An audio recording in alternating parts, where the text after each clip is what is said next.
Before we begin, imagine falling and being caught by the one man you should never touch. He is engaged, not to you, to your cousin. He needs her fortune. She needs his title. And you were never meant to matter at all. But one storm, one touch, one waltz that lasts a second too long. And suddenly, duty is no longer the strongest force in the room. Tonight's story is about restraint, about longing, about the dangerous space between what is proper and what feels inevitable. Welcome back to Romance Haven. Your escape into romance awaits.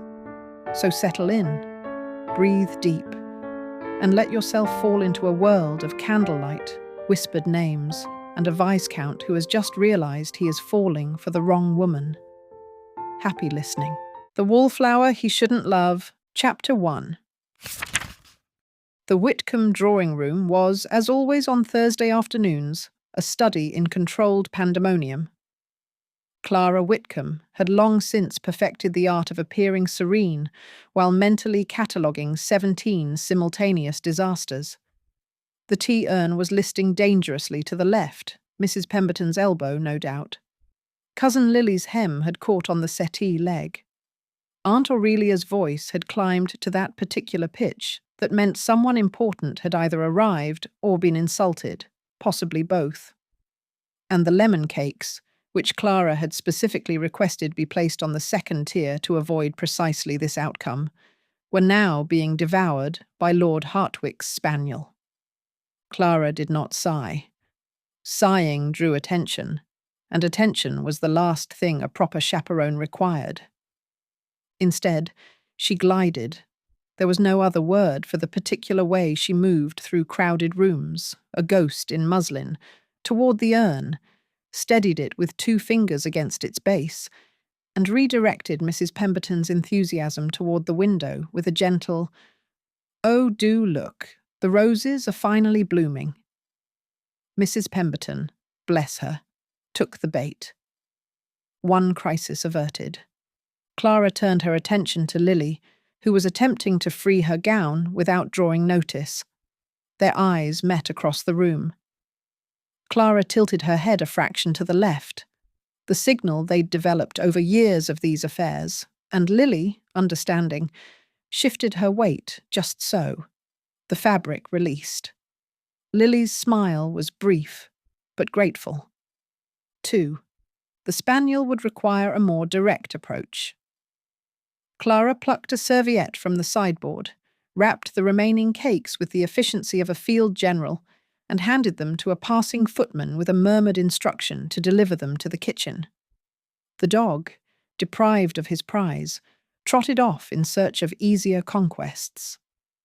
3. "Clara!" Aunt Aurelia's voice cut through the chatter like a blade through butter. "Do stop lurking and come here at once. Lord Ashbourne has arrived." Ah, so that explained the pitch.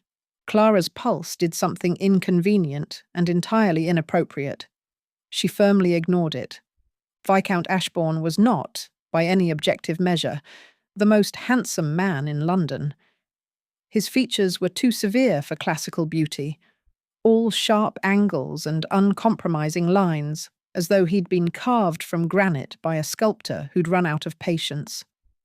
His dark hair was unfashionably short, his cravat tied with mathematical precision rather than artistic flair, and his expression suggested he was performing complex calculations behind those slate-grey eyes.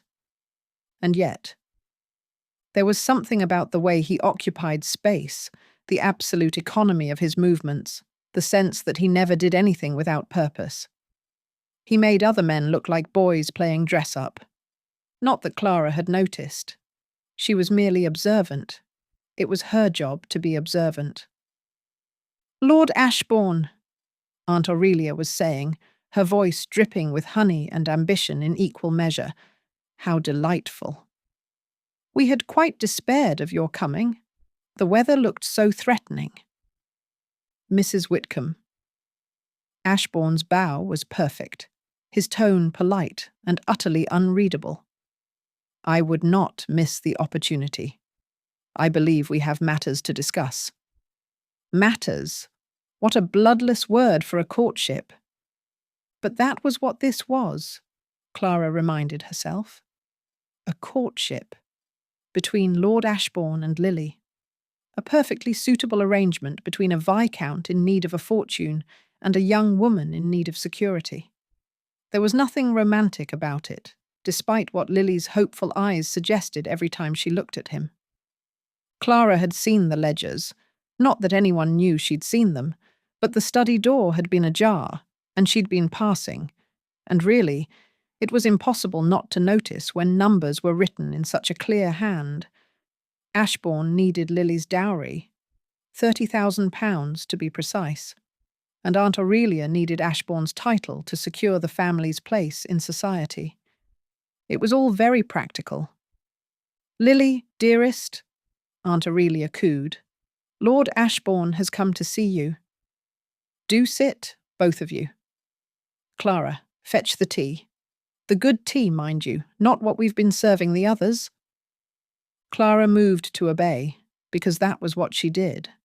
She fetched and carried and smoothed and arranged, and no one ever questioned it because she'd made herself indispensable in precisely this way.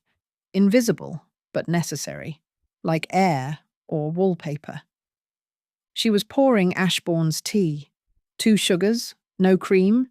She'd observed this at the last gathering, when his voice stopped her. "Miss Whitcombe."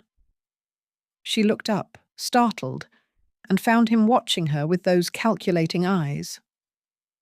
"You have an excellent memory," he said quietly. It took her a moment to understand. The tea. He'd noticed she'd prepared it without asking. "I pay attention, my lord," she said, keeping her voice light. "It's a useful skill in crowded rooms." Something flickered in his expression. Amusement, perhaps, or approval. It was gone before she could name it. "Useful indeed," he murmured, and accepted the cup with a nod that felt oddly like a salute between soldiers. Clara retreated to her usual post by the window, where she could observe without participating. Lily was blushing prettily, her golden curls catching the afternoon light. She looked like a painting, all soft edges and pastel sweetness. Ashbourne was listening to her chatter about the upcoming Hartwick ball with the patience of a man enduring a necessary trial. He did not look besotted. But then, Clara supposed, men like Ashbourne did not do besotted. They did duty. The afternoon wore on. The guests gradually departed, trailing gossip and cake crumbs in their wake. The sky outside had darkened to an ominous pewter, and the air had taken on that thick, expectant quality that preceded summer storms. "I should take my leave," Ashbourne said, rising, "before the weather turns." "Oh, but surely you'll stay for dinner?" Aunt Aurelia's desperation was showing. "We're having quail." "Another time, perhaps. I have business to attend to this evening." "Business? Always business with him?" Lily looked crestfallen, and Clara felt an unwelcome pang of sympathy. For all that this was an arrangement, Lily's feelings were genuine. She'd convinced herself she could love him, given time. Perhaps she could. Lily had always possessed a remarkable talent for optimism. "I'll see you out, my lord," Clara offered, because someone needed to, and Aunt Aurelia was already mentally rearranging the dinner seating. Ashbourne's eyes met hers, and again, that flicker of something. "Thank you, Miss Whitcombe." They walked in silence through the corridor. The house was quieter here, away from the drawing-room's chaos. Clara could hear the first drops of rain beginning to patter against the windows. "Your cousin is charming," Ashbourne said abruptly. "She is," Clara agreed, because it was true. "And you are her chaperone." "Among other things?" "What other things?" The question surprised her. She glanced at him and found him watching her with genuine curiosity. "I manage the household accounts," she said carefully. "Oversee the staff, ensure the social calendar runs smoothly, prevent spaniels from eating the lemon cakes." His mouth twitched. It might have been a smile on a less controlled man. "A woman of many talents." "A woman of necessary talents, my lord. There's a difference." They had reached the entrance hall. The butler was nowhere to be seen, probably helping with the departing guests at the side entrance. Thunder rumbled in the distance, low and threatening. "The balcony doors are open," Clara said, frowning. "I specifically asked. Excuse me a moment?" She moved toward the doors that led to the small balcony overlooking the garden. The wind had picked up, sending the curtains billowing inward like ghosts. Rain was coming in, darkening the floorboards. Clara stepped out to pull the doors closed. And that was when 3 things happened in rapid succession. First, the wind gusted with sudden violence, tearing one door from her grasp.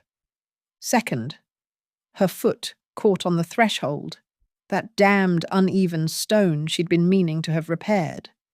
Third, she pitched forward toward the balcony railing and the garden 15 feet below. She didn't scream. There wasn't time. But there were hands, strong, sure hands, catching her waist, pulling her back against something solid and warm and utterly immovable. "Steady," a voice said in her ear. Ashbourne's voice, rough with something that might have been alarm. Clara's heart was hammering so hard she thought it might crack her ribs. She was pressed against his chest, his arms locked around her waist, and she could feel the heat of him through the layers of fabric, could smell sandalwood and rain and something indefinably male. Lightning split the sky, illuminating them both in stark white relief. "Are you hurt?" His breath stirred her hair. "No." Her voice came out strangled. "No, thank you." She should step away. She needed to step away. But her legs had apparently forgotten how to function, and his hands hadn't loosened. And for one impossible moment, the world consisted entirely of thunder and heartbeat, and the feeling of being held by someone who would not let her fall. "Miss Whitcombe." His voice had gone low, almost rough. Clara. Her name. He'd used her name. She turned her head, just slightly, and found his face inches from hers. His eyes were storm grey, and they were looking at her as though he'd never quite seen her before. "I should—" she began. "Yes," he said. "You should." But neither of them moved. The rain began in earnest, sheeting down around them, and finally, Clara found the strength to pull away. He released her immediately, stepping back with the precision of a man retreating from a battlefield. "Forgive me," he said, his voice once again perfectly controlled. "I didn't mean to. That is, you were falling." "You saved me from my own clumsiness," Clara said, fighting to match his composure. "There's nothing to forgive." She pulled the balcony doors closed with shaking hands, shutting out the storm. When she turned back, Ashbourne was watching her with an expression she couldn't read. "That stone is a hazard," he said abruptly. "You should have it repaired." "I've been meaning to. See that you do." It should have sounded imperious. Instead, it sounded almost concerned. The butler appeared finally, with Ashbourne's hat and gloves. The moment, whatever it had been, shattered like glass. "My lord," the butler intoned. "Thank you." Ashbourne accepted his things, then turned back to Clara. "Miss Whitcombe, until next time. Safe travels, Lord Ashbourne." He left, and Clara stood in the entrance hall, dripping rainwater onto the marble and trying to remember how to breathe normally. It was nothing, she told herself firmly. A near accident, a moment of proximity forced by circumstance. He would have done the same for anyone. But her waist still felt warm where his hands had been. She shook herself, literally shook, like a dog shedding water, and turned to go back to the drawing room. That was when she saw it. A letter, fallen from someone's pocket, lying on the floor near where Ashbourne had stood. Clara picked it up, intending to set it aside for the butler to return, but her eyes caught on the letterhead, Ashbourne Park, and below it, in a different hand, Pike and Associates, Financial Services. She shouldn't read it. It was none of her business. But Clara had spent years managing household accounts, and she recognized certain phrases the way a sailor recognized storm warnings. Accelerated repayment terms, callable clause, foreclosure proceedings. Her blood went cold. This wasn't a simple mortgage. This was a trap, carefully baited and set to spring. And Ashbourne, controlled, capable Ashbourne, was walking straight into it. Thunder crashed overhead, and Clara stood in the darkening hallway, holding a letter that wasn't hers, knowing something she shouldn't know. Knowing that the man who'd just held her as though she were something precious was in far more trouble than anyone realized. And knowing, with a sinking certainty that felt like falling all over again, that she was going to have to decide what to do about it. Chapter 2.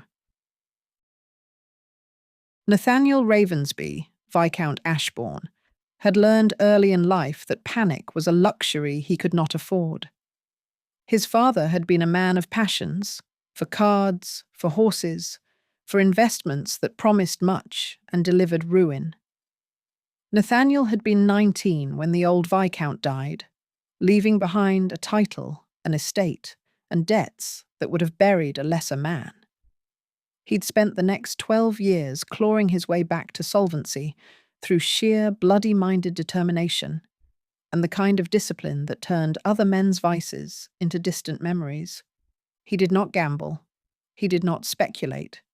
He did not make decisions based on feeling, which made the current situation in his solicitor's office particularly galling, because what he felt, quite intensely, was the urge to put his fist through the mahogany desk. "Explain it again," Nathaniel said, his voice dangerously quiet. Slowly. Julian Hart, who had been his friend since Eton and his solicitor for the past 5 years, had the grace to look uncomfortable. He pushed the contract across the desk with one finger, as though it might bite. "The mortgage you took on Ashbourne Park 3 years ago, the one that allowed you to modernise the tenant cottages and repair the mill, has a callable clause buried in the 3rd addendum. Here." Julian tapped a section of dense legal text. "Pike and Associates can demand full repayment of the outstanding balance with 90 days' notice. No negotiation, no extension." Nathaniel stared at the words. They swam slightly, which was ridiculous because his vision was perfect and he'd slept adequately last night. Mostly adequately. He definitely hadn't lain awake thinking about a certain chaperone with rain-dark hair and eyes like whiskey in firelight. Focus, damn it. 90 days, he repeated. 87 now, actually. The notice was filed last week. It's legal, Nathaniel. I've had 3 other solicitors review it. The clause is valid. Why would I have agreed to such terms? Julian's expression turned sympathetic, which was somehow worse than if he'd been angry. You didn't read the addendum. You were managing the typhoid outbreak in the village at the time, if you recall. You signed where I indicated and trusted the terms were standard. And were they? They appeared to be. The clause was worded to look like a formality, protection for the lender in case of catastrophic default. I didn't think. Julian dragged a hand through his hair, making it stand on end. I didn't think anyone would actually invoke it. Not with your repayment history. You've never missed a payment. Then why invoke it now? Because Darius Pike doesn't want your money, Nathaniel. He wants leverage. The name landed like a stone in still water. Nathaniel knew Pike by reputation, a man who'd made his fortune in coal and railways, who collected influence the way other men collected art. New money with old ambitions. Leverage for what? Access. A seat at tables where new money isn't welcome. He's been buying up debts across the ton for the past 2 years. Nothing large enough to cause alarm, but enough to make certain men amenable to his suggestions. You're not the only one caught in this particular web. Nathaniel's jaw tightened. How much? To satisfy the mortgage. £42,000, due in full. The number was obscene. Nathaniel had perhaps 8,000 in liquid assets, another 5 if he sold every horse in his stable and the silver plate his grandmother had brought to her marriage. The land itself was worth 10 times that, but land couldn't be liquidated in 3 months, not without selling at a loss that would be tantamount to theft. The Whitcombe dowry is 30,000, Nathaniel said, thinking aloud. If I secure additional credit against next year's harvest, you'd still be 12,000 short, and no bank will extend you credit with this hanging over your head. Pike's made sure of that. Julian leaned forward, his expression grim. There's more. If you default, the foreclosure terms give Pike the right to claim not just Ashborne Park, but the tenant farms. All of them. 300 families, Nathaniel. The panic he'd been holding at bay clawed at his throat. 300 families. Men and women and children who depended on him, who trusted him to be better than his father, who'd worked themselves to exhaustion to bring in harvests that kept the estate afloat. He would not fail them. He could not. Then I marry Miss Whitcombe, he said flatly, quickly. The settlement terms require a 3-month engagement minimum, Mrs. Whitcombe insisted. Something about propriety and trousseau preparation. Of course she had. Nathaniel resisted the urge to laugh, because if he started, he might not stop. So I'm trapped. Unless you can convince Mrs. Whitcombe to waive the engagement period, or find another source of funds, or... Julian hesitated. Or you could speak to Pike directly, negotiate. Men like Pike don't negotiate. They dictate terms. Then perhaps you should hear his terms before you make any irreversible decisions. Nathaniel stood, needing to move, to think, to do something other than sit in this damned office contemplating the systematic destruction of everything he'd built. He walked to the window overlooking Lincoln's Inn Fields. Rain streaked the glass. It had been raining on and off since yesterday afternoon, since he'd caught Miss Clara Whitcombe in his arms and felt the world tilt sideways. He shoved the memory aside. She was his intended's cousin, her chaperone, a woman of good family and no fortune, who deserved better than to feature in the inappropriate thoughts of a man promised to her relative. Even if she had looked at him with those sharp, knowing eyes and seen straight through every careful wall he'd built. Even if her waist had fit against his hands as though designed for precisely that purpose. Even if he'd said her name like a prayer and watched her pupils dilate in response. Nathaniel? He turned back to Julian. When does Pike expect my answer? He'll be at the Hartwick ball tonight. I suspect he'll approach you there. Of course he will. Nathaniel reached for his coat. Nothing like a public venue to ensure compliance. You're going, then? I'm engaged to be engaged to Miss Whitcombe. My absence would be noted. He shrugged into the coat with sharp, precise movements. Besides, I should like to take Mr. Pike's measure in person before I decide whether to meet his terms or find a way to destroy him. Julian's eyebrows rose. That's unusually bloodthirsty of you. I'm unusually motivated. Just be careful. Pike didn't get where he is by being careless. And Nathaniel? Julian's voice softened. This isn't your father's failure. You've done everything right. Except read the damned addendum. Except that. Nathaniel left the office and stepped into the rain, which had settled into a steady, miserable drizzle. His carriage was waiting, but he waved the driver off and walked. He needed the cold and the wet and the physical discomfort to clear his head. £42,000, 90 days, 300 families, and one golden-haired girl who deserved a husband who could at least pretend affection, not a man marrying her like a business transaction. Though perhaps Miss Whitcombe understood that already. She seemed a practical creature, sweet but not naive. She would be a perfectly adequate viscountess, biddable, pleasant, unlikely to make demands he couldn't meet. Unlike her cousin, who looked at him as though she could calculate the exact sum of his debts and the weight of his conscience in a single glance. Stop thinking about her. He had a ball to attend and a devil to bargain with. Everything else was distraction.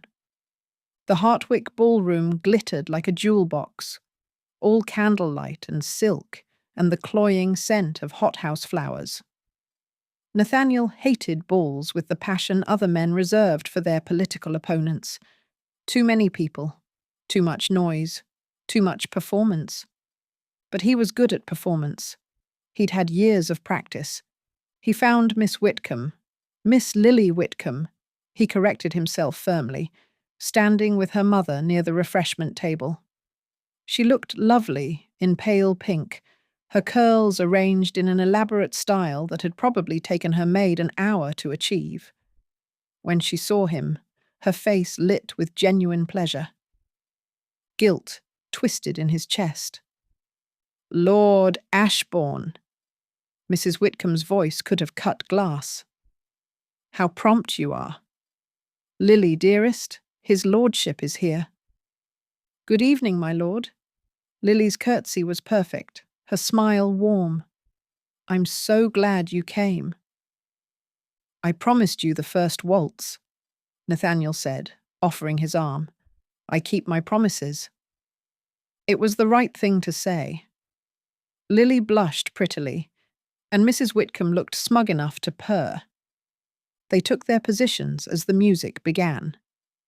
Nathaniel led Lily through the steps with the mechanical precision he brought to all physical tasks. She was a competent dancer, light on her feet, easy to guide. You seem distracted, my lord, she said softly. Damn. He'd thought he was hiding it better. Forgive me. Business matters. Oh. She looked disappointed but rallied quickly. Mama says gentlemen are always thinking of business. She says I mustn't take it personally. Your mother is wise. She says we should set a date. For the wedding. Nathaniel's hand tightened fractionally on her waist. Does she? I know it's forward of me to mention it, but, well, I should like to know when I might begin planning. Her blue eyes searched his face. You do still wish to marry me, don't you? The question was so earnest, so vulnerable, that Nathaniel felt like the worst kind of scoundrel. Of course, he said, because what else could he say? I merely wish to ensure all arrangements are proper. Oh, yes, proper.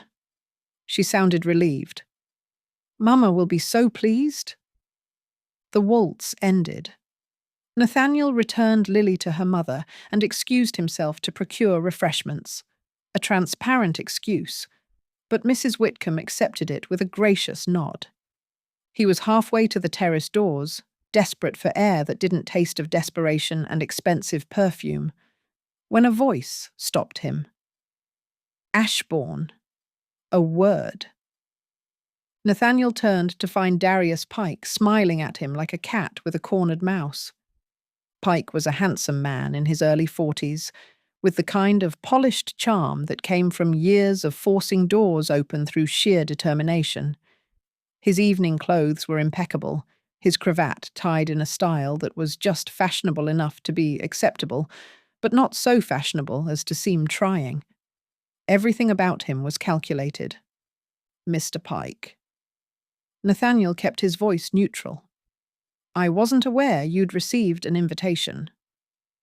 Lord Hartwick and I have mutual interests. Coal, primarily. Pike's smile didn't waver. But I confess, I came hoping to speak with you. Might we step outside? The ballroom is rather stifling. It wasn't a request. They moved to the terrace, where the night air was cool and damp. Other couples strolled the gardens below, their laughter drifting up like smoke. Nathaniel positioned himself with his back to the ballroom, where he could see anyone approaching. I assume you've spoken with your solicitor? Pike began without preamble. I have. Then you understand your position? I understand you've invoked a clause that no reasonable lender would invoke against a borrower in good standing. Pike's smile widened. Ah, but I'm not a reasonable lender, Ashbourne. I'm a businessman, and I see an opportunity for us to help one another. I can't imagine what help I could offer you. Can't you? Pike leaned against the balustrade, utterly at ease. You have something I want, access, introductions, a seat at tables where my money is welcome but my presence is not. You know how it works. Old families protecting old privileges. But you, Viscount Ashbourne, you have a name that opens doors. And in exchange, I forgive the debt, all of it. You keep your land, your tenants, your pride. Pike paused. And perhaps we formalize our connection. I have a daughter, you know. 17, educated, accomplished. Not titled, of course, but the dowry would be substantial. Nathaniel's blood went cold. I'm already engaged. To Miss Whitcombe. Yes, I'm aware. £30,000, isn't it? Respectable, but hardly sufficient for your needs. Pike's eyes glittered in the lamplight. My daughter's dowry would be twice that. Enough to clear your debts and modernize your estate. All I ask is that you reconsider your current arrangement. You're asking me to break my word to a respectable young woman and her family. I'm asking you to make a practical choice. Miss Whitcombe will recover. Young ladies always do. But your tenants, 300 families, I believe, they won't recover from foreclosure. You know what happens to displaced farmers, Ashbourne. Workhouses, starvation, worse. The bastard had done his research. I need time to consider, Nathaniel said, hating every word. Of course. You have 87 days, after all. Pike straightened, adjusting his cuffs. Though I'd advise you not to wait too long. I'm a patient man, but my patience has limits, and I'd hate for this to become unpleasant. The threat was delicate, but unmistakable. Pike nodded and strolled back into the ballroom, leaving Nathaniel alone with the night, and a choice that wasn't really a choice at all. He could marry Lily Whitcombe and watch his estate crumble, taking 300 families down with it. Or he could break his word, destroy a young woman's prospects, and sell himself to a man who collected people like trophies. There had to be another way. There had to be. My lord! Nathaniel spun, his heart lurching. Clara Whitcombe stood in the terrace doorway, backlit by the ballroom's glow. She wore a simple gown of dove grey that should have made her fade into the background, but somehow only emphasized the elegant line of her neck, the intelligence in her dark eyes. "Miss Whitcombe." His voice came out rougher than intended. "I didn't hear you approach." "I didn't mean to intrude. I was looking for Lily. She's misplaced her fan, and I thought—" She trailed off, studying his face. "Are you well? You look as though you've seen a ghost." "I'm perfectly well." "You're a terrible liar, my lord." The observation was so unexpected, so direct, that Nathaniel almost laughed. "Am I?" "Appallingly bad. Your left eye twitches when you're dissembling." She stepped onto the terrace, the door closing behind her. "It's twitching now." "Perhaps I have something in my eye." "Perhaps you're carrying the weight of something you shouldn't carry alone." The words hit like a physical blow. Nathaniel stared at her, this woman who was supposed to be invisible, forgettable, and found himself utterly unable to look away. "Why do you say that?" Clara hesitated, then reached into her reticule and withdrew a folded paper. "Because you dropped this yesterday, at our house. I meant to return it, but—" She held it out. "I read it. I'm sorry. I shouldn't have, but I did. And I understand numbers, Lord Ashbourne. I understand what that clause means. The letter. Christ. He'd been so distracted after catching her that he must have— You read my private correspondence?" "Yes." No excuse, no deflection. Just honesty. "And now I'm returning it, and I'm telling you that if you need help, if you need someone who understands estate finances and predatory lending practices, I'm offering." "Why?" "Because Lily deserves to know what she's marrying into. Because 300 families deserve better than to be pawns in a rich man's game. And because—" She stopped, colour rising in her cheeks. "Because you saved me from falling yesterday, and I believe in repaying debts." They stood there, two people who barely knew each other, connected by rain and gravity and a piece of paper that could destroy everything. "The next dance is starting," Nathaniel said quietly. "You should return to the ballroom." "So should you." But neither of them moved. And then, from inside, a voice called out, "Lord Ashbourne." "There you are. I believe this is our dance." Not Lily's voice. Someone else's. Lady Pemberton, perhaps, or one of the other matrons who'd been angling for his attention all season. Clara's eyes widened. "You should— Come with me." The words were out before Nathaniel could stop them. "The next dance. It's a waltz. Dance with me." "I'm a chaperone, my lord." "I don't dance." "You do tonight?" He offered his hand. Clara stared at it as though it might burn her. "This is a terrible idea," she whispered. "Undoubtedly." She took his hand. They walked back into the ballroom together, and Nathaniel felt every eye turn toward them. Whispers rippled through the crowd like wind through wheat. He ignored them all, leading Clara to the floor as the orchestra struck up the opening bars. "I don't know the steps very well," she murmured as he took her waist. "Follow my lead. Trust me." "That seems to be a recurring theme with you, my lord." This time he did smile. "Is it working?" "I haven't decided yet." The music swelled, and they began to move. It was nothing like dancing with Lily. Clara was taller, her frame less delicate, her movements less practiced. But she learned quickly, adapting to his lead with the same quiet competence she brought to everything else.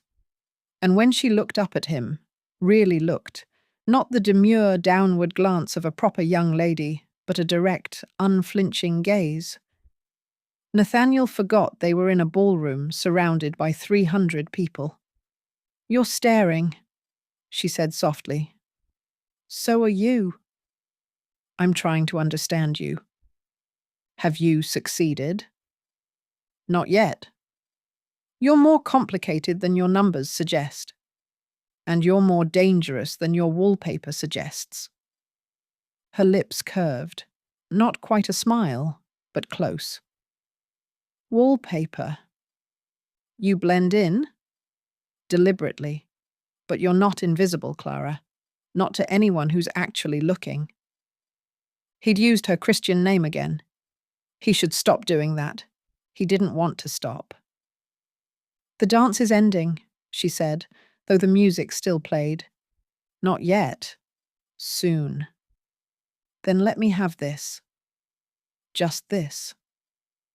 Something shifted in her expression, understanding, perhaps, or resignation, or something more dangerous that he didn't dare name. They danced until the final note faded, and then Nathaniel released her with the same reluctance he'd felt letting go of her on the balcony. "Thank you," he said formally, for the benefit of anyone listening. "The pleasure was mine, my lord." She curtsied and melted back into the crowd, becoming wallpaper once more. But Nathaniel stood on the dance floor, his hand still warm from holding hers, and knew with absolute certainty that he was in far more trouble than any mortgage clause could create. Because he'd just waltzed with the wrong Miss Whitcombe, and he wanted to do it again. Chapter 3. Clara had always been good with numbers, not in the showy, prodigy sort of way that made governesses exclaim and parents boast, but in the quiet, practical manner that kept households running when funds grew tight and creditors grew bold. She could look at a column of figures and see not just sums, but stories, where money flowed, where it pooled, where it leaked away through carelessness or desperation. It was a useful skill for a woman with no fortune and no prospects beyond the charity of relatives.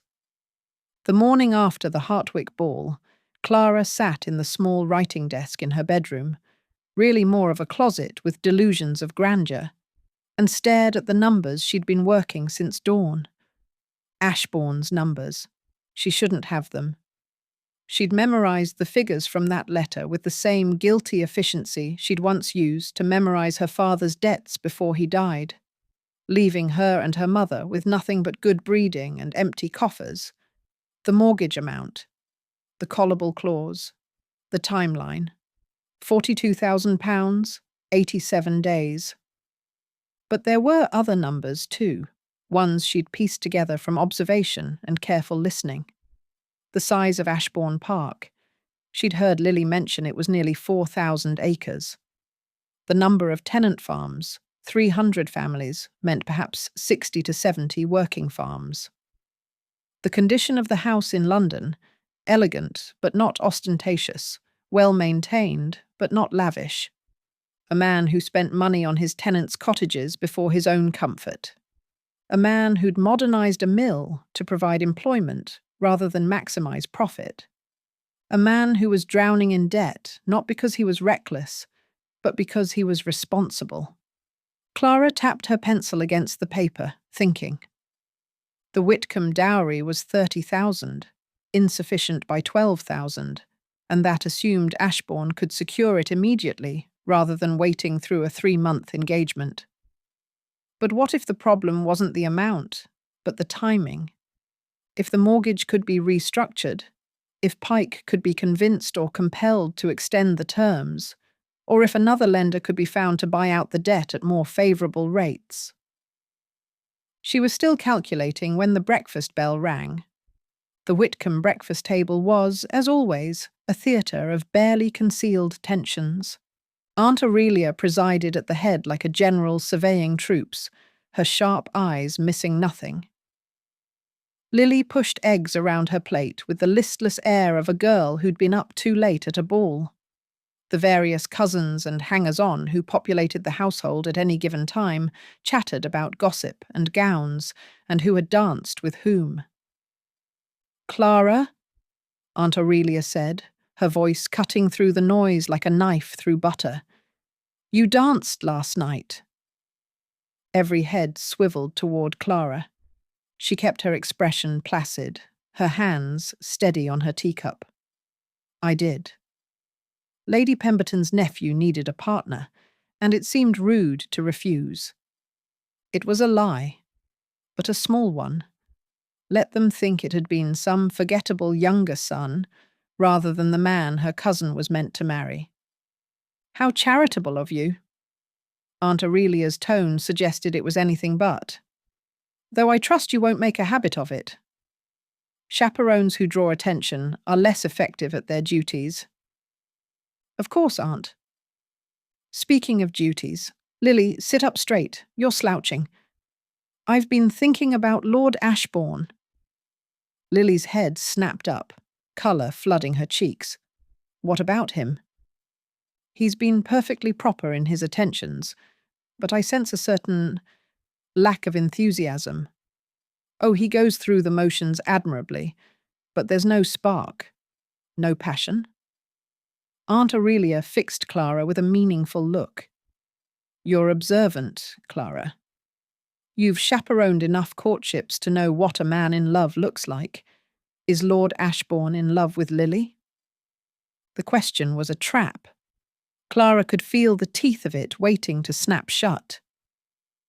"Lord Ashbourne is a gentleman of duty and honour," she said carefully. "I believe he holds Lily in high regard." "High regard." Aunt Aurelia's mouth pursed. How tepid. "Lily, dearest, you must try harder." "Try harder?" Lily's voice went small. "I don't understand." "I've been perfectly pleasant. I've smiled and agreed with everything he says, and—" "Exactly. You're pleasant. Pleasant is for companions and housekeepers. You need to be captivating, enchanting. You need to make him forget every other woman in the room." Lily looked close to tears. "I don't know how to do that." "Then Clara will teach you." Clara's teacup paused halfway to her lips. "I beg your pardon?" "You're clever, Clara. You notice things. You must have observed what makes a man truly interested in a woman, beyond mere duty." Aunt Aurelia waved a hand dismissively. "I'm not asking you to transform her into a courtesan, merely to help her be more engaging, more memorable. Lord Ashbourne is calling this afternoon to discuss wedding arrangements. I want Lily to dazzle him." "I'm not certain I'm qualified to—" "Nonsense. You're the most qualified person in this house. You've been watching people your entire life." Aunt Aurelia's eyes narrowed. "Unless you have some objection to helping your cousin secure an advantageous match." Another trap. Refuse. And she'd seem selfish, jealous even. Agree. And she'd be forced into even closer proximity with a man she absolutely should not be thinking about. A man whose hand at her waist had felt like coming home. A man who'd looked at her during that waltz as though she were the only person in the world who mattered. "No objection at all," Clara said smoothly. "I'm happy to help Lily however I can." Lily's grateful smile was genuine, which only made Clara feel worse. Lord Ashbourne arrived precisely at 3 o'clock, because of course he did. The man probably scheduled his breathing. Clara watched from her usual post by the window as he was shown into the drawing room. He looked tired, she thought. Shadows under his eyes that hadn't been there before.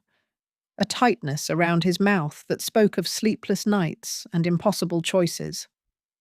She wanted to smooth those lines away with her fingers. She wanted to shake him for being noble and self-sacrificing and utterly infuriating. She wanted things she had no right to want. "Lord Ashbourne?" Aunt Aurelia cooed. "How prompt you are." Lily has been counting the minutes. Lily, to her credit, managed not to wince at this blatant exaggeration. She curtsied prettily and offered Ashbourne her hand, which he took with the mechanical courtesy of a man performing a well-rehearsed role. "Miss Whitcombe, you look lovely." "Thank you, my lord." "Won't you sit, Clara? Fetch the tea." Clara moved to obey, grateful for something to do with her hands. She prepared Ashbourne's tea exactly as he liked it, 2 sugars, no cream, and brought it to him. Their fingers brushed as he took the cup. It lasted perhaps half a second, that contact, but Clara felt it like lightning down her spine. His eyes met hers, and for one unguarded moment, she saw everything he was trying to hide: exhaustion, frustration, and something that looked dangerously like longing. Then he blinked, and the shutters came down, and he was once again the perfect gentleman caller. "Thank you, Miss Whitcombe." "Clara," Aunt Aurelia corrected. "We mustn't confuse our guest. Lily is Miss Whitcombe. Clara is merely Clara. Merely Clara, as though she were a piece of furniture." "My apologies," Ashbourne said, but his jaw had tightened fractionally. "Miss Clara, then." It was a small rebellion, that honorific, but Clara felt absurdly warmed by it. The conversation turned to wedding arrangements, dates and venues and guest lists that made Lily's eyes glaze over, and Ashbourne's expression grow increasingly remote. Clara half listened, while mentally reworking the calculations she'd been doing all morning. If Ashbourne could delay the wedding by even a month, and if she could find a way to approach another lender, perhaps through connections Aunt Aurelia didn't know Clara had cultivated. "Clara?" she startled. "Yes, Aunt?" "Lord Ashbourne asked you a question. Do pay attention." Clara turned to find Ashbourne watching her with that unsettling intensity he seemed to reserve for moments when she least expected it. "I apologize, my lord." My mind wandered. "I asked if you'd had occasion to visit Ashbourne Park. Your aunt mentioned you have some experience with estate management. Had she?" Clara shot Aunt Aurelia a sharp look, but her aunt was examining her nails with studied innocence. "I've managed household accounts," Clara said carefully.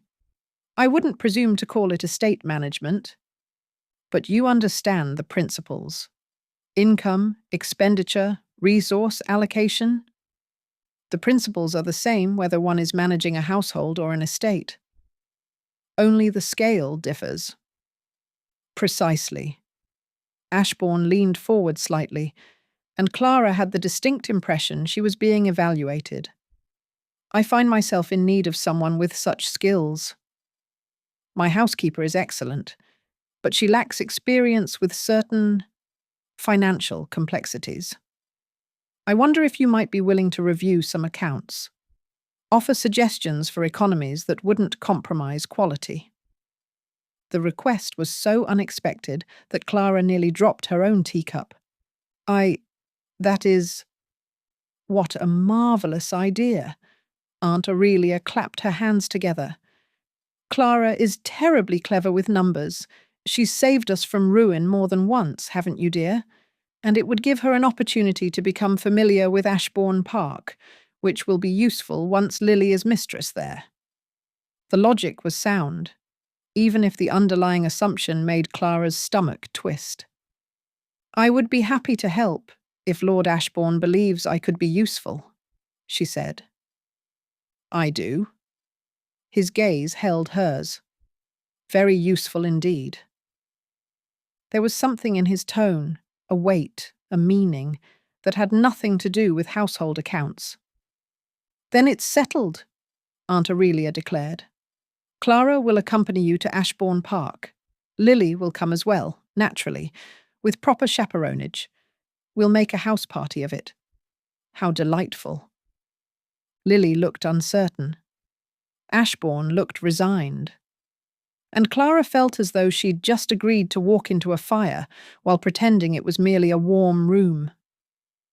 They ended up in Ashbourne's library an hour later, after Aunt Aurelia had finally exhausted her opinions on wedding breakfast menus, and Lily had been dispatched to rest before dinner. The library was everything Clara had imagined, and nothing she'd expected. Books lined every wall from floor to ceiling, not the decorative leather-bound sets that populated most aristocratic libraries, but actual working books with cracked spines and dog-eared pages. A massive desk dominated one corner, its surface covered with papers and ledgers and what looked like architectural drawings. It was the room of a man who actually used his library, and Clara fell a little bit in love with it. "Forgive the disorder," Ashbourne said, moving to clear a chair. "I wasn't expecting— that is, I should have— damn." He'd caught his hand on something, a splinter from the chair's arm by the look of it. Blood welled from his palm, bright against his skin. "Let me see." Clara was beside him before she'd consciously decided to move, taking his hand in hers and examining the wound. "It's deep. You'll need tweezers. There are some in the desk drawer." Medical kit. She found it quickly, a small leather case containing the basics for minor injuries. Practical, like everything else about him. "Sit," she ordered, pulling a chair close to the window where the light was better. "This will hurt." "I've survived worse." "I'm sure you have. Hold still." She bent over his hand, using the tweezers to extract the splinter with careful precision. He didn't flinch, though she felt his muscles tense. His hand was larger than hers, calloused in places that spoke of actual work rather than mere gentlemanly pursuits. There was a scar across his knuckles, old, faded to silver. "How did you get this?" she asked, tracing it without thinking. "Fencing accident. I was 15 and overconfident. And now? Now I'm 31 and merely confident." She smiled, despite herself. "The splinter's out. I'll need to clean it." There was a decanter of brandy on the desk. Clara dampened a handkerchief with it and pressed it to the wound. This time he did hiss. "I warned you it would hurt. Your bedside manner needs work, Miss Clara." "I'm not trying to be comforting. I'm trying to prevent infection." "How practical of you." "Someone has to be practical." She was still holding his hand, she realized, still bent close enough to smell sandalwood and leather and something uniquely him. If she looked up, their faces would be inches apart. She looked up. His eyes were storm grey in the afternoon light, fixed on her with an intensity that stole her breath. She watched his gaze drop to her mouth, watched his throat work as he swallowed. "Clara," he said, and her name in his voice was a prayer and a curse and a question all at once. "This is a terrible idea," she whispered. "The worst." But neither of them moved away.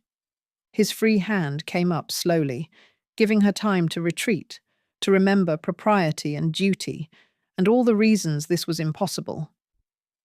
His fingers brushed her cheek, tucked a strand of hair behind her ear with a gentleness that made her chest ache. "I can't stop thinking about you," he said quietly. "I've tried. God knows I've tried. But you're in my head, Clara.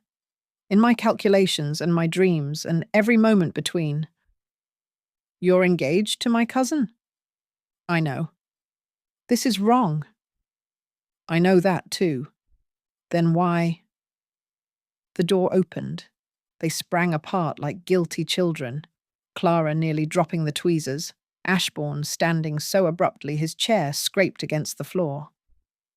A footman stood in the doorway, holding a tea tray and looking supremely uncomfortable. "Mrs. Whitcombe sent tea, my lord. She thought you might require refreshment." Of course she had. Aunt Aurelia's timing was either impeccable or diabolical. "Thank you," Ashbourne said, his voice admirably steady. "You may leave it on the desk." The footman did so and retreated with obvious relief. Clara busied herself with repacking the medical kit, not trusting herself to look at Ashbourne. Her hands were shaking. "We should discuss the accounts," she said to the medical kit. "Yes, the accounts. That's why I'm here." Of course. They were both lying, and they both knew it. Ashbourne retrieved a ledger from his desk and brought it to the table by the window. Clara sat, grateful for the distance, and opened it to the first page. Numbers. Safe, logical numbers. She lost herself in them, in the familiar rhythm of income and expenditure, the story they told of a man trying desperately to keep his head above water while everyone around him depended on his strength. "Your household staff is too large," she said, after several minutes of silence. "I employ 43 people in the London house alone. You could manage with 30 and not sacrifice quality. These positions here," she pointed, "are redundant, and you're paying London wages for country work. If you shifted some staff to Ashbourne Park and hired locally there, you'd save nearly £800 annually." He leaned over her shoulder to see what she was indicating, and Clara's concentration wavered as his warmth enveloped her. Focus. Numbers. Safety. "Your wine cellar is extravagant for a man who rarely entertains," she continued. "Sell half the vintage bottles. Collectors will pay premium prices, and you'll gain liquid capital without appearing desperate." "How much?" 3,000, perhaps 4 if you're strategic about it. She felt him go still. "That's significant. It's a start. And here," she flipped pages, "your stable costs are astronomical. You don't need 12 horses in London. Keep 4 for practical use, sell the rest or move them to the country estate." "You've been thinking about this." "I've been calculating." "Since when?" "Since I read that letter and realized you were in trouble." "Why do you care?" His voice was low, rough. "I'm nothing to you." "Less than nothing. I'm the man marrying your cousin for her money." Clara closed the ledger and turned to face him. He was still close, too close, near enough that she could see the gold flecks in his grey eyes. "You're the man who saved me from falling," she said quietly. "You're the man who employs 43 people because you can't bear to turn anyone away. You're the man who modernized a mill to give tenant families work, who spent money on cottages instead of your own comfort. You're not nothing, Lord Ashbourne. You're—" She stopped, because finishing that sentence would be dangerous. "I'm what?" he pressed. "You're worth saving." The words hung between them, weighted with everything they weren't saying. "Clara—" The door opened again. This time it was Lily, bright and cheerful and utterly oblivious to the tension crackling through the room. "There you are. Mamma said you were reviewing accounts, but I thought perhaps you'd like to take a turn in the garden before dinner. The roses are blooming, and Clara says I should practice being more engaging, so I thought, oh." She stopped, looking between them. "Am I interrupting?" "Not at all," Clara said, standing quickly. "We were just finishing." "Actually," Ashbourne said, "Miss Clara has made several excellent suggestions. I'd like to discuss them further. Perhaps tomorrow?" It was a question directed at Clara, not Lily. "Tomorrow," Clara agreed, because she was apparently incapable of making sensible decisions where this man was concerned. Lily beamed. "How wonderful! You're both so clever with numbers. I can barely manage my pin money." She took Ashbourne's arm with easy familiarity. "Come, my lord. Tell me about the roses at Ashbourne Park. Clara says I should ask you questions about things you care about." They left together, Lily chattering happily, Ashbourne throwing one last look over his shoulder at Clara. She stood in the library surrounded by books and ledgers and the ghost of almost kisses, and wondered how she was supposed to teach her cousin to captivate a man who looked at Clara like she was the answer to questions he hadn't known he was asking. This was going to end badly. She could see it as clearly as she saw the numbers in Ashbourne's accounts, the trajectory, the inevitable collision, the wreckage that would follow. But she couldn't seem to stop calculating ways to save him anyway. Chapter 4. Nathaniel had never particularly enjoyed teaching anyone to ride. It required patience he didn't naturally possess, an ability to explain instincts that had become second nature, and a tolerance for incompetence that went against every fibre of his being. He'd learned to ride before he could properly walk, had spent his childhood on horseback exploring every corner of Ashbourne Park, and couldn't fathom how anyone found it difficult. But Mrs. Whitcombe had insisted, really, that he take Lily riding in Hyde Park during the fashionable hour, where they might be seen together looking appropriately romantic. And Lily, sweet creature that she was, had confessed with endearing honesty that she was terribly nervous around horses and would require instruction. So here he stood in the stable yard of his London house at an ungodly hour of the morning. Ungodly for the ton, at least. He'd already been awake for 3 hours, watching his head groom saddle the gentlest mare in his stable, while Lily clutched Clara's arm and eyed the animal as though it might sprout fangs. "She's very large," Lily said faintly. "Buttercup is 14 hands," Nathaniel said, which was not large by any reasonable measure. "She's the smallest horse I own. She has very large teeth." "All horses have large teeth, Miss Whitcombe. I assure you Buttercup has no interest in using them on you." Clara made a sound that might have been a suppressed laugh. Nathaniel didn't look at her. He'd been carefully not looking at her since they'd arrived 20 minutes ago, but he was aware of her presence the way he was aware of his own heartbeat. Constant, inescapable, maddening. She wore a riding habit of deep green that should have been sombre, but somehow made her eyes look like aged whiskey. Her hair was pinned severely beneath a small hat, and she stood with the straight-backed posture of a woman who'd spent years making herself as unobtrusive as possible. It wasn't working. Nathaniel couldn't stop noticing her. "Perhaps," Clara said gently, "we might start with simply standing near Buttercup. Let her become accustomed to you and you to her." "That's an excellent suggestion," Nathaniel said, grateful for the intervention. "Horses sense nervousness. If you approach with confidence, she'll respond in kind." Lily took a tentative step forward, then another. Buttercup, bless her placid soul, didn't so much as twitch. Lily reached out one gloved hand and touched the mare's neck with the delicacy of someone handling explosives.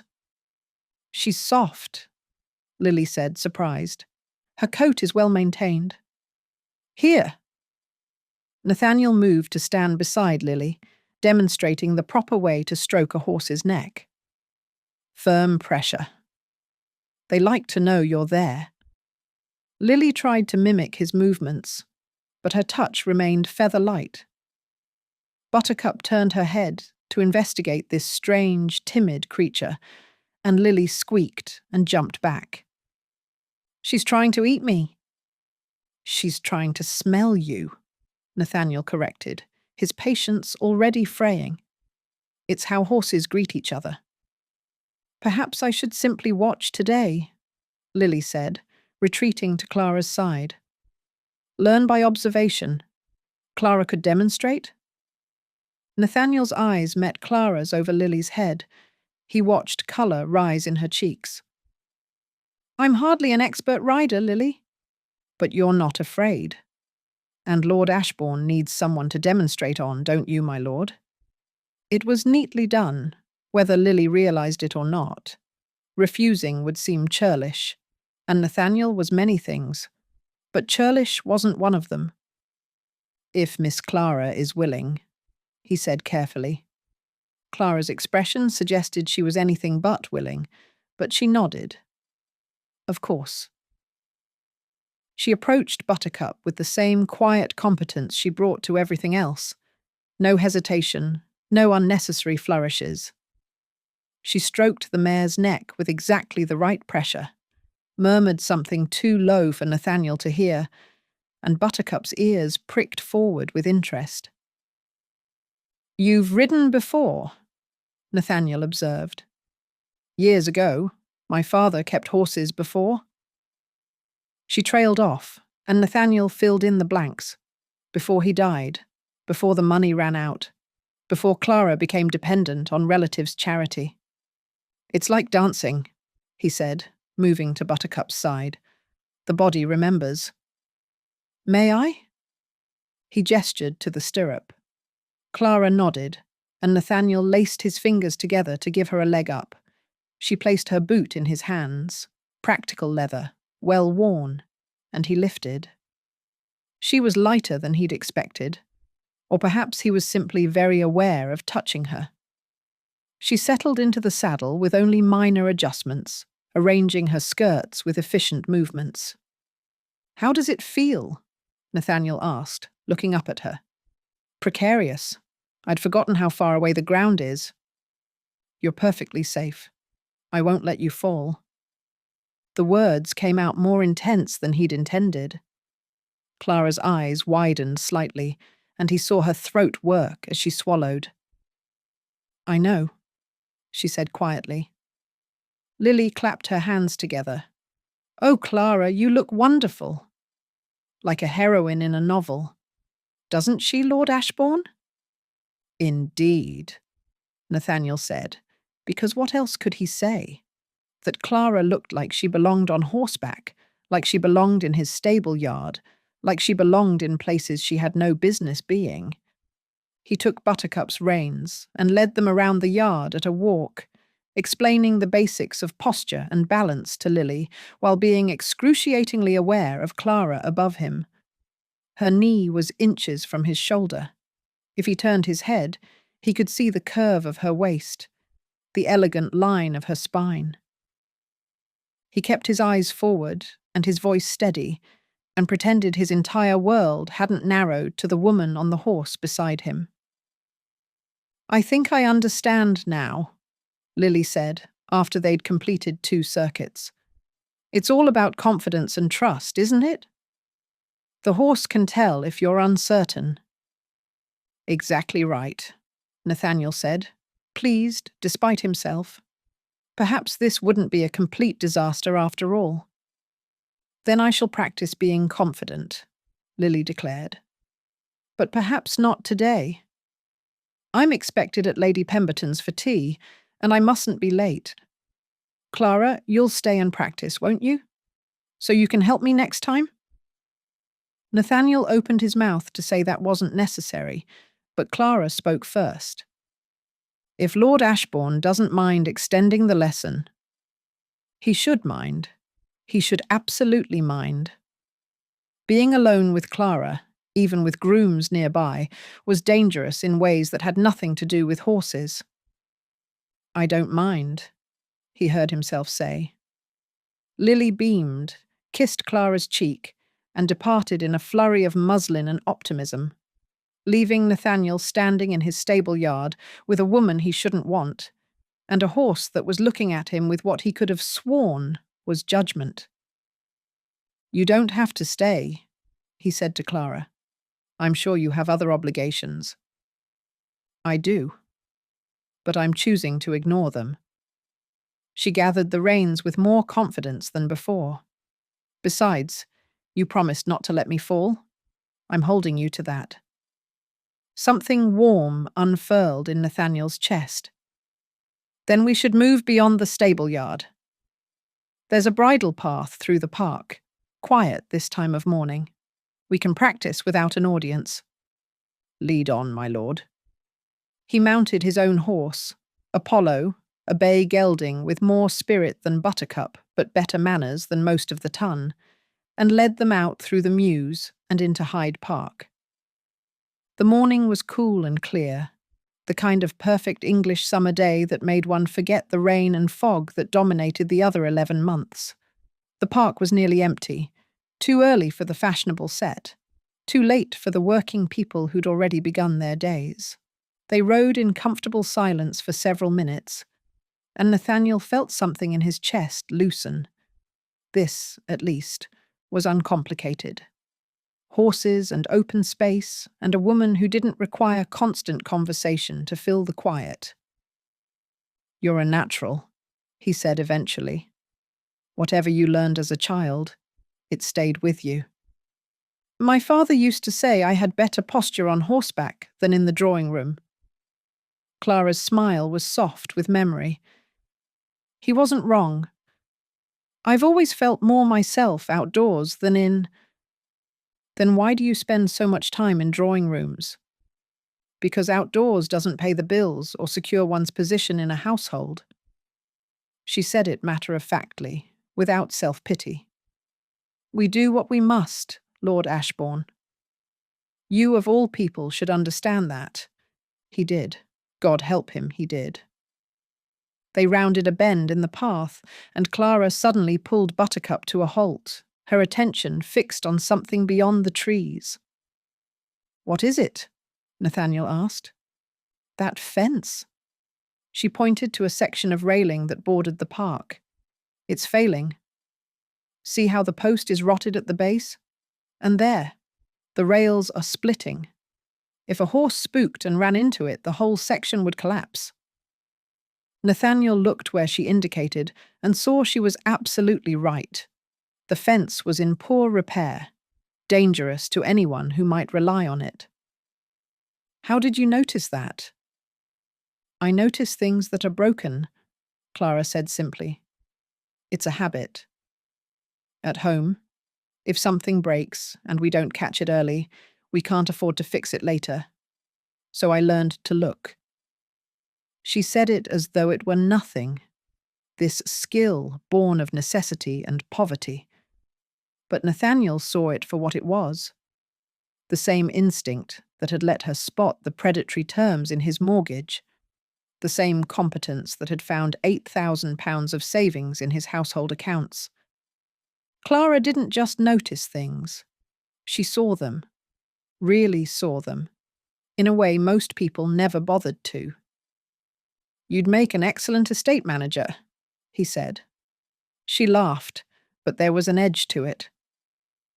"Women don't become estate managers, my lord. We become wives or companions or burdens. Those are our options. That seems a waste of considerable talent." "The world is full of waste. We simply learn to live with it." Before Nathaniel could respond, a commotion erupted behind them. Shouting, the thunder of hooves, a horse's high-pitched whinny of panic. He turned to see a riderless horse careening down the path toward them, eyes rolling white with fear, reins trailing dangerously near its legs. "Clara, move!" Nathaniel shouted, but Buttercup had already sensed the danger and was dancing sideways, ears pinned back. The loose horse was going to collide with them. Nathaniel could see the trajectory, could calculate the impact, and knew with sick certainty that Clara, still relearning her seat, not prepared for this, would be thrown. He didn't think. He simply moved. Apollo responded to his urgency, surging forward to intercept. Nathaniel grabbed Buttercup's bridle with one hand, using his weight and Apollo's bulk to force the mare away from the path of the oncoming horse. With his other hand, he reached for Clara.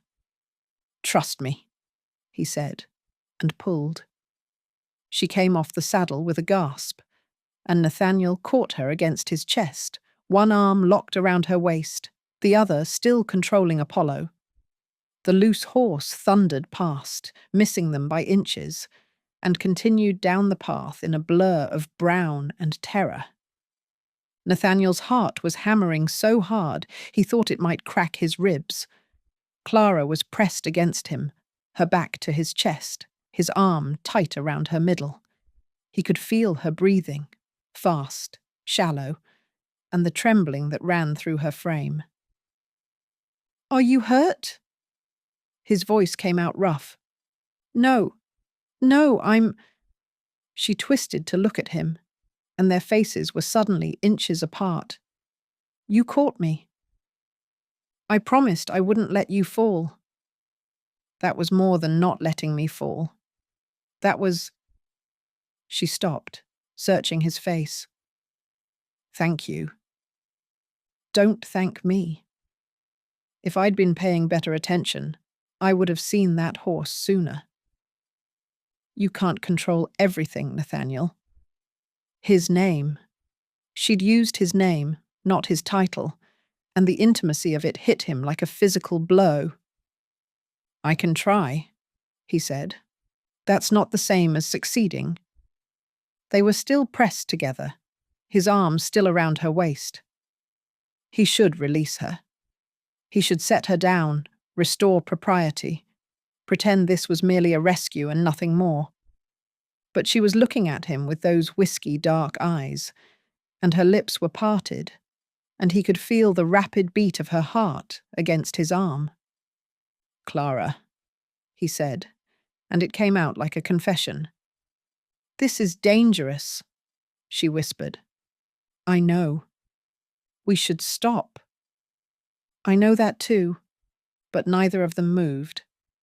A shout from down the path broke the spell, grooms running after the loose horse, calling apologies. Reality crashed back in, cold and unforgiving. Nathaniel released Clara and dismounted in one smooth motion, then reached up to help her down. She slid from Apollo's back, and he caught her waist, steadying her as her feet found the ground. For one heartbeat, they stood there, his hands on her waist, her hands on his shoulders, close enough that he could see the gold flecks in her eyes. Then she stepped back, and the moment shattered. "I should return home," Clara said, not meeting his eyes. "Aunt Aurelia will wonder where I am." "Of course." Nathaniel's voice was admirably steady, considering his entire world had just tilted sideways. "I'll escort you back." They rode in silence, the easy companionship of earlier replaced by a tension that made Nathaniel's shoulders ache.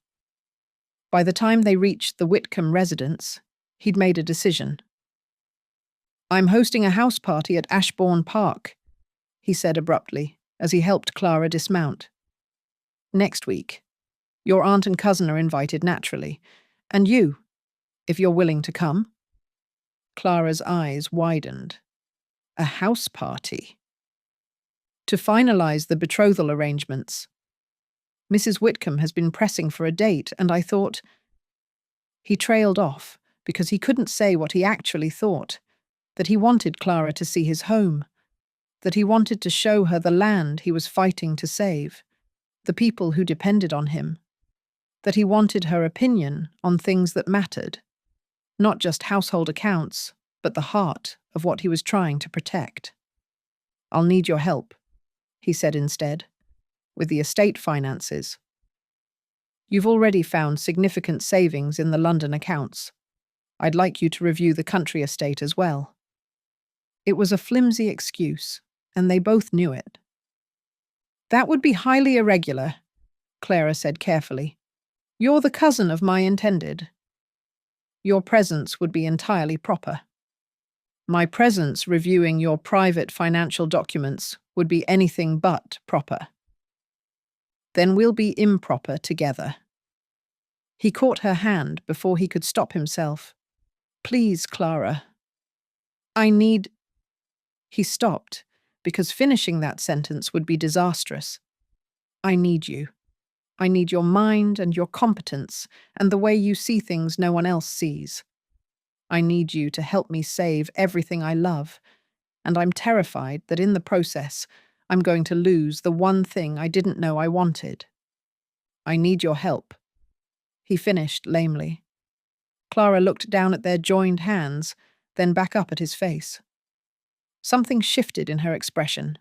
Resignation, perhaps, or determination, or something more dangerous that he didn't dare name. 1 week, she said quietly. I'll come for 1 week. I'll review your accounts and offer what advice I can. But Nathaniel... She squeezed his hand once, gently. This has to stop. Whatever this is between us, it can't continue. You're marrying Lily. She's my cousin, and she's kind, and she deserves better than a husband who looks at someone else the way you look at me. And what if I can't stop? The words were out before he could call them back. Then you'll have to learn. Because I won't be the reason Lily's heart breaks. I won't be that person. She pulled her hand free and stepped back. 1 week, Lord Ashbourne, to solve your financial problems, nothing more.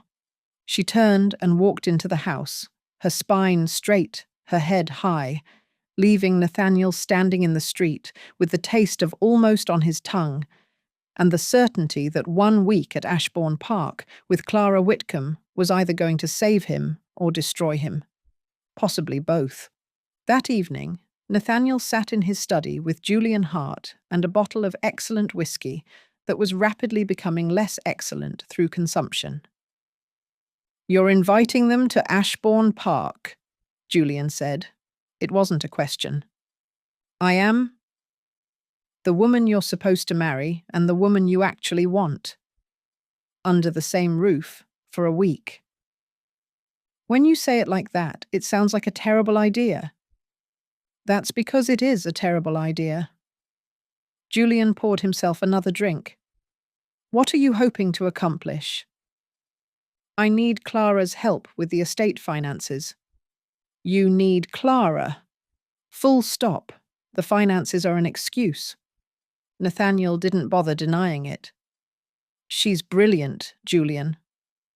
She found £8,000 of savings in my household accounts in less than an hour. She notices things, broken fences, predatory contract terms, inefficiencies that I've been too close to see. If anyone can find a way out of this mess, it's her. And if she can't, then I marry Miss Whitcombe as planned, and Clara disappears back into her life of quiet desperation, and I spend the rest of my existence wondering what might have been if I'd been born in different circumstances. That's bleak, even for you. I'm feeling bleak. Julian was quiet for a moment, swirling whiskey in his glass. There might be another option. I've been making inquiries, quietly, about Pike's other holdings. The man has enemies, Nathaniel. People he's ruined or tried to ruin. If we could find leverage, something to make him back down. That would take time we don't have. Then we make time. Delay the betrothal announcement. Claim you need to settle estate business first. Mrs. Whitcombe won't like it, but she won't withdraw Lily from the arrangement. Not when she's this close to a title. It was a gamble. But then, everything was a gamble now. Do it, Nathaniel said. Make your inquiries. Find me leverage. And Julian? He met his friend's eyes. Find it fast.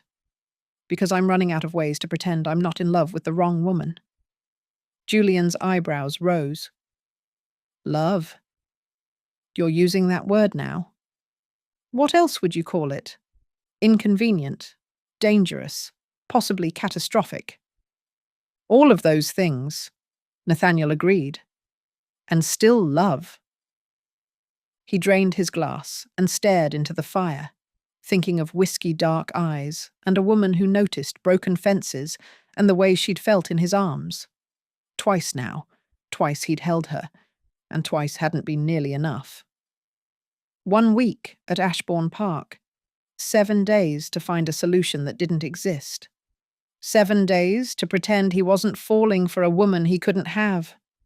7 days to save everything, or lose it all. He poured another drink and tried not to calculate the odds. Chapter 5. Clara had seen beautiful places before. She'd visited grand estates with her parents as a child, back when the Whitcombe name still carried weight and invitations. She'd walked through manicured gardens where every hedge was trimmed to geometric perfection, where fountains sparkled like diamonds, where the very air seemed calculated to impress. Ashbourne Park was nothing like those places, and it was everything. The carriage rounded the final bend in the drive, and Clara's breath caught. The house rose before them, not ostentatiously large, but perfectly proportioned, built of honey-coloured stone that glowed warm in the afternoon sun. Ivy climbed one wing in a controlled cascade of green. The windows reflected sky and clouds, making the building seem almost alive. But it wasn't the house that made Clara's chest tighten with something dangerously close to longing. It was the land. Rolling fields stretched in every direction, divided by ancient hedgerows and stone walls that had stood for centuries. She could see tenant cottages dotting the landscape, not the tumble-down hovels she'd seen on other estates, but solid structures with thatched roofs and tidy gardens. Sheep grazed on distant hills. A stream caught the light, winding through a copse of trees like a silver ribbon. It was beautiful in the way useful things were beautiful. Not for show, but because every element served a purpose and served it well. "Oh my," Lily breathed beside her. "It's rather rustic, isn't it?" Rustic. Clara wanted to laugh at the inadequacy of the word. This wasn't rustic. This was real. This was a place where people lived and worked and built lives that mattered. This was what Nathaniel was fighting to save. "It's perfect," Clara said quietly. Aunt Aurelia sniffed. "The house is smaller than I expected." Still, a viscountcy is a viscountcy. "Lily, do sit up straight. First impressions matter." The carriage rolled to a stop before the main entrance, where Nathaniel stood waiting with his household staff assembled behind him. He wore country clothes, buckskin breeches, a simple coat, boots that had actually seen use, and looked more at ease than Clara had ever seen him in London. He looked like he belonged here, rooted to this land the way the ancient oaks were rooted. He looked like home. Clara shoved the thought away and focused on descending from the carriage with appropriate dignity. Nathaniel handed Lily down first, then Aunt Aurelia, and finally reached for Clara. Their eyes met as his hand closed around hers. "Welcome to Ashbourne," he said, and though the words were for all of them, his gaze was fixed on Clara. "It's lovely, my lord," Lily said brightly. "So very green." "We have an abundance of rain," Nathaniel replied, still looking at Clara. "It keeps everything growing." Clara felt heat rise in her cheeks and firmly extracted her hand from his. "You have a beautiful home, Lord Ashbourne." "Thank you. I hope you'll be comfortable here." He finally turned to address the group. "Mrs. Whitcombe, Miss Whitcombe, Miss Clara. May I present my housekeeper, Mrs. Bramble? She'll show you to your rooms. We dine at 7. Dress is informal. We keep country hours here." Mrs. Bramble was a sturdy woman in her 50s, with kind eyes and capable hands. She curtsied and led them inside, chattering about the house's history and the arrangements she'd made for their comfort. Clara barely heard her. She was too busy trying not to stare at everything. The entrance hall with its worn flagstones and portraits of Ravensby ancestors, the drawing room glimpsed through an open door with its comfortable furniture and walls lined with books, the view through the windows of gardens that were clearly loved rather than merely maintained. Every detail spoke of care and continuity, of generations who'd built something worth preserving. "Your room, miss," Mrs. Bramble said, opening a door on the second floor. The bedroom was smaller than Clara's room in London, but infinitely more charming. A four-poster bed with blue hangings dominated one wall. A writing desk sat before windows that overlooked the gardens and, beyond them, the fields. Everything was spotlessly clean and smelled faintly of lavender. "It's perfect," Clara said. "Thank you, Mrs. Bramble. His lordship said you were to have the blue room specifically, said you'd appreciate the view." The housekeeper's eyes twinkled. "He's a good man, our lord. Works harder than any gentleman ought to, but the tenants love him for it. We all do." There was a wealth of meaning in those words, a warning, perhaps, or a blessing. Clara couldn't quite tell which. After Mrs. Bramble left, Clara stood at the window and looked out over Ashbourne Park. In the distance, she could see Nathaniel walking with a man who must be his steward, gesturing towards something in the fields. Even from here, she could read the tension in his shoulders, the weight he carried. 300 families depended on him keeping this land, and she'd promised to help him find a way.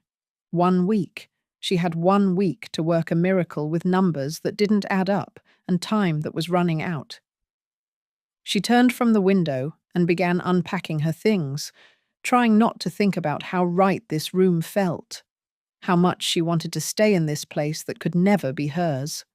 Dinner was a surprisingly intimate affair. Clara had expected a formal meal with multiple courses and stilted conversation, but Nathaniel had meant it when he said they kept country hours. The dining room was smaller than the London houses, the table set for 4 rather than 20. The food was simple but excellent. Roasted chicken, fresh vegetables from the estate gardens, bread that was still warm from the oven. "This is delightful," Lily said, and for once she sounded genuinely enthusiastic rather than dutifully pleasant. So much more comfortable than London dinners. "We're less formal here," Nathaniel agreed. "In the country there's too much work to waste time on excessive ceremony." "What sort of work?" Lily asked, and Clara could hear the coaching in the question. Ask him about things he cares about. "Estate management, primarily. This time of year, we're preparing for harvest, ensuring the equipment is in good repair, the storage barns are ready, the workers have what they need." He spoke with quiet passion, his whole demeanour changing. A good harvest can make the difference between prosperity and hardship for everyone here. "How many acres do you farm?" Clara asked, unable to help herself. 4,000 total. About half is under cultivation. The rest is pasture and woodland. Nathaniel's eyes met hers across the table. "We rotate crops to maintain soil health. Wheat, barley, turnips. The tenants manage their own plots, but I provide seed and equipment." "At what cost to them?" "A percentage of yield, adjusted based on the harvest quality. In poor years, I reduce the percentage. In good years, they keep more to sell at market." It was a generous system, Clara realised. Most landlords demanded fixed rents regardless of harvest success, leaving tenants to starve in bad years. "That must be expensive for you," she said carefully. "It's sustainable. Happy tenants work harder, stay longer, invest in improvements. It's better for everyone in the long term." "Even if the short term is difficult?" His jaw tightened fractionally. "Even then." Aunt Aurelia, who'd been listening with barely concealed impatience, cleared her throat. How lovely that you're so devoted to your tenants, Lord Ashbourne. But surely once you and Lily are married, you'll have more time for society. London is so much more diverting than crop rotations. I'm afraid Ashbourne Park requires my presence most of the year, Nathaniel said politely. The Viscountess would need to be comfortable with country life. Lily's smile faltered slightly. Oh, I hadn't realised. That is, I assumed we'd spend the season in London. We would. But the rest of the year, my place is here. An awkward silence fell. Clara could see Lily trying to imagine herself buried in the country, far from balls and gossip and everything she'd been raised to value. To her credit, she rallied quickly. Then I shall learn to love the country, Lily said with determined brightness. Clara can teach me. She's always been better with practical matters. Miss Clara does seem to have a gift for seeing what needs to be done, Nathaniel said, and there was something in his voice that made Clara's pulse quicken. After dinner, Aunt Aurelia claimed fatigue and retired early, taking Lily with her. Clara should have followed, but Nathaniel caught her eye as she moved toward the door. A moment, Miss Clara? I'd like to show you the estate ledgers, if you're not too tired. It was a transparent excuse. They both knew it. Of course, my lord, Clara said, because she was apparently incapable of making sensible decisions where he was concerned. He led her to his study, a comfortable room lined with books and maps, dominated by a massive desk covered in papers. A fire burned in the hearth, taking the chill off the evening air. The main ledgers are here, Nathaniel said, pulling several volumes from a shelf. Income, expenditure, tenant accounts, harvest records for the past 5 years. Clara took the top ledger and carried it to the desk. Nathaniel lit additional candles, and they settled into chairs on opposite sides of the desk, a safe distance, properly chaperoned by mahogany and account books. For several minutes, there was only the scratch of Clara's pencil as she made notes, the crackle of the fire, the comfortable silence of two people working toward a common goal. Your tenant system is more generous than I expected, Clara said eventually. Most landlords would demand higher percentages. Most landlords don't depend on their tenants' goodwill for survival. Nathaniel leaned back in his chair. My father nearly destroyed this estate through neglect and poor decisions. When I inherited, half the cottages were uninhabitable. The fields were exhausted, and the tenants were one bad harvest from starvation. I had to rebuild trust before I could rebuild anything else. So you invested in them. I invested in the land. The people are part of the land. He said it simply, as though it were obvious. You can't have one without the other. Clara looked up from the ledger and found him watching her with an intensity that stole her breath. What? She asked. You understand? Most people don't. They see tenants as interchangeable labour, the land as something to extract value from. But you see it as a system, an ecosystem. I see it as a home, Clara said quietly, for 300 families who deserve to keep it. Something shifted in Nathaniel's expression. Gratitude, perhaps, or recognition, or something deeper that made Clara's chest ache. Help me save it, he said. Please, Clara. I know I have no right to ask. I know this is complicated and dangerous, and probably impossible, but— Show me the harvest projections, Clara interrupted. Because if he kept talking like that, kept looking at her like she was the answer to prayers he'd been too proud to speak, she was going to do something irreversibly foolish. Nathaniel pulled another ledger from the shelf and brought it around the desk. He set it down beside Clara's and leaned over her shoulder to point out specific entries. This year's wheat yield should be strong if the weather holds. Barley is less certain. We had rust in the spring. The turnips are a hedge against grain failure, Clara finished, scanning the numbers. Smart. And you've set aside seed for next year already. Always. My father used to sell the seed corn when he needed quick money. It's a disaster waiting to happen. They bent over the ledger together, Clara's finger tracing down a column of figures while Nathaniel explained the context. Their heads were close enough that Clara could smell sandalwood and leather, and something uniquely him. Here, she said, pointing to a line item. This relief fund for tenant emergencies, it's generous, but the allocation formula could be more efficient.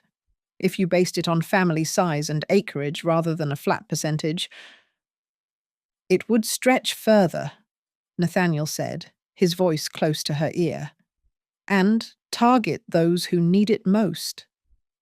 Exactly. And here? Clara reached for her pencil to make a note, and her hand brushed Nathaniel's where it rested on the desk. They both froze.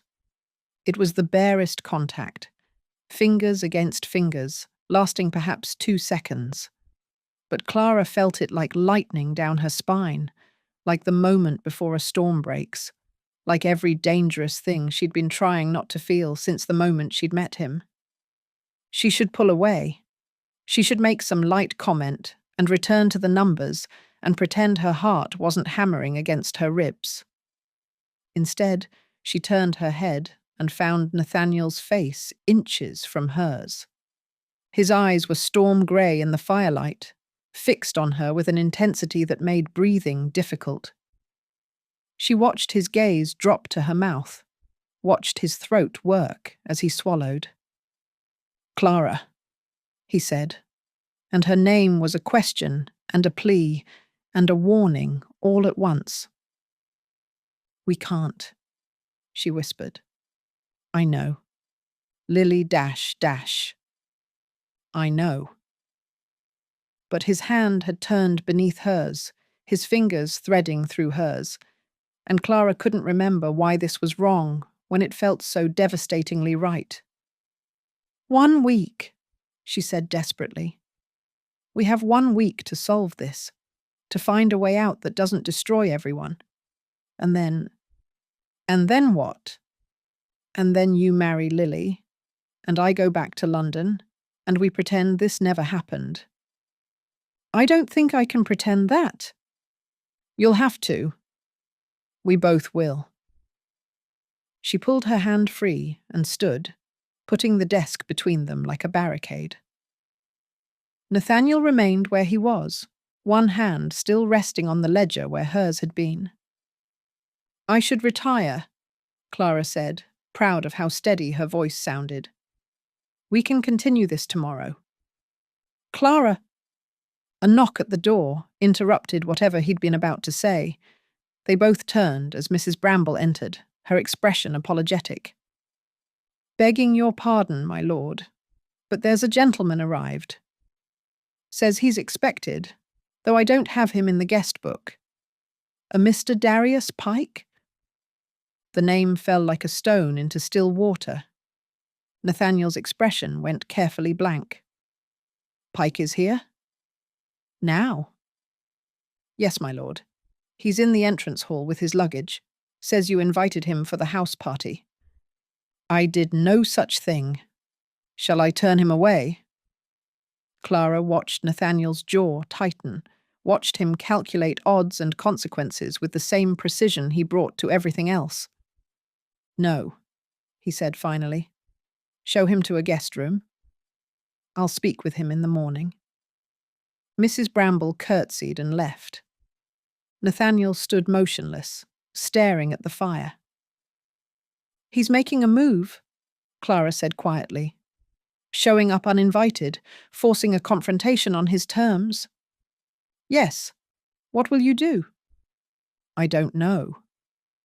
Nathaniel turned to face her, and Clara saw something in his expression that frightened her.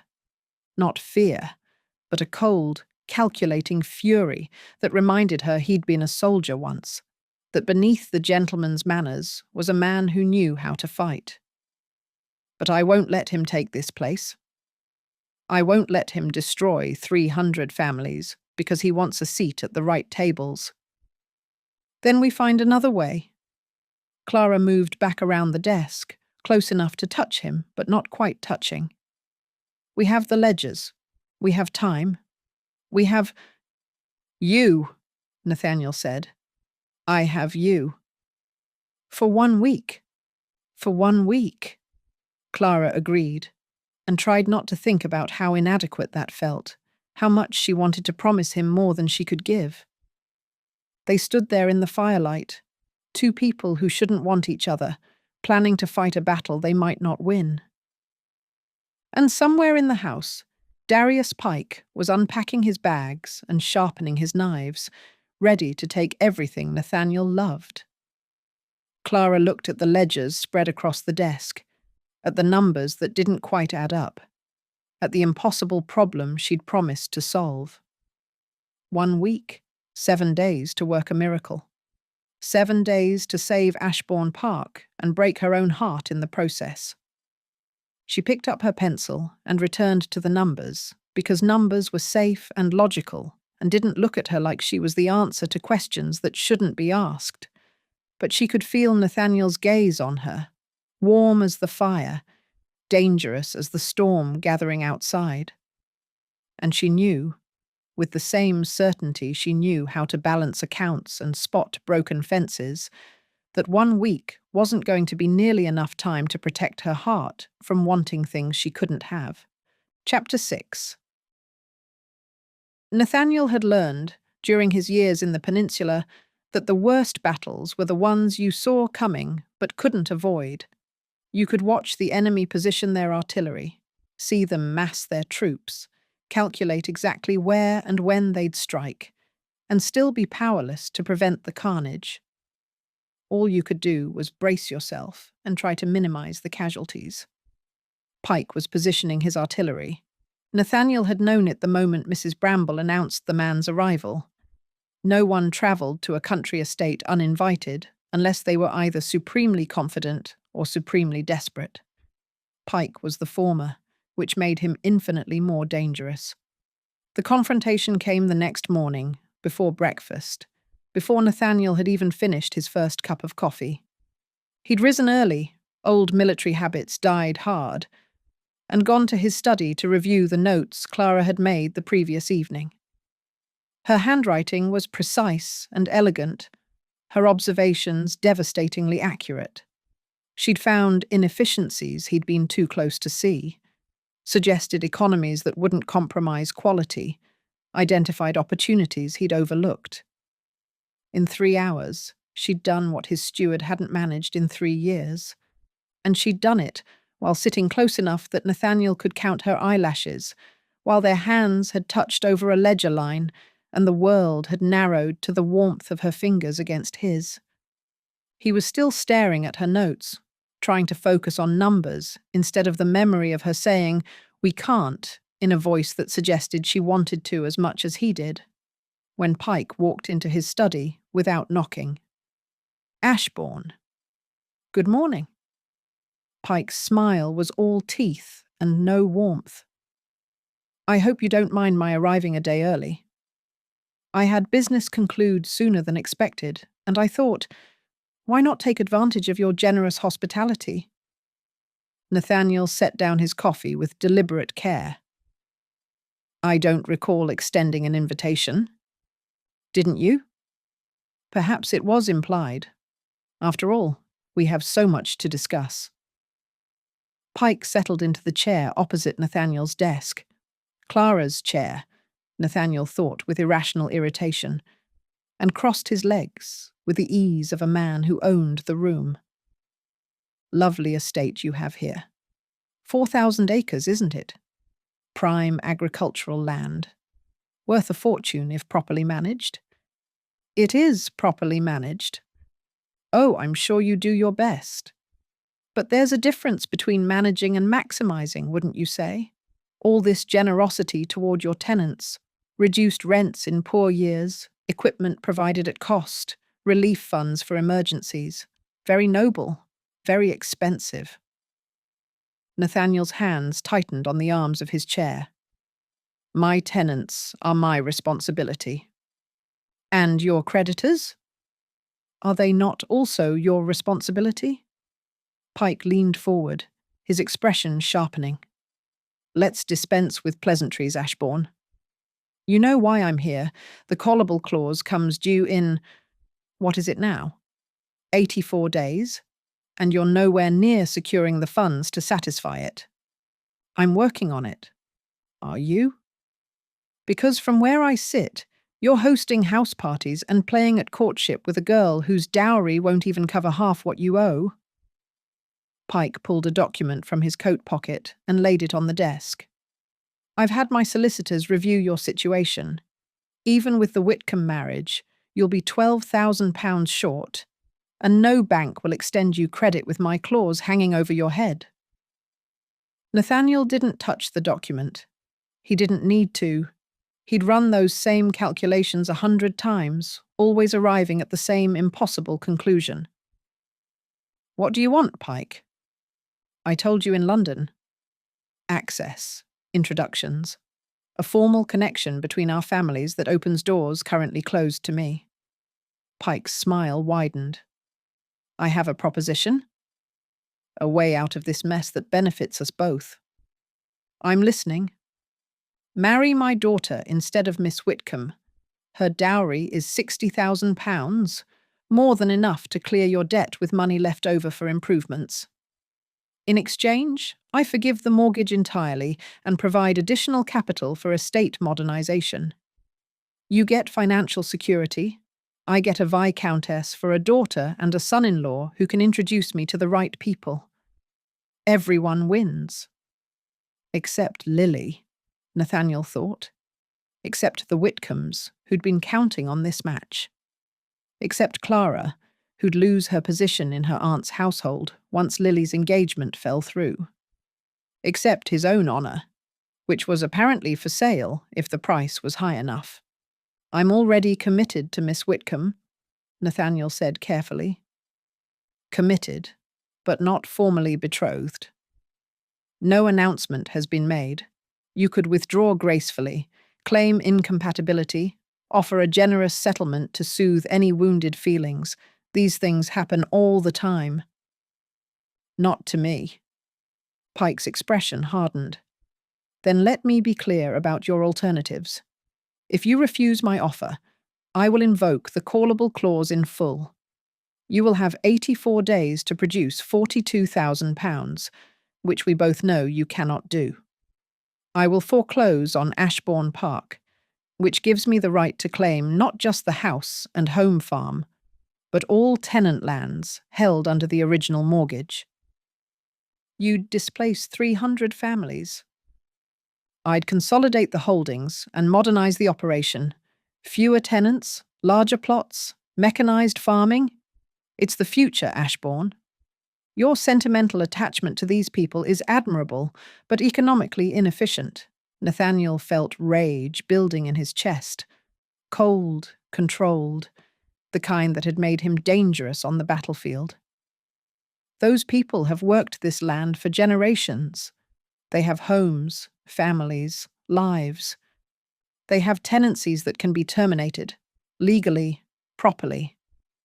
Pike stood, smoothing his coat. I'm not a monster, Ashbourne. I'm a businessman, and I'm offering you a way to save your precious estate and your precious tenants. All you have to do is make the practical choice. By breaking my word to a respectable young woman. By choosing reality over sentiment. Miss Whitcombe will recover. Young ladies always do. But your tenants won't recover from foreclosure. You know what happens to displaced farmers, workhouses, starvation. Worse. Pike moved toward the door, then paused. I'll give you a fortnight to decide. 2 weeks, Ashbourne.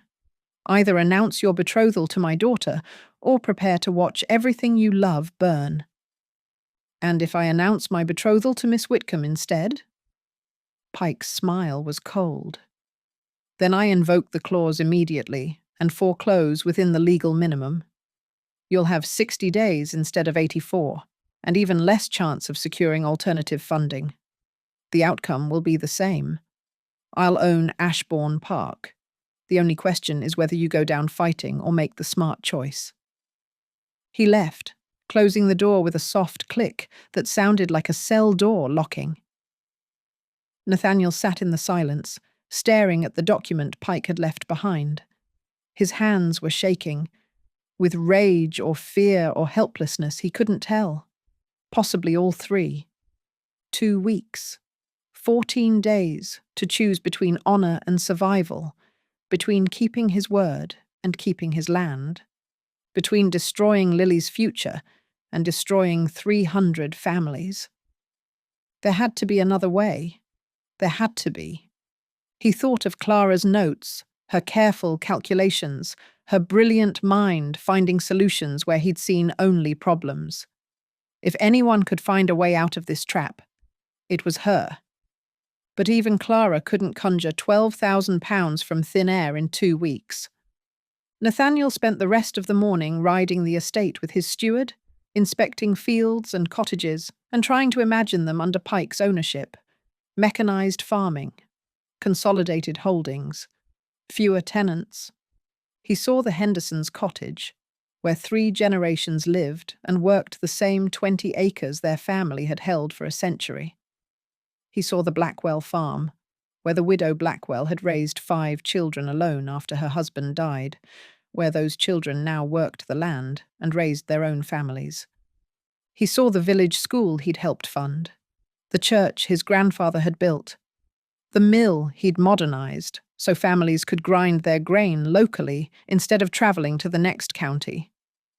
Every stone, every field, every face was a responsibility he'd sworn to protect, and he was failing them. By the time he returned to the house, he'd made a decision. It wasn't a good decision. There were no good decisions left, but it was the only one he could live with. He would announce his betrothal to Lily, immediately, within the week. It wouldn't solve the financial problem, but it would buy time. Pike had said he'd invoke the clause immediately if Nathaniel chose Lily, but there were legal processes, paperwork, delays that could be exploited. Julian could file challenges, request reviews, tie Pike up in court for months. It wasn't a solution. It was a delaying tactic. But delay was all Nathaniel had left, and perhaps, in the time he bought, Clara could work her magic with numbers and find the miracle they needed. He just had to convince Lily to agree to an accelerated timeline. And her mother. And somehow keep Clara from knowing the real reason. Because if she knew Pike had threatened foreclosure, she'd try to fix it. And there was no fix that didn't involve someone getting hurt. Better it be him than her. He found Mrs. Whitcombe in the drawing room, holding court over tea, while Lily embroidered something that looked like it might eventually be a pillow. Clara sat by the window with a book, but Nathaniel could tell she wasn't reading. Her eyes hadn't moved in the 5 minutes he'd been watching from the doorway. Lord Ashbourne. Mrs. Whitcombe's voice could have shattered crystal. How delightful. Do join us. We were just discussing the arrangements for the Harvest Festival. Lily thinks it would be charming to attend. It would be my pleasure to escort you, Nathaniel said automatically. He turned to Lily. Miss Whitcombe, might I have a word? In private? Lily's eyes widened, but she set aside her embroidery and stood. Of course, my lord. Mrs. Whitcombe's expression turned calculating. How mysterious. Clara go with them. Propriety, you know. Clara closed her book and followed them into the library, her face carefully neutral. Nathaniel could feel her gaze on him, questioning, concerned. He couldn't look at her. If he looked at her, he'd lose his nerve. "Miss Whitcombe," he began, addressing Lily, "I've been thinking about our arrangement. The timeline we discussed." "Yes?" Lily's voice was small, uncertain. "I'd like to accelerate it, announce our betrothal this week, marry within the month." The words fell like stones. Lily's face went pale. Mrs. Whitcombe, who'd followed them despite not being invited, looked triumphant. "Within the month," she crowed. "How wonderfully romantic. Lily, did you hear? His lordship is eager to make you his bride."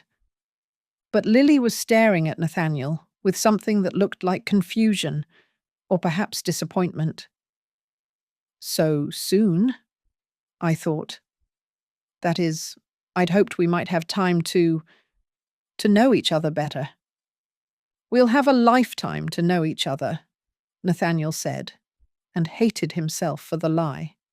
"But there are estate matters that require immediate attention, financial arrangements that would be simplified by a swift marriage." It was as close to the truth as he could get, without revealing everything. "I see." Lily's voice had gone flat. "Financial arrangements." "Lily, don't be difficult," Mrs. Whitcombe snapped. "Lord Ashbourne is offering you everything we've worked for. A title, a home, security. What more could you possibly want?" "Love," Nathaniel thought. "She wants love, and I can't give her that because I'm in love with her cousin." "Of course, Mamma," Lily said quietly. "If Lord Ashbourne wishes to marry quickly, then we shall marry quickly." "Excellent. I'll begin arrangements immediately. We'll need to return to London for the trousseau, of course, and there's the announcement to place in the papers and—" Mrs. Whitcombe's voice faded into planning and logistics, but Nathaniel wasn't listening. He was watching Clara, who stood by the window with her book clutched to her chest like armor. Her face had gone carefully blank, but he saw the moment the news truly hit her, saw her eyes widen fractionally, saw her throat work as she swallowed, saw something that looked like pain flash across her features before she locked it away. "Clara," Lily's voice was uncertain, "aren't you going to congratulate us?" Clara's smile was perfect and perfectly false. "Of course. Congratulations to you both. I'm sure you'll be very happy." "Thank you," Nathaniel said, and the words tasted like ash. "If you'll excuse me," Clara said, her voice admirably steady, "I should check on the arrangements for dinner. Mrs. Bramble will want to know we have cause for celebration." She left before anyone could stop her, moving with that particular grace she had, the ability to disappear in plain sight, to become invisible even as she walked through the center of a room.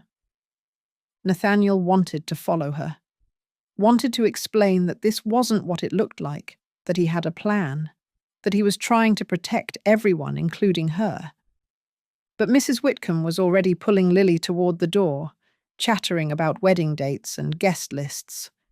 And Lily was looking back at him with an expression he couldn't quite read. Not happiness, certainly, but perhaps resignation or duty, or the same trapped feeling Nathaniel felt in his own chest.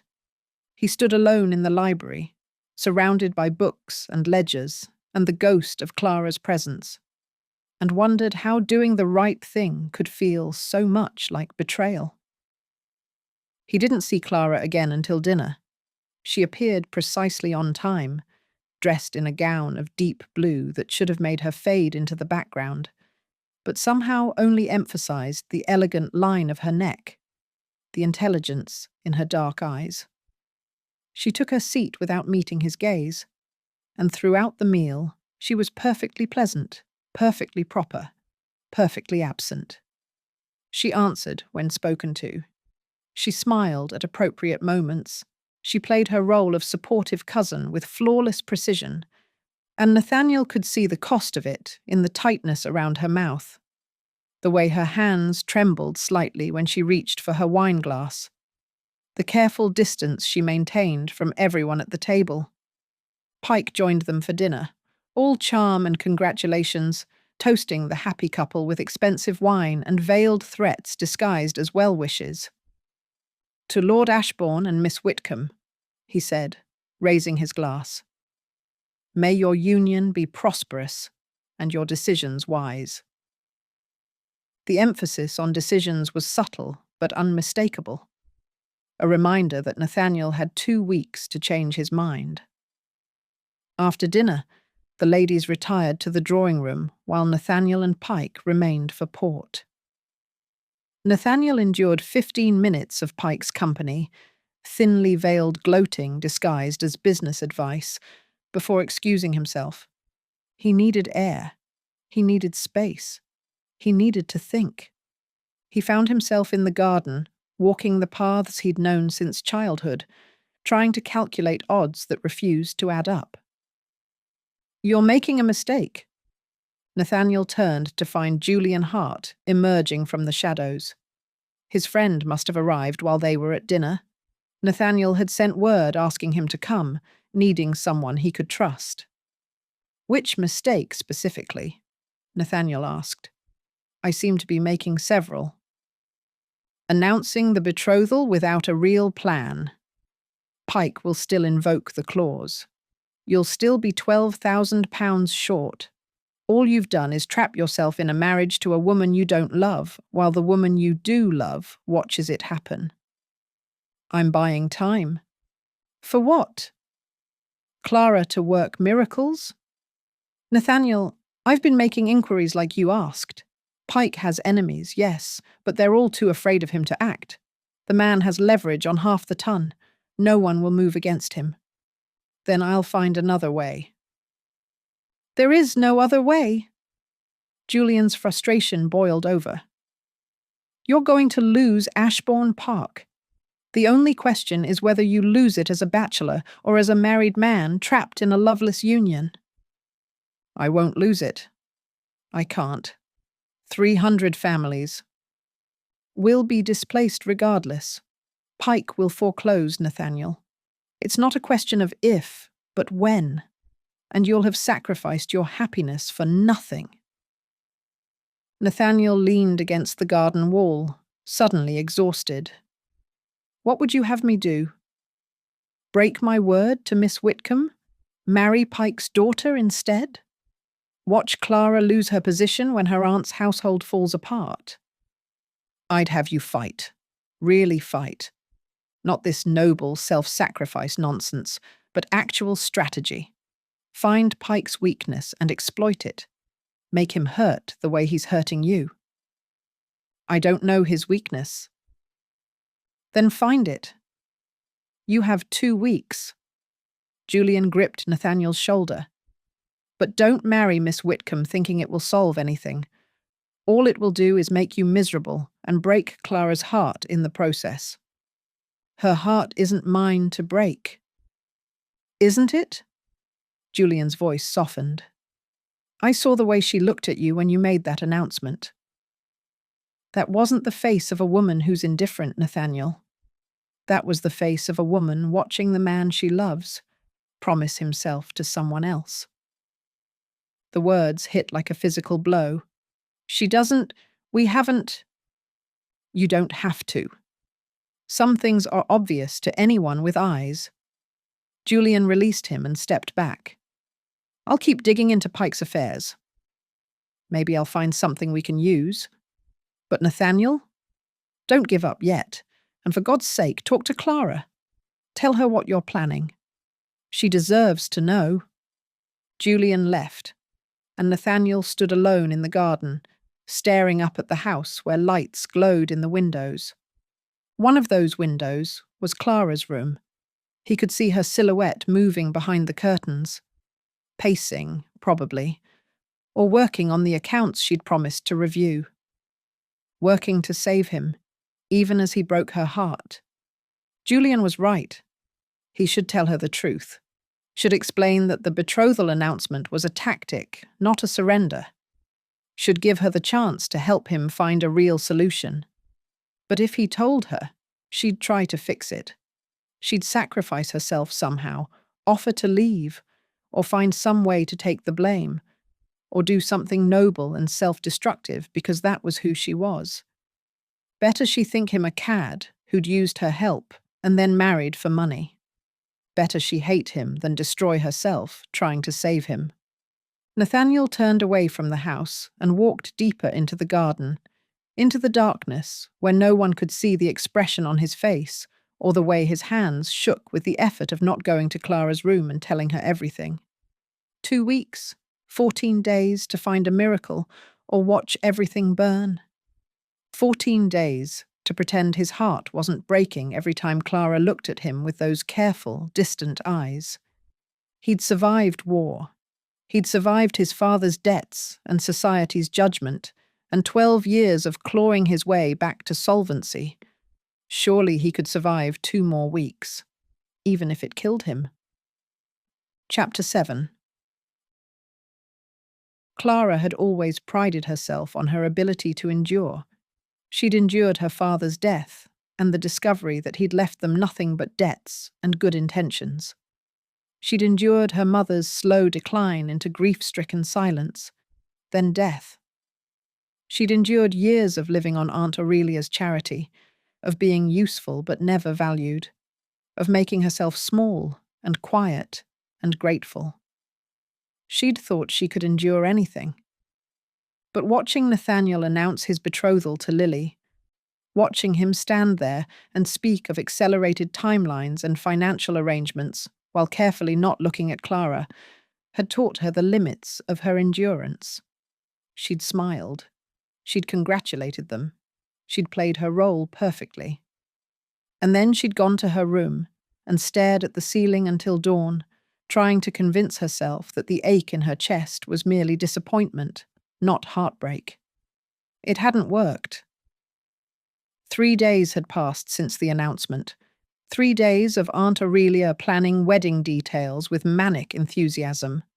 3 days of Lily looking increasingly uncertain, like a woman walking toward a cliff she couldn't quite see.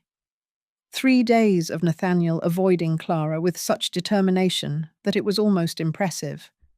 3 days of Clara pretending her heart wasn't shattering with every polite smile, every careful distance, every moment of not touching him. She'd thrown herself into the estate accounts with desperate focus. Numbers didn't lie. Numbers didn't look at you like you were the answer to questions they shouldn't ask. Numbers were safe. But even numbers couldn't save Ashbourne Park. She'd run the calculations a dozen different ways, and they all ended the same. £12,000 short, with no legal way to secure additional funding before Pike's clause came due. She was failing. Nathaniel was going to lose everything, and she couldn't stop it. The realization sat in her stomach like lead. On the 4th morning, Mrs. Bramble found Clara in the study, surrounded by ledgers and increasingly desperate notes. "Begging your pardon, miss, but his lordship asked if you'd accompany him on a visit to the Hendersons' farm. There's a question about drainage that needs a practical eye." Clara looked up from the accounts, her vision blurring from hours of staring at numbers. Surely his steward would be more appropriate. "His lordship specifically requested you, miss." Mrs. Bramble's expression was kind, but knowing. "Said you had a gift for seeing what needs fixing." It was a terrible idea. Being alone with Nathaniel, even on a tenant visit, was dangerous in ways Clara couldn't afford. "Of course," she heard herself say. "When does he wish to leave?" "Within the hour, miss. And you'll want a warm cloak. There's rain coming." The sky was already darkening when they set out in Nathaniel's curricle, clouds massing on the horizon like an invading army. Clara sat as far from him as the narrow seat allowed, her hands folded in her lap, her eyes fixed on the road ahead. They rode in silence for the 1st mile, then the 2nd. The tension stretched between them like a wire pulled too tight. "You've been avoiding me," Nathaniel said finally. "You've been avoiding me," Clara countered. "Yes, I have." He guided the horses around a bend with practiced ease. "I thought it would be easier. Is it?" "No." Clara didn't respond. What could she say? That she'd spent 3 nights lying awake, replaying every conversation, every touch, every moment when she'd foolishly let herself believe there might be a future where she wasn't alone. That she'd memorized the exact shade of his eyes and the way his voice softened when he said her name. That she was in love with him, and it was destroying her. "The accounts," she said instead, because work was safer than honesty. "I've reviewed everything 3 times. There's no solution, Nathaniel. Even with economies, even with a perfect harvest, you'll still be short, unless you can secure additional credit, which no bank will provide with Pike's clause outstanding." "Exactly." Clara's hands tightened in her lap. "I'm sorry. I promised to help, and I've failed." "You haven't failed. The situation is impossible. You've simply confirmed what I already knew." "Then why did you ask me to review the accounts? Why bring me here at all?" The question hung between them, heavy with implications neither of them could afford to examine.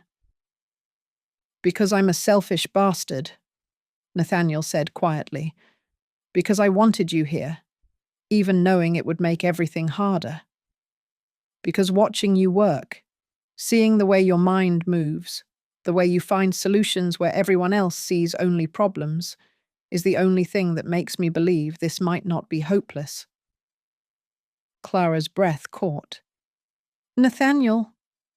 "I know. I shouldn't say these things. I'm betrothed to your cousin. I have no right to want you the way I do."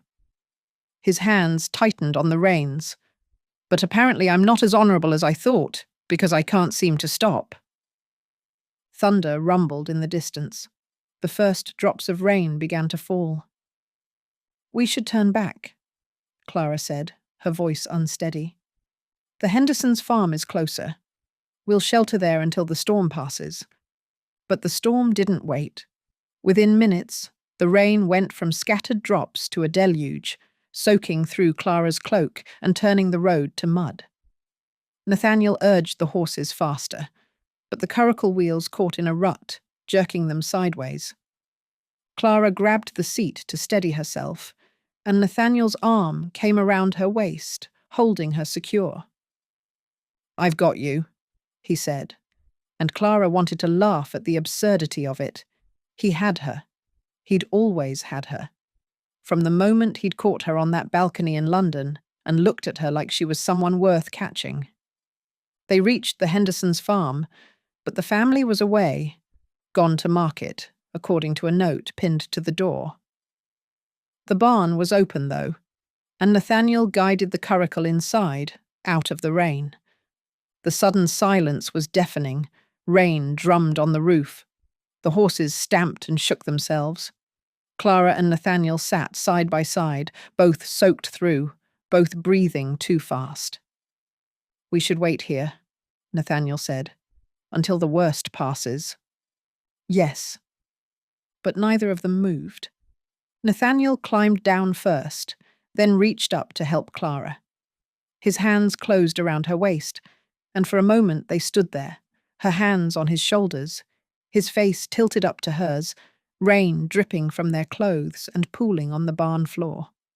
"Clara," he said, and her name was a prayer and a curse and a question all at once. "Don't." She stepped back, wrapping her arms around herself. "Please don't make this harder than it already is." "How could it possibly be harder?" "I'm marrying your cousin in 3 weeks while being in love with you. I'd say we've reached maximum difficulty." The words hit like lightning. Clara stared at him, certain she'd misheard. "What did you say?" "You heard me." Nathaniel ran a hand through his wet hair, looking suddenly exhausted. I'm in love with you. I've been in love with you since you stood on that balcony and told me you weren't afraid of heights, only of being useless. Maybe before that. Maybe from the moment you looked at my mortgage documents and saw what no one else had bothered to look for. You can't be. And yet I am. Inconveniently, impossibly, completely. Clara's chest felt too tight to breathe. You're marrying Lily. I know. In 3 weeks. I know that too. Then why are you telling me this? The words came out sharper than she'd intended, edged with pain she couldn't contain. What possible good can come from… Because you asked me why I brought you here, and I'm tired of lying. Nathaniel moved closer, and Clara found herself backing up until she hit the barn wall. Because I'm going to spend the rest of my life pretending I don't love you, and I thought, just once, I could tell the truth. The truth is a luxury we can't afford. I know. Believe me, I know. He braced one hand against the wall beside her head, close enough that she could feel the heat of him despite their wet clothes. So tell me you don't feel the same. Tell me I'm alone in this, and I'll never mention it again. I'll marry Lily, and you'll go back to London, and we'll both pretend this conversation never happened. Clara should lie. She should tell him she felt nothing, that he'd misread her entirely, that she'd be delighted to dance at his wedding and wish him well, but she'd spent her entire life being practical and sensible and swallowing her own wants for the sake of others, and she was so tired of lying. I can't, she whispered. Can't what? Can't tell you I don't feel the same. Can't pretend I'm not… Her voice broke. I can't hate you, Nathaniel. I've tried. God knows I've tried. But I can't, because She couldn't finish. Couldn't say the words that would make this real and irrevocable. But Nathaniel's eyes had gone dark, intense, and she saw the moment he understood what she couldn't say. Clara. His voice was rough. If I kiss you right now, there's no going back. We can't undo it. We can't pretend it didn't happen. I know. It's wrong. It's a betrayal of Lily, of your family, of every principle I claim to hold. I know that too. Then tell me to stop. Tell me to walk away. Clara looked at him, at this man who'd tried so hard to do the right thing, who'd sacrificed his own happiness to save 300 families, who'd looked at her like she was extraordinary when the rest of the world had spent years teaching her she was ordinary at best. She thought of all the years ahead, of watching him marry Lily and build a life that didn't include her, of going back to London and making herself useful and small and grateful, of never knowing what it felt like to be kissed by the only man she'd ever loved. I can't, she said. I can't tell you to stop. Something shifted in Nathaniel's expression, relief or resignation or reckless abandon. Then may I, Clara, may I kiss you? Just once, just this once, before I spend the rest of my life wishing I had. He was asking permission. Even now, even in this moment of madness, he was asking. It broke something in Clara's chest. Yes, she breathed. Yes. Nathaniel's hand came up to cup her face, his thumb brushing her cheekbone with devastating gentleness. He leaned in slowly, giving her every chance to change her mind, to pull away, to be sensible. Clara didn't pull away. His lips touched hers, soft and questioning, and the world narrowed to that single point of contact. For a heartbeat, neither of them moved. Just that gentle pressure, that impossible sweetness. Then Clara's hands fisted in his wet coat, and Nathaniel made a sound low in his throat, and the kiss deepened into something desperate and aching and utterly ruinous. He kissed her like she was air, and he was drowning, like she was the answer to every question he'd been afraid to ask. His hand slid into her hair, scattering pins, and Clara rose on her toes to get closer, to feel more, to memorize every second of this beautiful, terrible mistake. She'd never been kissed before, had never let anyone close enough to try. But this was everything she'd never known she wanted. The taste of rain on his lips, the solid warmth of his body against hers, the way he held her like she was precious and breakable and strong all at once. The way he kissed her like it mattered, like she mattered. Nathaniel pulled back just far enough to rest his forehead against hers, both of them breathing hard. "Clara," he said, and her name sounded like a benediction and a confession. "God help me, Clara." Reality crashed back in. They'd kissed. She'd kissed her cousin's betrothed. She'd betrayed Lily, betrayed Aunt Aurelia, betrayed every principle she'd tried to live by, and she couldn't bring herself to regret it. "We can't do this again," Clara said, even as her hands remained fisted in his coat, even as she made no move to step away. "I know. It was a mistake, a moment of madness. I know that too. Nathaniel, you're marrying Lily in 3 weeks." "Do you think I don't know that?" He pulled back, and Clara saw anguish in his eyes. "Do you think I'm not aware that I just betrayed a good, kind woman who's done nothing wrong? That I've compromised you, ruined any chance you had of—" "I was already ruined," Clara said flatly. "Poor relations don't get chances, Nathaniel. We get charity and condescension and the privilege of being useful. You haven't ruined anything that wasn't already broken." "That's not true." "Isn't it?" She finally released his coat, smoothing the wrinkled fabric with shaking hands. "I'm 27. I have no dowry, no prospects, no future beyond being Aunt Aurelia's unpaid companion until she dies or decides I'm too expensive to keep. One kiss doesn't change that." "It changes everything." "No, it changes nothing." Clara forced herself to meet his eyes. "You're still marrying Lily. I'm still going back to London. This—" She gestured between them. "This was a moment out of time. A mistake we'll both have to live with. But it doesn't change what happens next. What if I don't marry Lily? Then you lose Ashbourne Park, and 300 families lose their homes, and Lily's reputation is destroyed because everyone will assume she was jilted for cause." Clara's voice was steady now, practical. "And I lose my position in Aunt Aurelia's household because she'll never forgive the scandal. So we'll both be ruined, and 300 families will be displaced, and Pike will win. Is that what you want?" "I want you." The words were simple and devastating. "You can't have me," Clara said, and felt something inside her chest crack. "We don't get what we want, Nathaniel. We get what we can live with.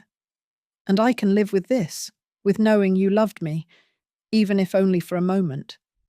With having this one kiss to remember when I'm old and alone. But I can't live with being the reason you destroyed everything you've worked for. I can't live with being the reason 300 families suffer. So we just—" "What? Pretend this never happened?" "Yes. I don't think I can do that." "Then you'll have to learn." Clara straightened her shoulders, calling on every ounce of strength she'd developed over years of making herself useful and invisible. "The rain is stopping. We should return to the house before we're missed."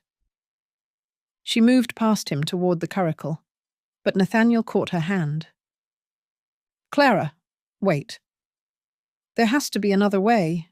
If we could just—" "There isn't." She pulled her hand free gently but firmly. You know there isn't. We've run the numbers. We've explored every option. This is the only way forward. A way forward that destroys us both. Better us than 300 innocent families. She climbed into the curricle before he could respond, before she could see the expression on his face, before she could do something foolish like kiss him again and damn the consequences. Nathaniel joined her after a moment, and they drove back to Ashbourne Park in silence. The rain had stopped, leaving everything washed clean and glistening. The sun was breaking through the clouds, painting the fields in gold. It was beautiful. Clara had never felt less like appreciating beauty. They were nearly to the house when she saw the figure standing on the front steps, watching their approach. Lily. Even from a distance, Clara could see her cousin's posture, the slight tilt of her head, the way she held herself very still, like someone who'd just realized something they'd been trying not to see. "She's watching us," Nathaniel said quietly.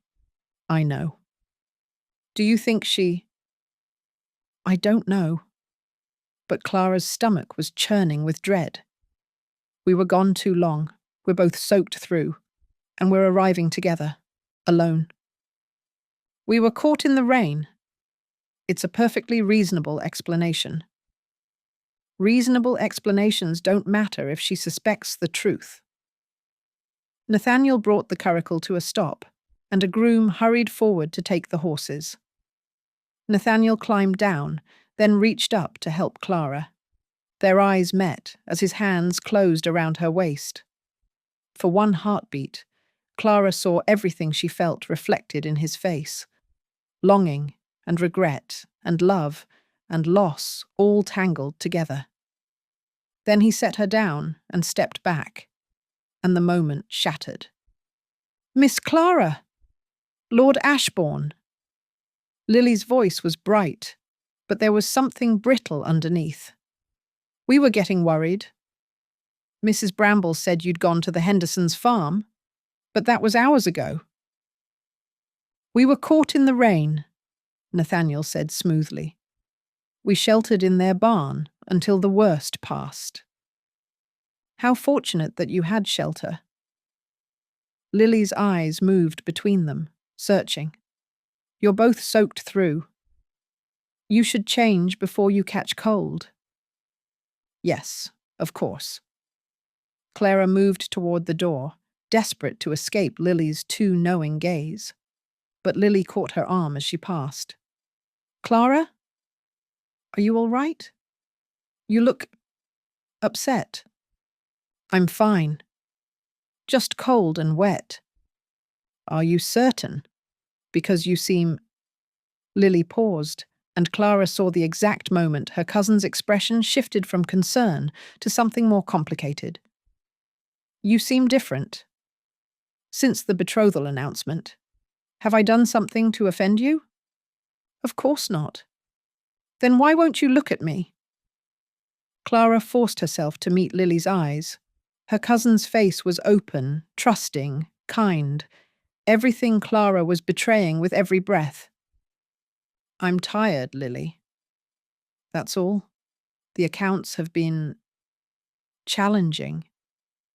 "The accounts?" Lily's voice was soft, but there was an edge to it Clara had never heard before. "Yes. You've been spending a great deal of time on Lord Ashbourne's accounts, alone with him, in his study, late into the evening." Lily --. "I'm not a fool, Clara." Lily's grip on her arm tightened. "I may not be as clever as you or as practical, but I'm not blind. I see the way he looks at you, the way you look at him when you think no one's watching." Clara's heart stopped. "I don't know what you mean." "Don't you?" Lily released her arm and stepped back. "I've been trying to convince myself I was imagining it, that I was being silly and jealous for no reason. But just now, when you arrived together, the way you looked at each other—" "Nothing happened," Clara said, and hated herself for the lie. Lily, I swear. Nothing. I want to believe you. Lily's eyes were bright with unshed tears. You're my cousin. My friend. The person I trust most in the world. So please, Clara, tell me I'm wrong. Tell me there's nothing between you and Lord Ashbourne. Tell me I'm not about to marry a man who's in love with someone else. The words hung in the air between them, impossible to answer honestly and impossible to lie about convincingly. Clara opened her mouth, searching for something to say that wasn't a complete betrayal of either Lily or the truth. But before she could speak, Nathaniel's voice cut through the tension. Miss Whitcombe, you're not wrong to sense that something is amiss. But I assure you, Miss Clara has behaved with nothing but propriety and honour. If there are complications in our arrangement, they are entirely my fault, not hers. It was masterfully done. An admission that didn't admit anything. A defence of Clara that somehow made everything worse. Lily looked between them, her expression crumbling. I see. How very noble of you both. She turned and fled into the house, leaving Clara and Nathaniel standing in the drive, soaked and miserable, and caught in a trap of their own making. She knows, Clara said quietly. She suspects. That's not the same as knowing. It's close enough. Clara wrapped her arms around herself, suddenly colder than the rain had made her. This is going to destroy her, Nathaniel. And there's nothing we can do to stop it. I'll talk to her. I'll explain. Explain what? That you kissed me? That you're in love with me but marrying her anyway? That will make everything so much better. Clara, I need to go. She moved toward the door, desperate to escape before she started crying. I need to change. And you need to figure out how to fix this, because I don't think I can. She left him standing there and fled to her room, where she finally let herself fall apart. She'd been kissed by the man she loved, and it had ruined everything. Chapter 8. Nathaniel had always believed that honour was a simple thing. You kept your word. You protected those weaker than yourself. You did your duty, even when it cost you everything. But standing in the drawing room of Ashbourne Park, preparing to make a public announcement that would bind him to one woman while being in love with another, Nathaniel was learning that honour was far more complicated than he'd ever imagined, and far more expensive. Are we ready? Mrs. Whitcombe's voice cut through his thoughts like a blade. She'd invited half the county for tea. Neighbours, local gentry, anyone who mattered enough to spread the news efficiently. The drawing room was packed with curious faces, all waiting to hear the Viscount Ashbourne announce his betrothal. Yes, Nathaniel said, though he'd never felt less ready for anything in his life. Lily stood beside him, dressed in pale pink that made her look younger than her 20 years. She'd been avoiding his eyes since yesterday, since that terrible moment in the drive when she'd looked at him and Clara and seen too much. He'd tried to speak with her privately to explain, though what he could explain without making everything worse, he didn't know. But Lily had pleaded a headache and locked herself in her room, and Mrs. Whitcombe had been too busy with preparations to notice her daughter's distress. Or perhaps she'd noticed and simply didn't care, too focused on securing the title she'd worked so hard to obtain. Clara stood near the window, as far from Nathaniel as the room allowed. She wore grey, always grey, as though she were trying to fade into the wallpaper. Her face was composed, her posture perfect, her hands folded neatly at her waist. She looked like a woman attending a funeral. Nathaniel's chest ached just looking at her. He could still taste her kiss, could still feel the way she'd fisted her hands in his coat, the way she'd risen on her toes to get closer, the small sound she'd made when he'd deepened the kiss. Could still hear her voice saying, I can't hate you, because I—" She hadn't finished the sentence, but he'd understood anyway, and it was destroying him. Lord Ashbourne. Mrs. Whitcombe's voice was sharp with impatience. Everyone is waiting.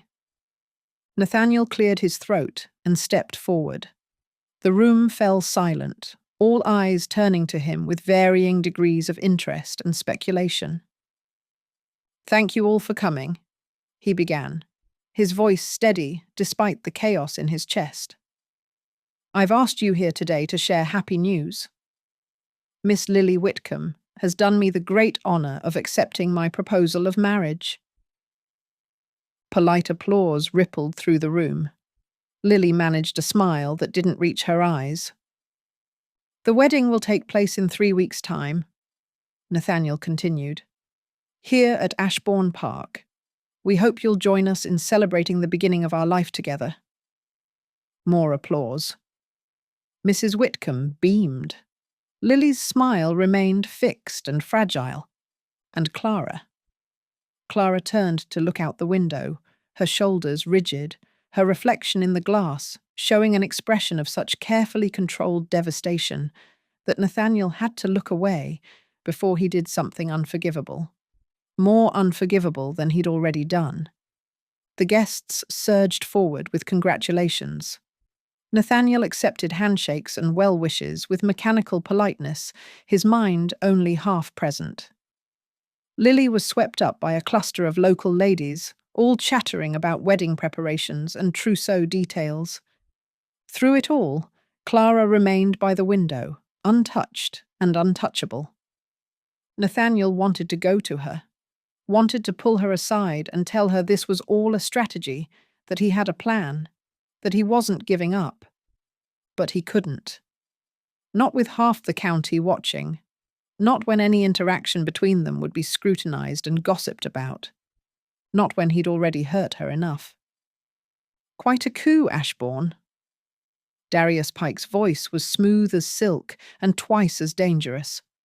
He'd positioned himself near the refreshment table, watching the proceedings with the satisfied air of a man who'd won a particularly satisfying game. 3 weeks. That's quite the accelerated timeline.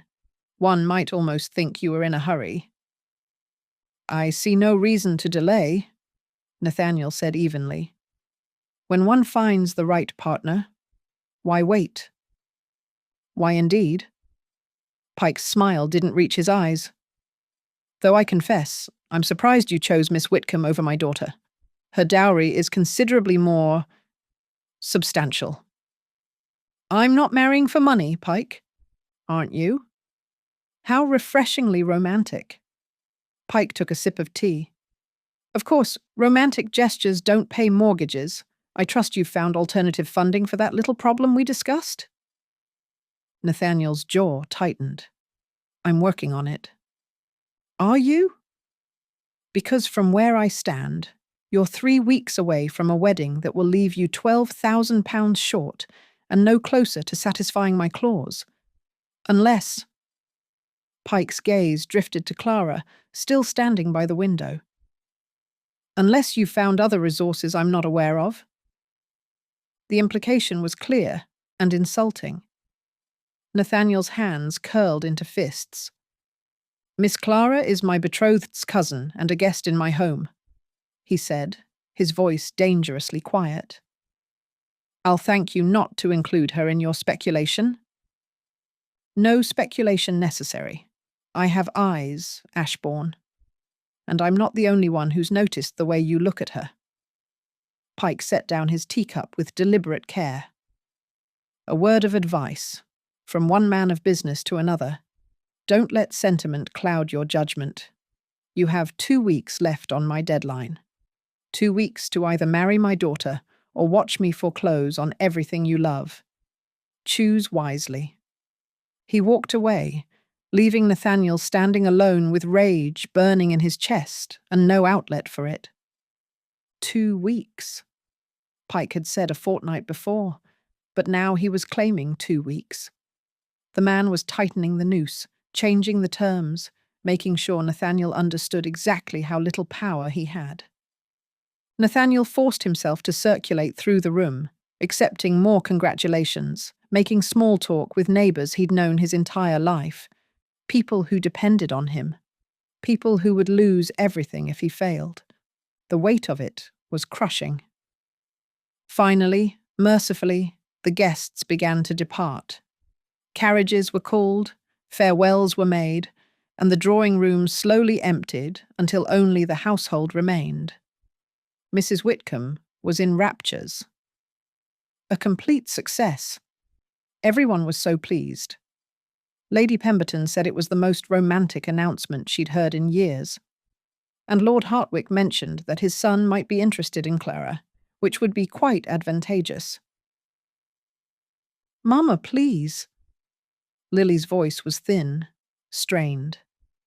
"I have a headache. May I be excused?"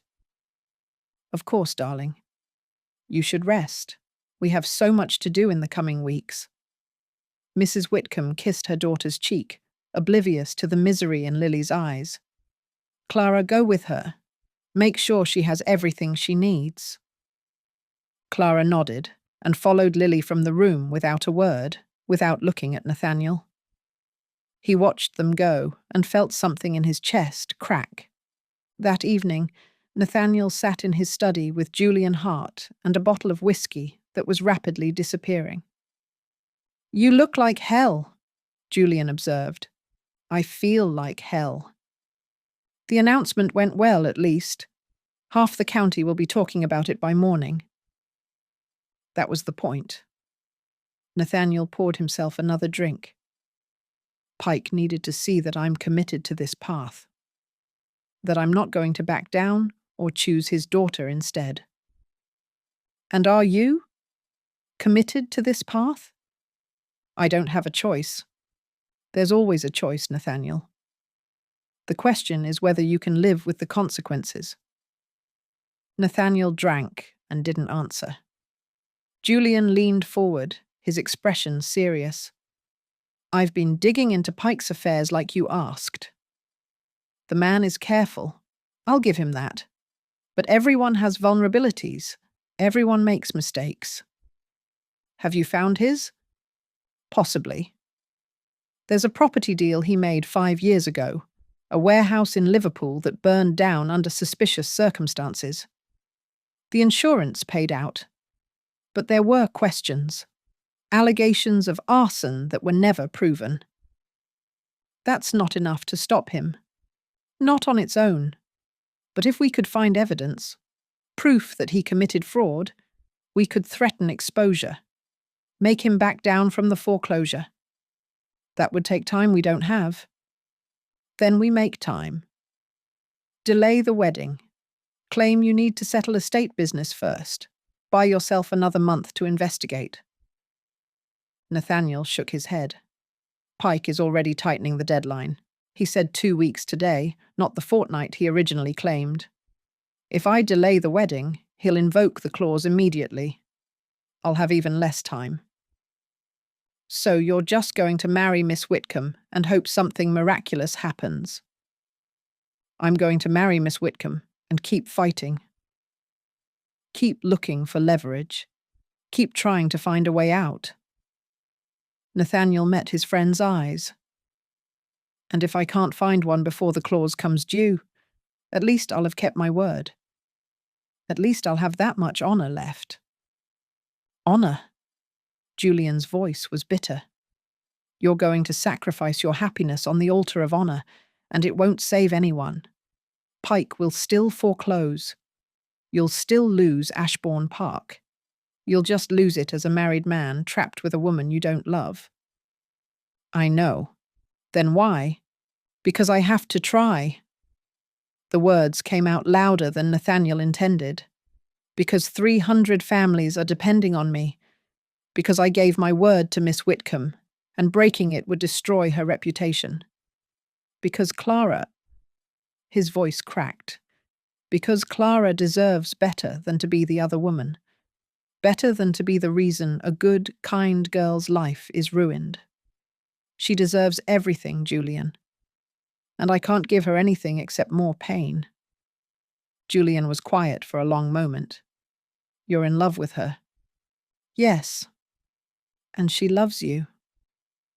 I think so. Yes. Then fight for her. Really fight. Not this noble self-sacrifice nonsense, but actual fighting. Find Pike's weakness and destroy him. Break the betrothal. Give yourself a chance at happiness. At what cost? Lily's reputation. Clara's position in her family. The security of 300 families who've done nothing wrong. Sometimes the cost is worth it. Not this time.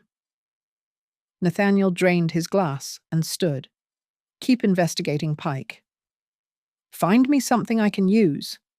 But Julian, I'm getting married in 3 weeks. That's not changing.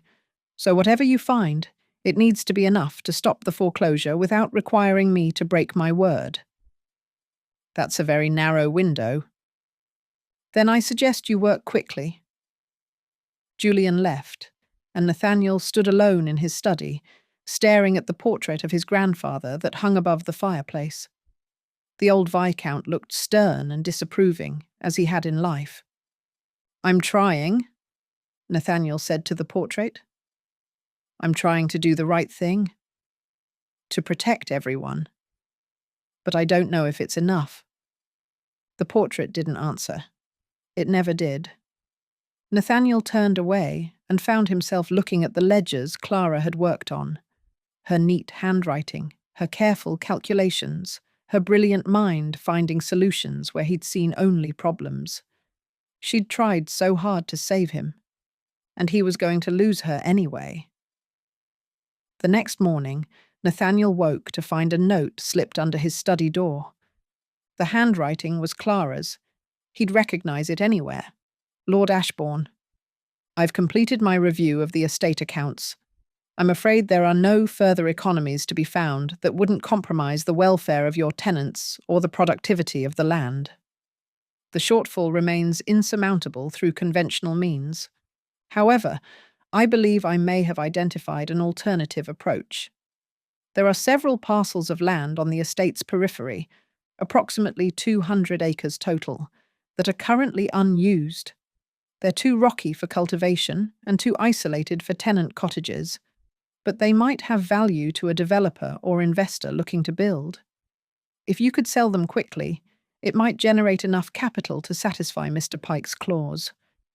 I've taken the liberty of drafting a prospectus and identifying potential buyers. The documents are on your desk.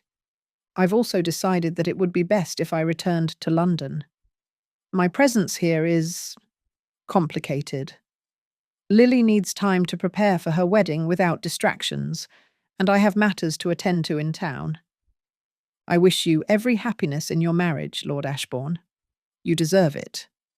Yours in service, Clara Whitcombe.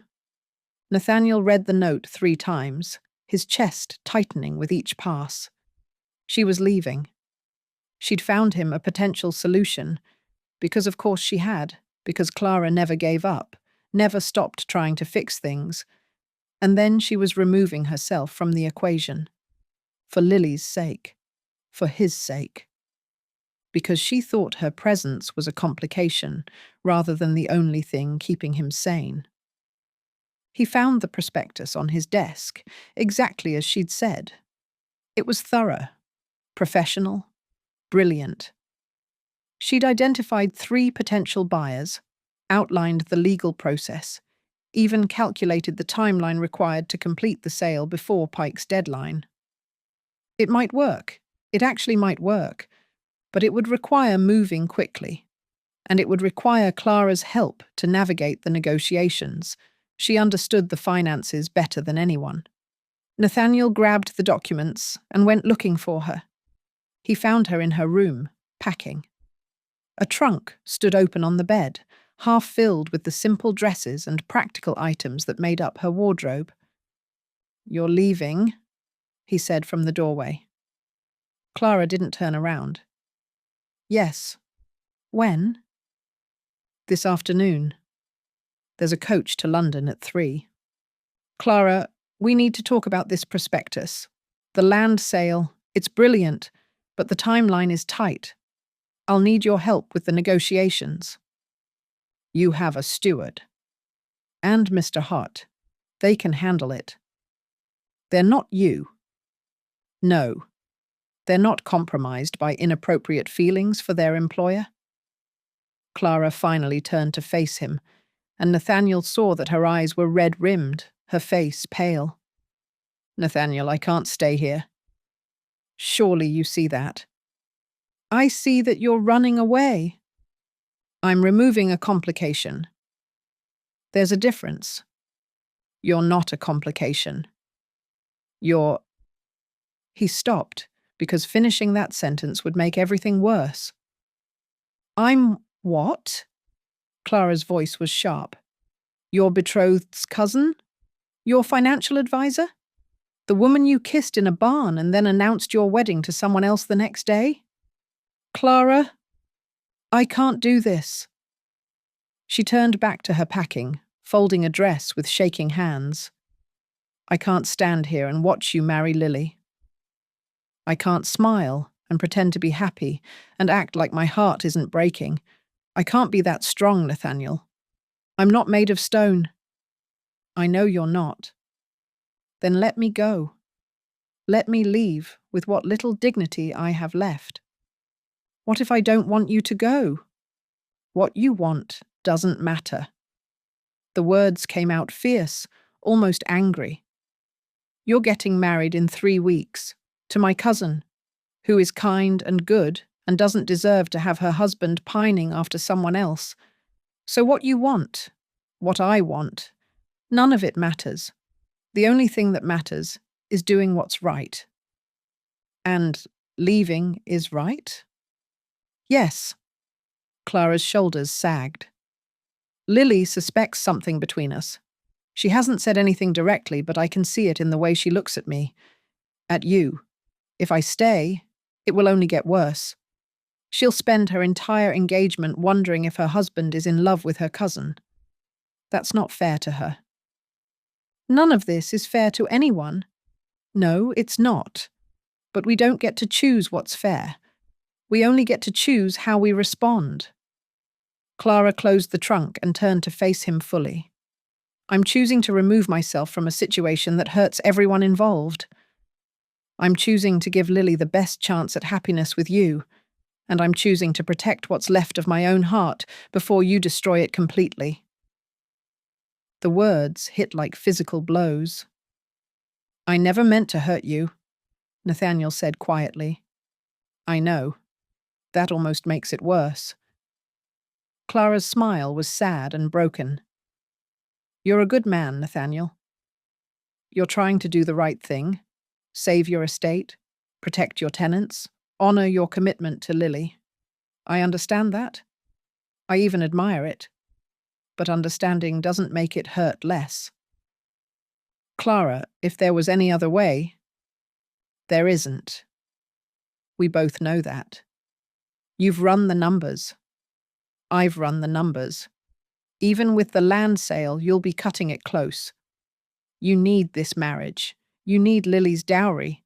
And you need me to disappear so you can build a life with her without the ghost of what might have been haunting you both. She was right. Nathaniel knew she was right. But letting her go felt like tearing out his own heart. The land sale, he said, because work was safer than emotion. You really think it will work?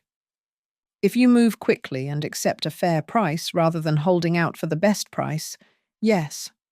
I've identified buyers who have both the capital and the motivation. Mr. Hart can handle the negotiations. And you'll be in London? Yes. Doing what? Clara's expression shuttered. Finding a new position.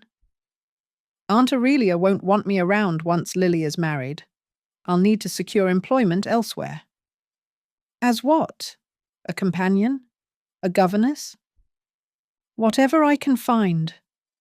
The thought of Clara, brilliant, capable Clara, wasting her talents as some elderly lady's companion, made Nathaniel want to put his fist through a wall. You deserve better than that. We don't always get what we deserve, my lord. The formal address was deliberate, a wall going up between them. "Now, if you'll excuse me, I need to finish packing." "The coach won't wait." She turned away, dismissing him.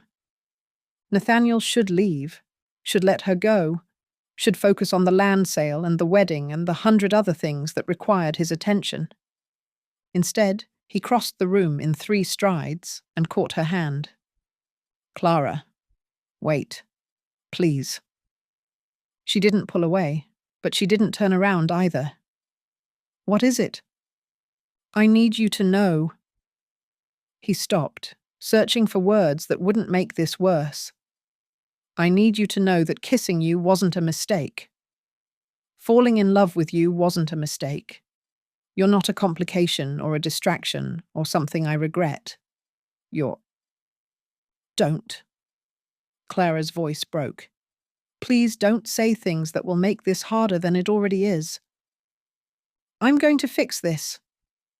I'm going to find a way to stop Pike, to save the estate, to what? Break your betrothal? Ruin Lily's reputation? Destroy my relationship with the only family I have left?" Clara finally turned to face him, tears streaming down her face. "There is no fix, Nathaniel. There's only damage control. And the best way to control the damage is for me to leave. I don't accept that. You don't have a choice." She pulled her hand free gently. "None of us do. We're all trapped by circumstances and duty and the consequences of decisions made long before we met. The only thing we can control is how much additional pain we cause. So you're just giving up." "I'm being practical." "Someone has to be." Clara wiped her eyes with the back of her hand. "Pursue the land sale. Marry Lily. Save your estate and your tenants. Build a good life. And please, please, forget about me." "I couldn't forget you if I tried." "Then try harder." Clara's voice was fierce now, almost angry. "Because I'm going to try. I'm going to go to London and find a position and build a life that doesn't include you. And you're going to stay here and be a good husband to Lily and a good lord to your tenants. And maybe, someday, we'll both stop hurting." "Clara." "Goodbye, Nathaniel." She turned back to her packing, her shoulders rigid, her hands shaking. Nathaniel stood there for a long moment, wanting to argue, wanting to fight, wanting to promise her things he had no right to promise. But she was right. She was being practical and sensible, and doing what was best for everyone, even if it destroyed them both. He left her room and went back to his study, where he stared at her prospectus and tried to convince himself that losing Clara was an acceptable price for saving Ashbourne Park. It didn't work. Clara left that afternoon, as planned. Nathaniel watched from his study window as she climbed into the coach, her trunk strapped to the back, her face composed and distant. Lily came out to say goodbye, embracing her cousin with what looked like genuine affection and relief. Mrs. Whitcombe waved from the doorway, already distracted by wedding preparations. And Clara looked up at the house.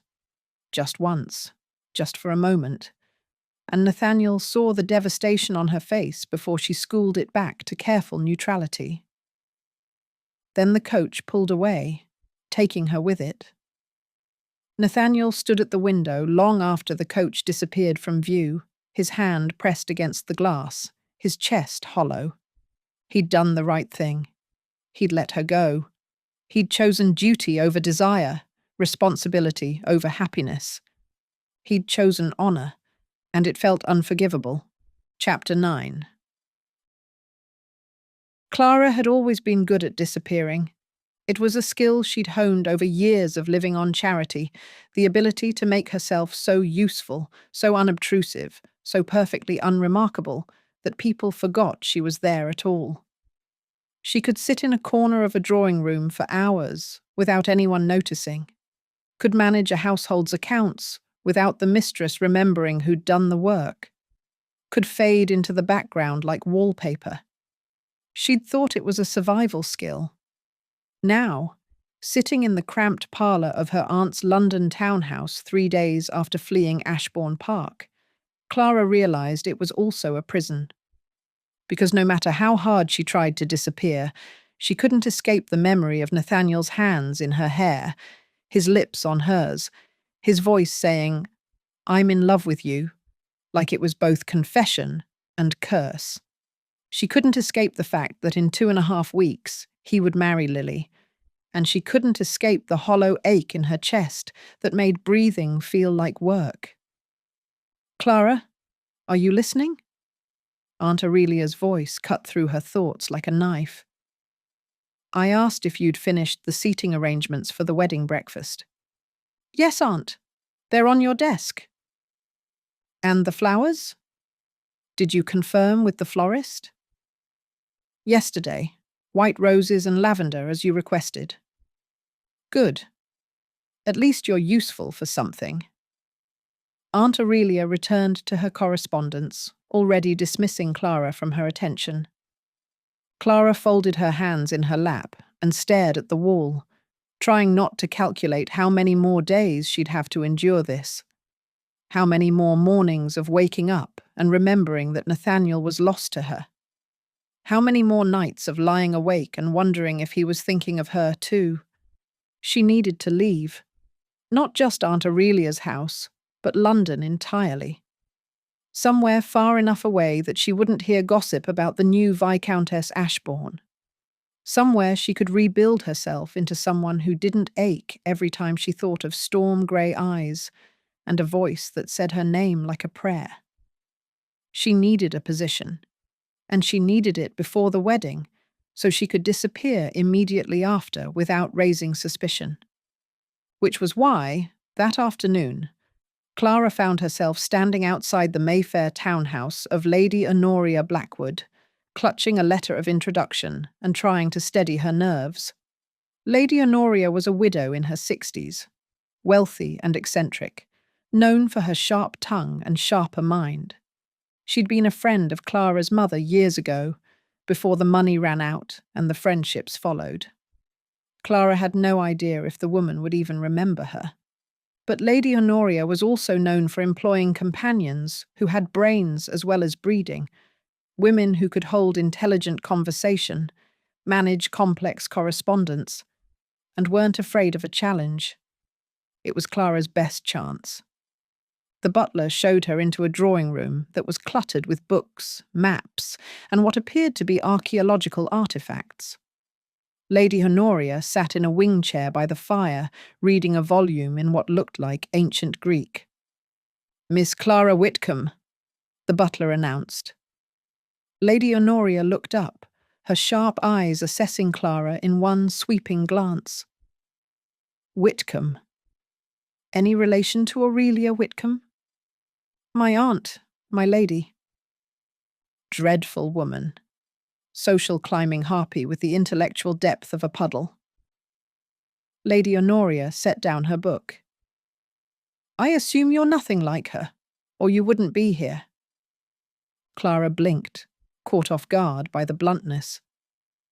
"I hope not, my lady." "Good. Sit down. Tell me why you want to work for me." Clara sat, grateful for the directness. She was tired of pretense and social niceties. "I need a position as a companion. I have experience managing households, excellent mathematical skills, and I'm told I'm reasonably intelligent. I can read French and Italian, keep accounts, and I don't gossip." "Why do you need a position?" "Your aunt is wealthy enough to keep you." "My cousin is marrying soon. Once she's settled, my aunt will have no further use for me. I prefer to secure my own future rather than wait to be discarded." Lady Honoria's eyebrows rose. "Practical. I like that. Who's your cousin marrying?" "Viscount Ashbourne." "Ashbourne?" Lady Honoria's expression sharpened. "Interesting. I heard he was courting the Whitcombe girl. Didn't realize the betrothal was finalized. When's the wedding? 2.5 weeks. Rather sudden, isn't it? Clara kept her face carefully neutral. Lord Ashbourne prefers not to delay. I'm sure he does. Man's drowning in debt, from what I hear. Needs that dowry like a drowning man needs air. Lady Honoria leaned forward. Tell me, Miss Whitcombe, is your cousin in love with him? The question was too perceptive, too close to truths Clara couldn't afford to examine. My cousin is content with the arrangement. Content. What a damning word. Lady Honoria studied her for a long moment. And you? Are you content with it? My feelings are irrelevant, my lady. That's not an answer. It's the only answer I can give. Something shifted in Lady Honoria's expression. Understanding, perhaps, or sympathy. I see. Well, Miss Whitcombe, I'll be frank. I need a companion who can travel. I'm planning an extended tour of Italy and Greece. 6 months, possibly longer. I need someone who can manage logistics, handle correspondence in multiple languages, and won't faint at the sight of ancient ruins or foreign customs. The pay is generous, and you'd have your own rooms and considerable independence. But you'd be leaving England for an extended period, possibly missing important family events. Italy, Greece. 6 months away from London, from gossip, from the constant reminders of what she'd lost. It was perfect. When would you depart? Clara asked. 3 weeks, just after the season ends. Lady Honoria's eyes were knowing. Just after your cousin's wedding, in fact. That would be acceptable. Acceptable. Lady Honoria smiled, sharp and satisfied. You're running away from something, Miss Whitcombe. I don't particularly care what, but I need to know you won't change your mind at the last moment, that you won't decide your broken heart is better mended in England than abroad. Clara's breath caught. I don't. Please. I'm old, not blind. You have the look of a woman who's lost something she never had the right to want in the first place. Lady Honoria's voice softened fractionally. I've been there myself, many years ago. Sometimes the only cure is distance and time. I can offer you both. Clara's throat tightened. I won't change my mind, my lady. I need this position, and I promise you'll have no cause to regret hiring me. I'm sure I won't. You're hired, Miss Whitcombe. Report here the morning after your cousin's wedding. We'll depart for Dover the following day. Relief flooded through Clara so intensely it was almost painful. Thank you, my lady. You won't regret this. I'd better not. Now go. I'm sure your aunt has 100 wedding tasks for you to complete. And Miss Whitcombe. Lady Honoria picked up her book again. Whatever you're running from, make sure you're also running toward something. Otherwise, you'll just be lost in a different location. Clara left the townhouse in a daze, Lady Honoria's words echoing in her mind. She had an escape route, a future that didn't involve watching Nathaniel build a life with Lily, a chance to become someone new, someone who didn't carry the weight of impossible love like a stone in her chest. All she had to do was survive the next 2.5 weeks. She made it 4 days. 4 days of helping Aunt Aurelia with wedding preparations, of writing place cards and confirming arrangements, of pretending her heart wasn't breaking with every detail of Nathaniel's marriage to someone else. 4 days of telling herself she was doing the right thing, that leaving was the only option. That distance would eventually dull the ache. And then Darius Pike found her. Clara had gone to the modiste to collect Lily's wedding dress, a task Aunt Aurelia had delegated because she was too busy entertaining potential wedding guests. The shop was in an unfashionable part of town, tucked between a milliner and a bookshop, and Clara had been grateful for the excuse to escape the house. She was leaving the shop, the dress carefully boxed and wrapped, when a carriage pulled up beside her. Miss Whitcombe. What a fortunate coincidence. Pike's voice made her skin crawl. He stepped down from the carriage with the easy confidence of a man who owned everything he touched. Mr. Pike. Clara kept her voice neutral. I'm afraid I'm in rather a hurry. This won't take long. I simply wanted to offer my congratulations on your cousin's upcoming nuptials. Such a romantic match. Thank you. Now, if you'll excuse me, I also wanted to thank you. Pike moved to block her path, subtle enough that it wouldn't look like intimidation to any passers-by, but clear enough that Clara understood the threat. For your work on Ashbourne's accounts, I understand you found some rather creative economies. Clara's stomach dropped. I don't know what you mean. Don't you? Come now, Miss Whitcombe. I have sources in Ashbourne's household. I know you've been reviewing his finances, looking for ways to help him meet his obligations. Pike's smile was cold. It's quite touching, really. The poor relation trying to save the nobleman, like something out of a novel. Lord Ashbourne's finances are none of your concern. On the contrary, they're very much my concern, given that I hold the mortgage on his estate. Pike leaned closer, and Clara forced herself not to step back. Tell me, did you find a solution? Some clever way for him to satisfy my clause without marrying my daughter? I found nothing that would interest you. Liar. The word was soft, almost affectionate. You found something. I can see it in your eyes. And now I'm wondering, should I be concerned? Should I accelerate my timeline? Perhaps invoke the clause early, before whatever scheme you've concocted can come to fruition? Clara's mind raced. The land sale.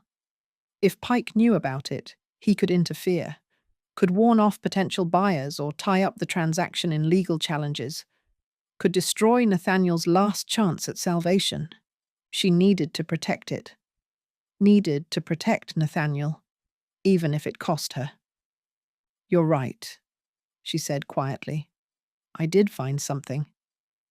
A way for Lord Ashbourne to satisfy your clause without your daughter's dowry. Pike's expression sharpened. What way?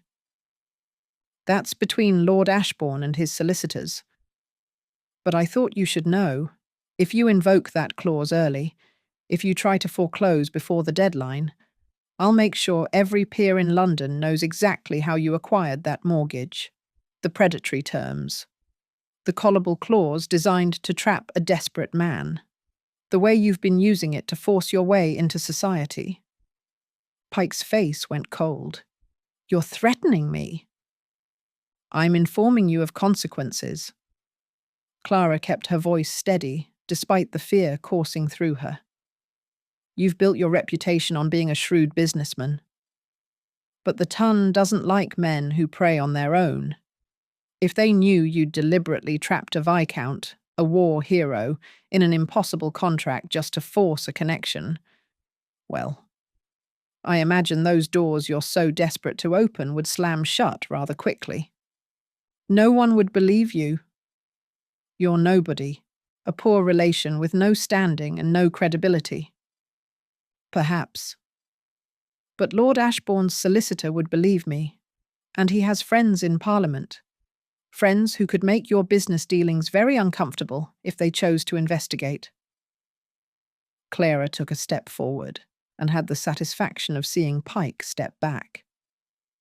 So here's what's going to happen. You're going to honour the original timeline. You're going to wait until the deadline to invoke your clause.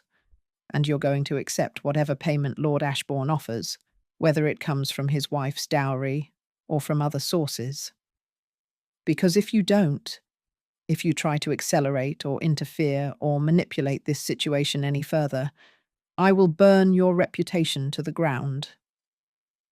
Pike stared at her, his expression a mixture of shock and grudging respect. "You're bluffing." "Am I? Test me and find out." For a long moment, they stood there in the street, locked in a silent battle of wills. Then Pike smiled, a thin, dangerous expression that made Clara's blood run cold. "You're in love with him," he said softly. "That's what this is. You're in love with Ashbourne, and you're trying to save him even though he's marrying your cousin. How deliciously tragic." Clara's face remained impassive, but she felt the hit land. "My feelings are irrelevant." "Are they? I wonder." Pike stepped back, his expression calculating. "Very well, Miss Whitcombe. I'll honour the original timeline. I'll wait for the deadline. But understand this. If Ashbourne fails to satisfy the clause, I will foreclose. And no amount of threats or noble gestures will stop me." "Understood. Good." Pike climbed back into his carriage, then paused. "One more thing. You should be careful, Miss Whitcombe. A woman in your position, unmarried, dependent, with no real standing, can't afford scandal. And scandal has a way of finding women who forget their place." The threat was clear. Clara lifted her chin. "I'm not afraid of you, Mr. Pike." "Perhaps you should be." The carriage pulled away, leaving Clara standing on the street with Lily's wedding dress and the sick certainty that she'd just made a terrible mistake. The rumour started 2 days later. Clara first heard it from the housekeeper, who'd heard it from a footman, who'd heard it from a maid in another household. By afternoon, it had spread through the servants' network like wildfire. By evening, it had reached the drawing rooms of Mayfair. Miss Clara Whitcombe had been conducting an inappropriate relationship with Viscount Ashbourne. She'd been seen alone with him at Ashbourne Park, had spent hours in his study, unchaperoned, had returned from a tenant visit soaking wet and looking thoroughly compromised. The poor Viscountess-to-be, betrayed by her own cousin, how scandalous, how tragic, how deliciously gossip-worthy. Aunt Aurelia heard it at Lady Pemberton's tea and came home in a fury. "How dare you!" She stormed into the parlour where Clara was working on the wedding accounts, her face mottled with rage. "How dare you jeopardise Lily's marriage with your shameless behaviour?" Clara set down her pen carefully. "I don't know what you're referring to." "Don't play innocent with me. The entire ton is talking about you and Lord Ashbourne, saying you've been carrying on an affair, that you've been trying to steal him from Lily." "That's not true." "Isn't it? You were at Ashbourne Park for nearly a week, alone with him constantly, working on his accounts." Aunt Aurelia spat the words like they were obscene. What respectable woman spends hours alone with a man who's betrothed to her cousin? "I was helping with estate business." "At Lord Ashbourne's request." "Estate business." Aunt Aurelia's laugh was harsh. "Is that what they're calling it now?" "Clara, I've tolerated your presence in this house out of familial obligation. I've fed you, clothed you, given you a home when you had nothing. And this is how you repay me? By trying to ruin your cousin's future." "I would never—" "Get out." The words fell like stones. Clara stared at her aunt. "What?" "Get out of my house. I won't have you here, poisoning Lily's happiness with your presence. I won't have the scandal of keeping you under my roof when everyone is talking about your shameless pursuit of your cousin's betrothed." "Aunt Aurelia, please. I have nowhere to go." "That's not my concern.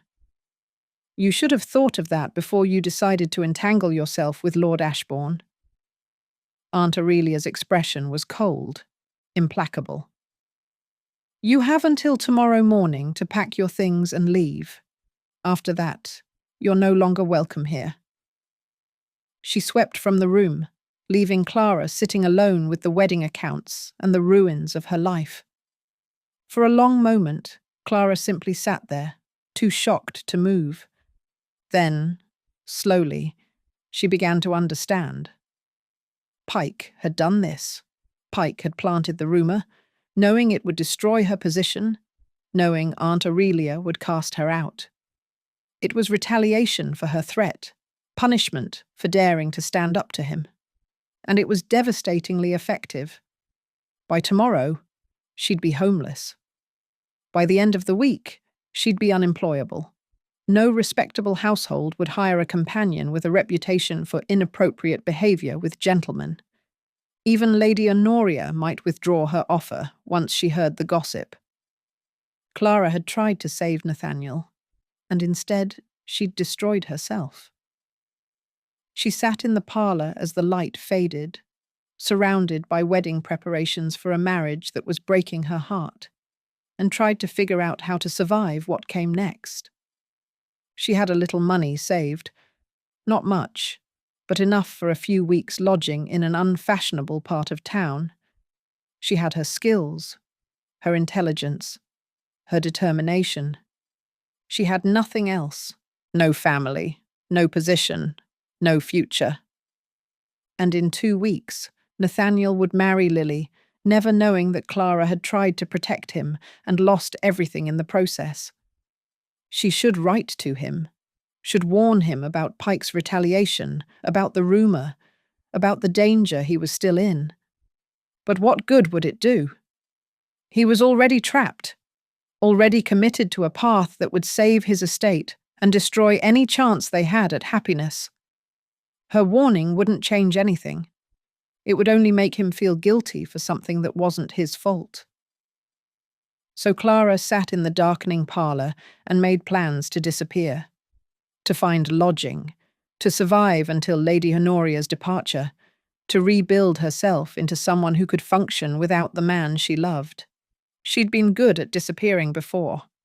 She'd learned to be good at it again, even if this time she was disappearing from her own life.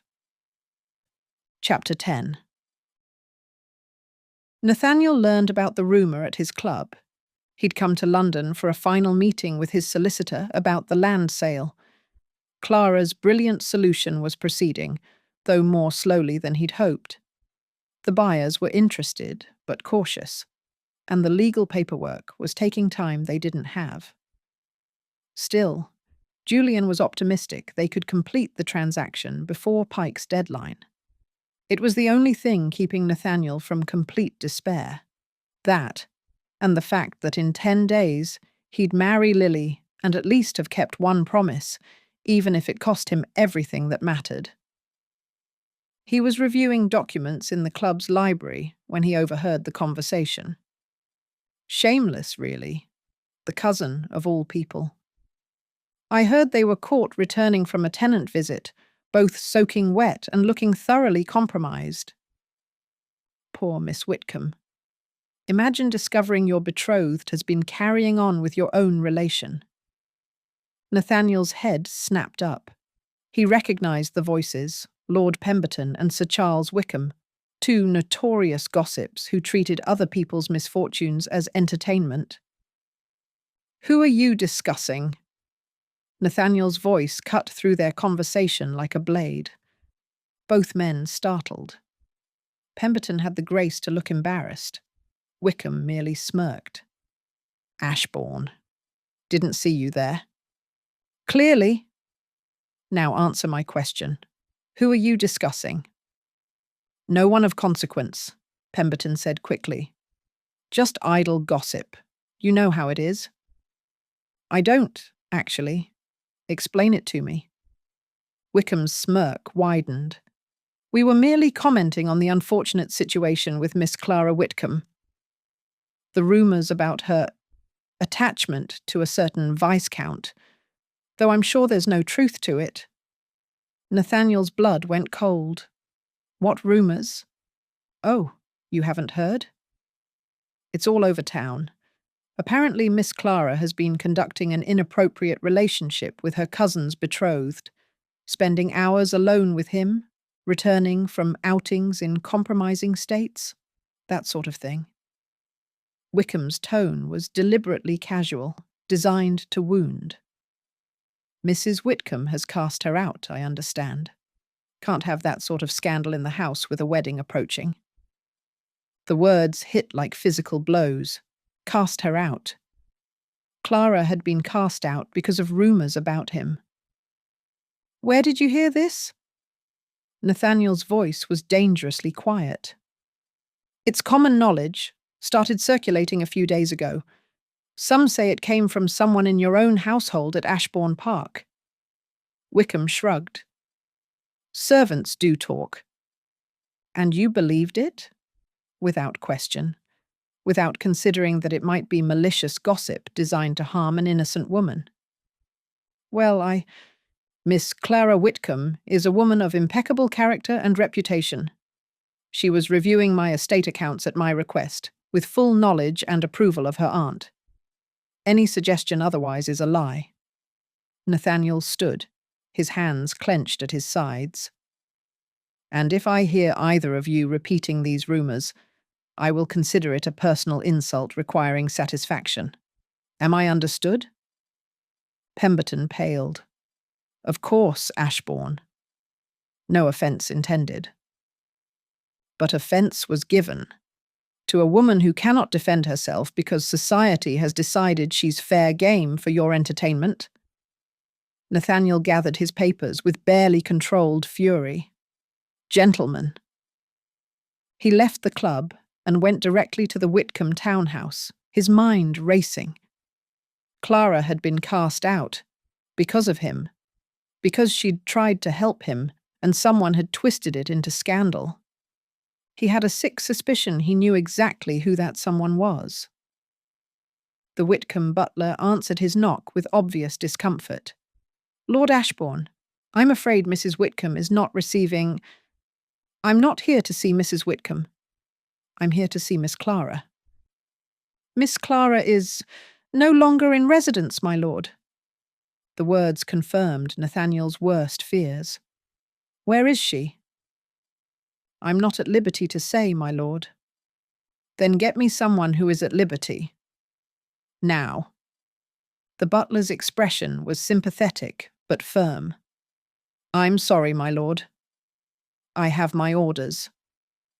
Nathaniel wanted to push past him, to search the house, to demand answers, but creating a scene would only make the scandal worse. He forced himself to think, if Clara wasn't here, where would she go? She had no family besides the Whitcombes, no close friends that he knew of, limited funds. She was alone in London with her reputation in tatters, and it was his fault. Is Miss Lily at home? He asked. Yes, my lord. I'll see if she's receiving. Nathaniel was shown to the drawing room, where he paced like a caged animal until Lily appeared. She looked pale and tired, her eyes red-rimmed as though she'd been crying.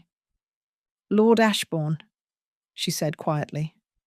I wasn't expecting you. Where is Clara? Lily flinched. I don't know. Mama sent her away 2 days ago. She wouldn't tell me where Clara went, and Clara didn't leave word. Your mother cast her out because of rumours, lies about Clara and me. Were they lies?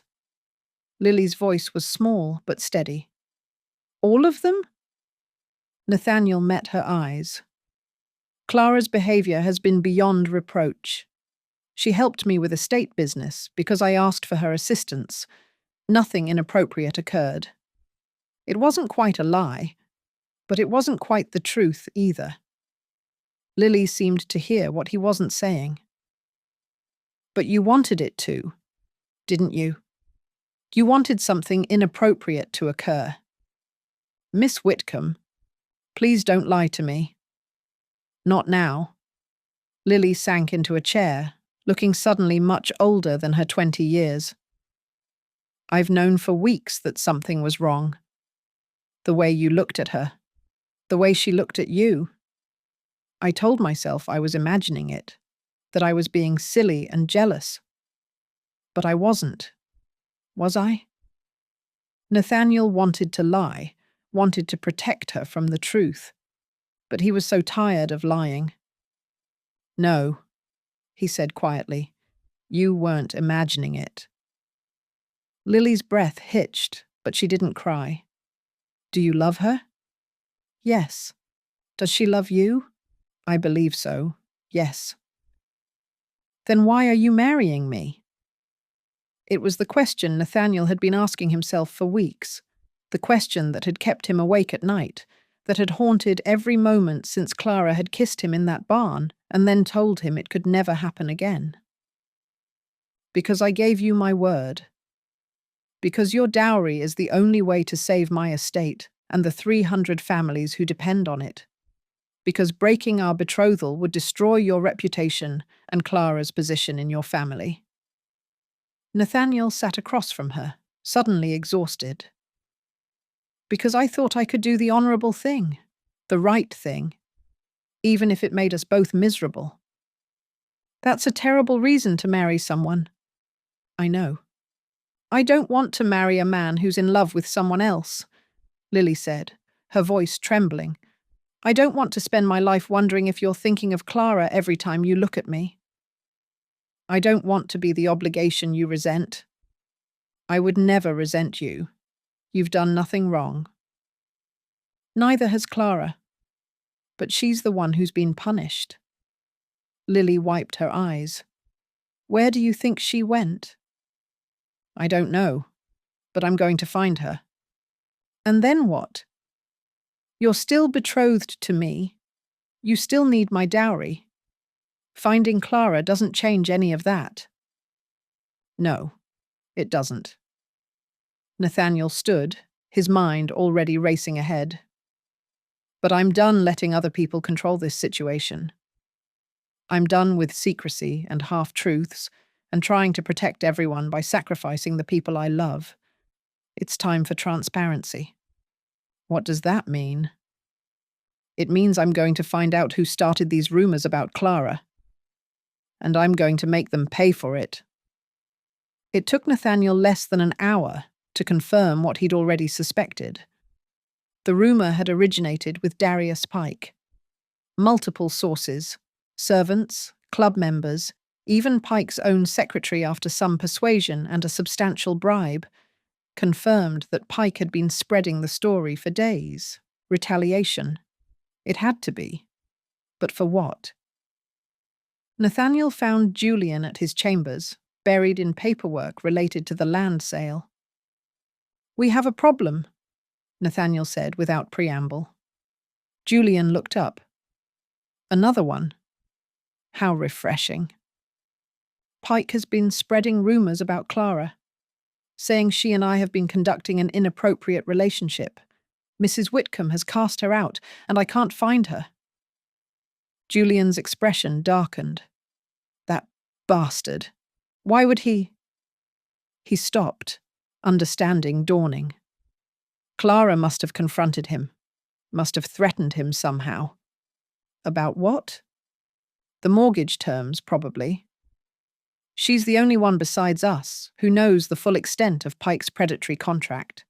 If she threatened to expose him. Julian ran a hand through his hair. He'd retaliate. Destroy her credibility before she could destroy his reputation. Nathaniel felt rage building in his chest, cold, controlled, deadly. Where is Pike now? Nathaniel, whatever you're thinking. Where is he? There's a ball tonight at the Hartwick residence. He'll be there. But Nathaniel, you can't just... Watch me. The Hartwick ball was in full swing when Nathaniel arrived. He hadn't bothered to change into proper evening attire. He wore the same clothes he'd worn to the club, rumpled from hours of searching for Clara, and he didn't care. He found Pike holding court near the refreshment table, surrounded by sycophants and social climbers eager for his attention. Pike. Nathaniel's voice cut through the conversation.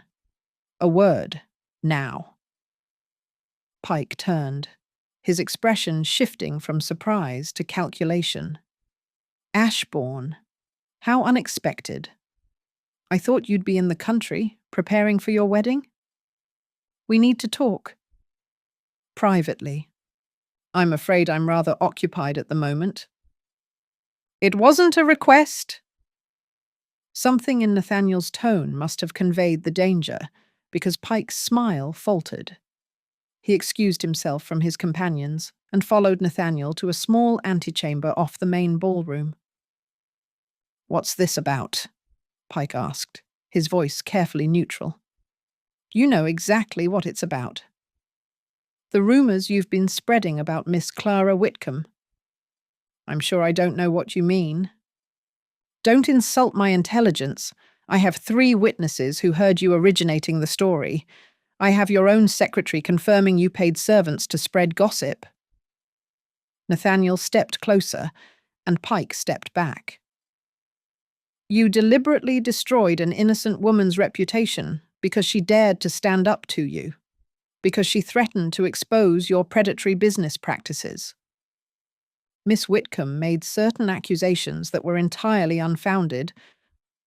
Were they? Because I've had my solicitor review your mortgage terms very carefully, and Clara was right. They're designed to trap the borrower, to create a situation where foreclosure is inevitable. It's legal, barely, but it's unethical as hell. And if the right people knew about it, your reputation would be destroyed. Pike's expression hardened. Are you threatening me, Ashbourne? I'm giving you a choice. Withdraw the rumours about Miss Whitcombe, publicly. Make it clear that she behaved with complete propriety, that any suggestion otherwise was a misunderstanding. Restore her reputation. And if I refuse? Then I'll expose every detail of your mortgage contract to every peer in London. I'll make sure they know exactly how you operate, how you prey on desperate men and use their circumstances to force your way into society. You'll be finished, Pike. No one will do business with you. No doors will open for you. You'll have all the money in the world and nowhere to spend it that matters. Pike's face flushed with anger. You're bluffing. You need my cooperation. If I invoke the clause early, you'll lose everything. Then invoke it. Foreclose on Ashbourne Park. Take everything I have. But I'll still destroy your reputation on my way down. And unlike you, I have nothing left to lose. You're insane. I'm done playing by your rules. Nathaniel's voice was deadly quiet. You hurt Clara. You destroyed her reputation, her position, her future. And for what? Because she had the audacity to threaten you. Because she tried to protect me. She should have known her place. Her place. Nathaniel laughed, harsh and bitter. Her place is anywhere she chooses to be. She's worth 10 of you, Pike. She's brilliant and brave and better than either of us deserve. And you tried to destroy her because you couldn't control her. How touching. You're in love with her. Pike's smile was cruel. Does your betrothed know? Does Miss Lily understand that her husband-to-be is pining after her cousin? That's none of your concern, isn't it? I wonder what would happen if I made that public. The Viscount who's marrying for money while in love with a penniless relation. What a scandal that would be. Do it. Nathaniel's voice was cold. Spread whatever rumours you want about me. I don't care anymore. But you will leave Clara alone. You will restore her reputation. Or I swear to God, Pike, I will destroy you. You can't destroy me. I'm too powerful, too well connected. You're a social climber with money and no breeding. You're tolerated, not accepted. And the moment the ton realizes you're a predator, they'll turn on you like wolves. Nathaniel moved closer, and Pike backed up until he hit the wall. I'm a Viscount, a war hero, a man with a title that goes back 6 generations. If it comes down to your word against mine, who do you think they'll believe?" Pike's expression shifted, fear, finally, breaking through the arrogance. "What do you want?" he asked. "I told you. Withdraw the rumors about Clara, publicly, tonight." "And the mortgage?" "Honor the original terms. Wait for the deadline. Accept whatever payment I can provide, whether from my wife's dowry or the land sale or any other source. No more manipulation, no more threats, no more games. And if I agree, then I'll keep your predatory practices private. I won't expose you. We'll complete our business transaction and never speak again." Pike was silent for a long moment, calculating odds and consequences. "Fine," he said finally. "I'll withdraw the rumors. I'll make it clear Miss Whitcombe behaved appropriately. But Ashbourne, if you fail to satisfy the clause by the deadline, I will foreclose. No extensions, no mercy." "Understood. And one more thing." Pike straightened his coat, some of his composure returning. "You're making a mistake. Choosing honor over practicality, love over security. It's going to cost you everything." "It already has," Nathaniel said, "but at least I'll be able to live with myself." He left Pike in the antechamber and returned to the ballroom, where he found Julian waiting with an expression of mingled concern and exasperation. "Please tell me you didn't challenge him to a duel," Julian said. "I didn't challenge him to a duel." "Then why does he look like he's been threatened with bodily harm?" "Because he has been. Verbally." Nathaniel accepted a glass of wine from a passing footman and drained it in one swallow. "He's going to withdraw the rumors about Clara. Publicly. Tonight." "How did you convince him?" "I threatened to expose his mortgage practices to the entire ton. Made it clear that if he didn't restore Clara's reputation, I'd destroy his." Julian's eyebrows rose. "That's surprisingly ruthless of you." "I'm tired of being honorable while everyone else plays dirty. Clara tried to protect me, and Pike destroyed her for it. I won't let that stand." "What about the mortgage?" "The deadline." "He'll honor the original terms. We have until the deadline to satisfy the clause. After that—" Nathaniel shrugged. "After that, we'll see." "And the wedding?" "I need to talk to Lily." Really talk to her. No more half-truths or noble lies. She deserves to know everything.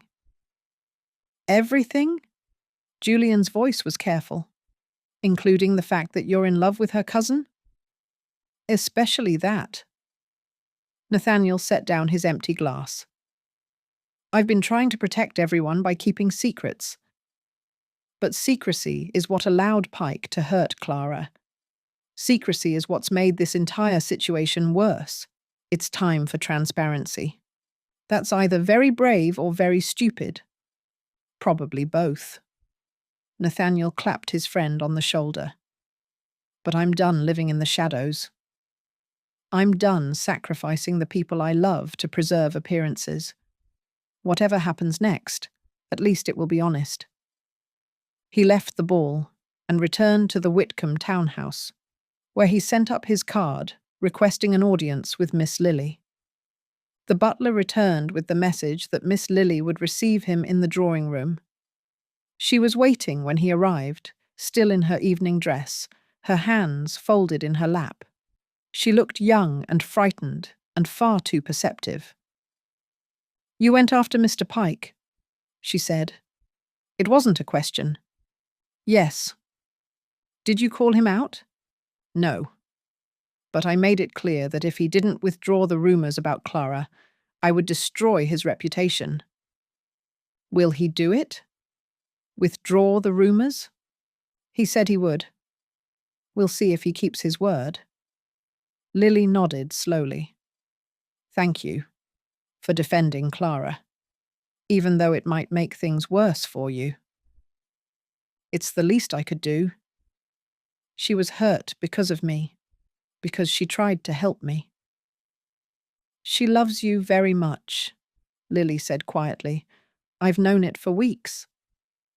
I just didn't want to admit it. Nathaniel sat across from her, suddenly exhausted. Miss Whitcombe, Lily, we need to talk, really talk, about this marriage, about what we both want, about whether we should go through with it at all. Lily's eyes widened. You want to break the betrothal? I want to be honest with you, about everything, and then I want you to make an informed decision about whether you still want to marry me.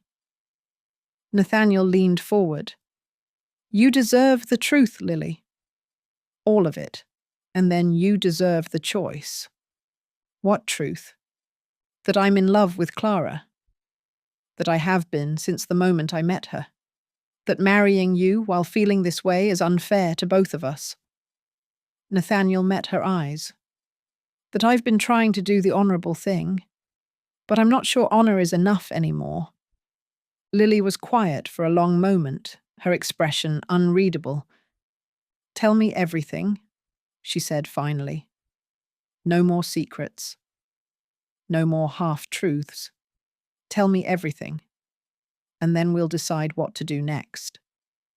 So Nathaniel told her about Pike's mortgage and the callable clause, about Clara's brilliant mind and her desperate attempts to save his estate, about the kiss in the barn and the way his heart had broken when she'd left Ashbourne Park, about the impossible choice between duty and love, between saving 300 families and destroying the woman he loved.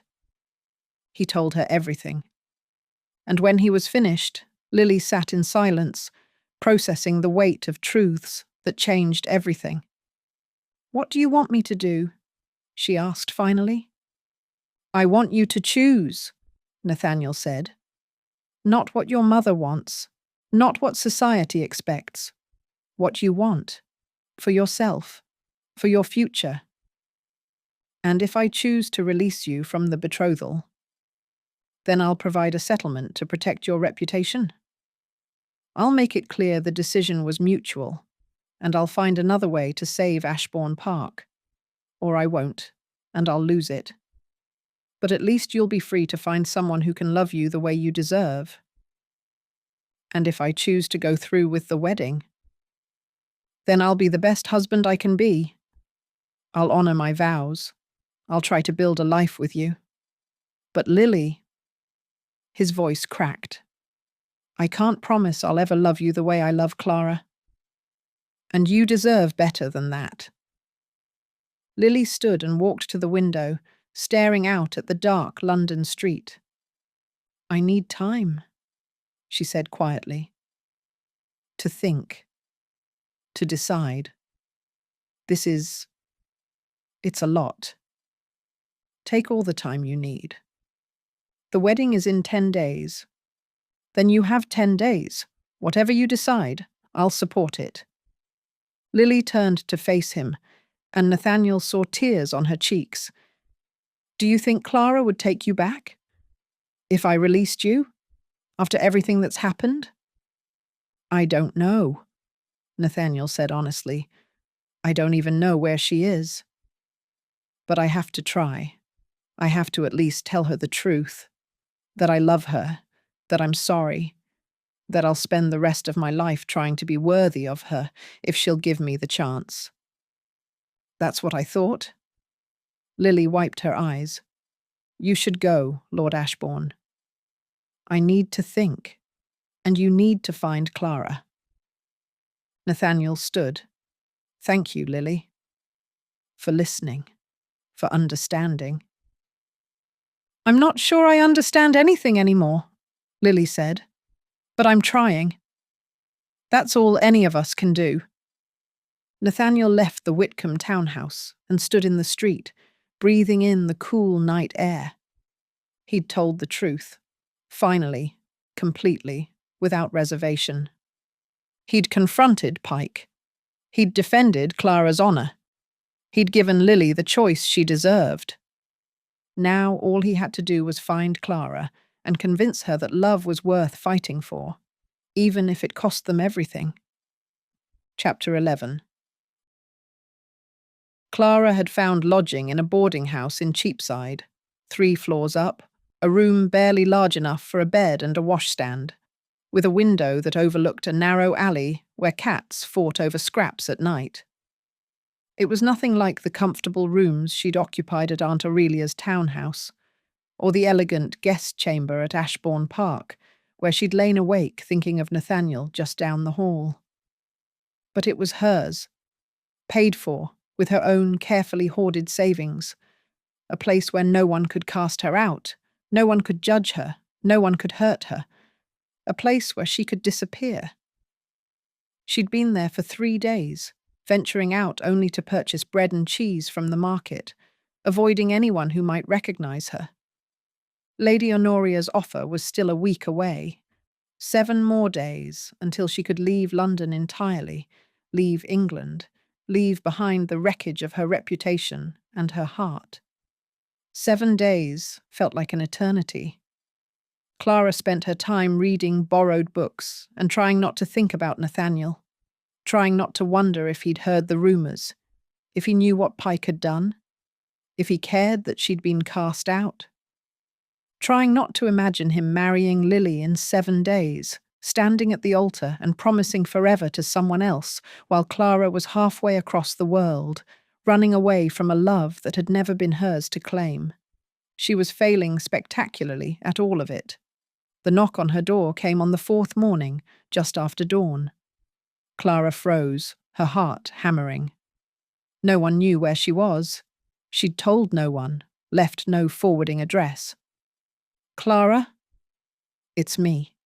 Please open the door." Lily's voice. Clara's breath caught.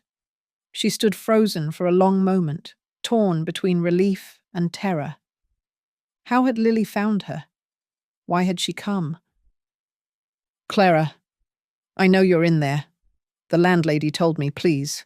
I need to talk to you." Slowly, Clara crossed to the door and opened it. Lily stood in the narrow hallway, dressed in a simple day dress with a cloak pulled tight against the morning chill. Her maid waited at the top of the stairs, looking distinctly uncomfortable with the surroundings. "May I come in?" Lily asked quietly. Clara stepped aside, and Lily entered the tiny room. Her eyes swept over the sparse furnishings, the single window, the trunk that held everything Clara owned in the world. "Oh, Clara," she said, her voice breaking. "What has she done to you?"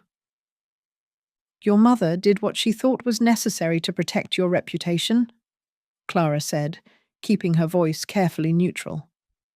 "I don't blame her." "I do." Lily sat on the edge of the bed, the only place to sit besides the floor. "She cast you out based on rumours. Lies, without even asking for your side of the story."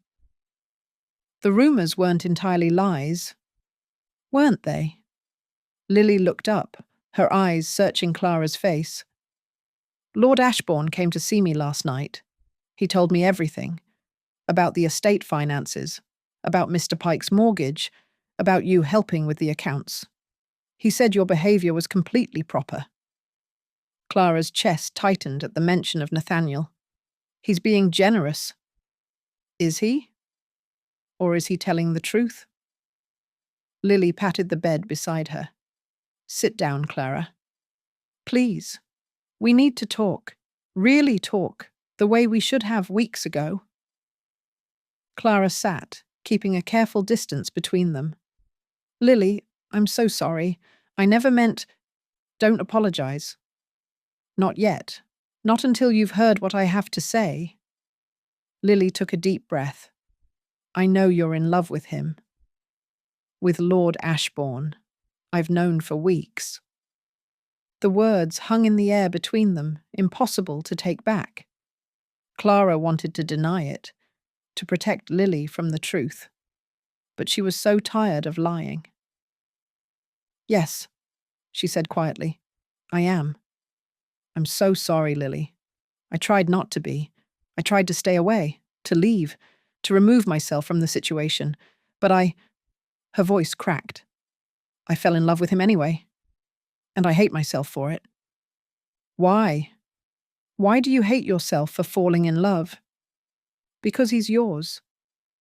Because you're my cousin, my family, the only person who's ever been kind to me.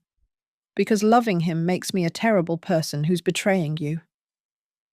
"You're not a terrible person, Clara. You're human." Lily reached for Clara's hand, and Clara was too surprised to pull away. "Do you think I don't understand what it's like to have feelings you can't control? To want something you're not supposed to want? It's not the same, isn't it? I've spent my entire life doing what my mother wanted, being the perfect daughter, the perfect debutante, the perfect future viscountess. I never questioned it, because I didn't know I was allowed to." Lily's grip tightened. "But then I watched you and Lord Ashbourne together. I saw the way you looked at each other, the way you understood each other, and I realized that's what love is supposed to look like. Not duty or obligation or a good match on paper. Real love, the kind that makes you brave." Clara's eyes burned with unshed tears. Lily dash. "I don't love him, Clara. I thought I could. I thought if I tried hard enough, if I was good enough, I could make myself feel what I was supposed to feel. But I can't. And he doesn't love me either. He told me so last night." Clara's breath caught. "He told you?" "Everything. About his feelings for you. About the impossible choice he's been trying to make. About how he's been trying to do the honorable thing even though it's destroying him." Lily's eyes were bright with tears. "He gave me a choice, Clara. He said I could release him from the betrothal if I wanted, that he'd provide a settlement to protect my reputation, that I deserved to marry someone who could love me properly." "What did you say?" "I said I needed time to think. But Clara," Lily's voice was fierce now, "I'm not going to marry him. I can't. Not when he's in love with you. Not when marrying him would make all three of us miserable." Clara pulled her hand away, standing abruptly. "No, Lily, you can't. The dowry, he needs your dowry to save Ashbourne Park.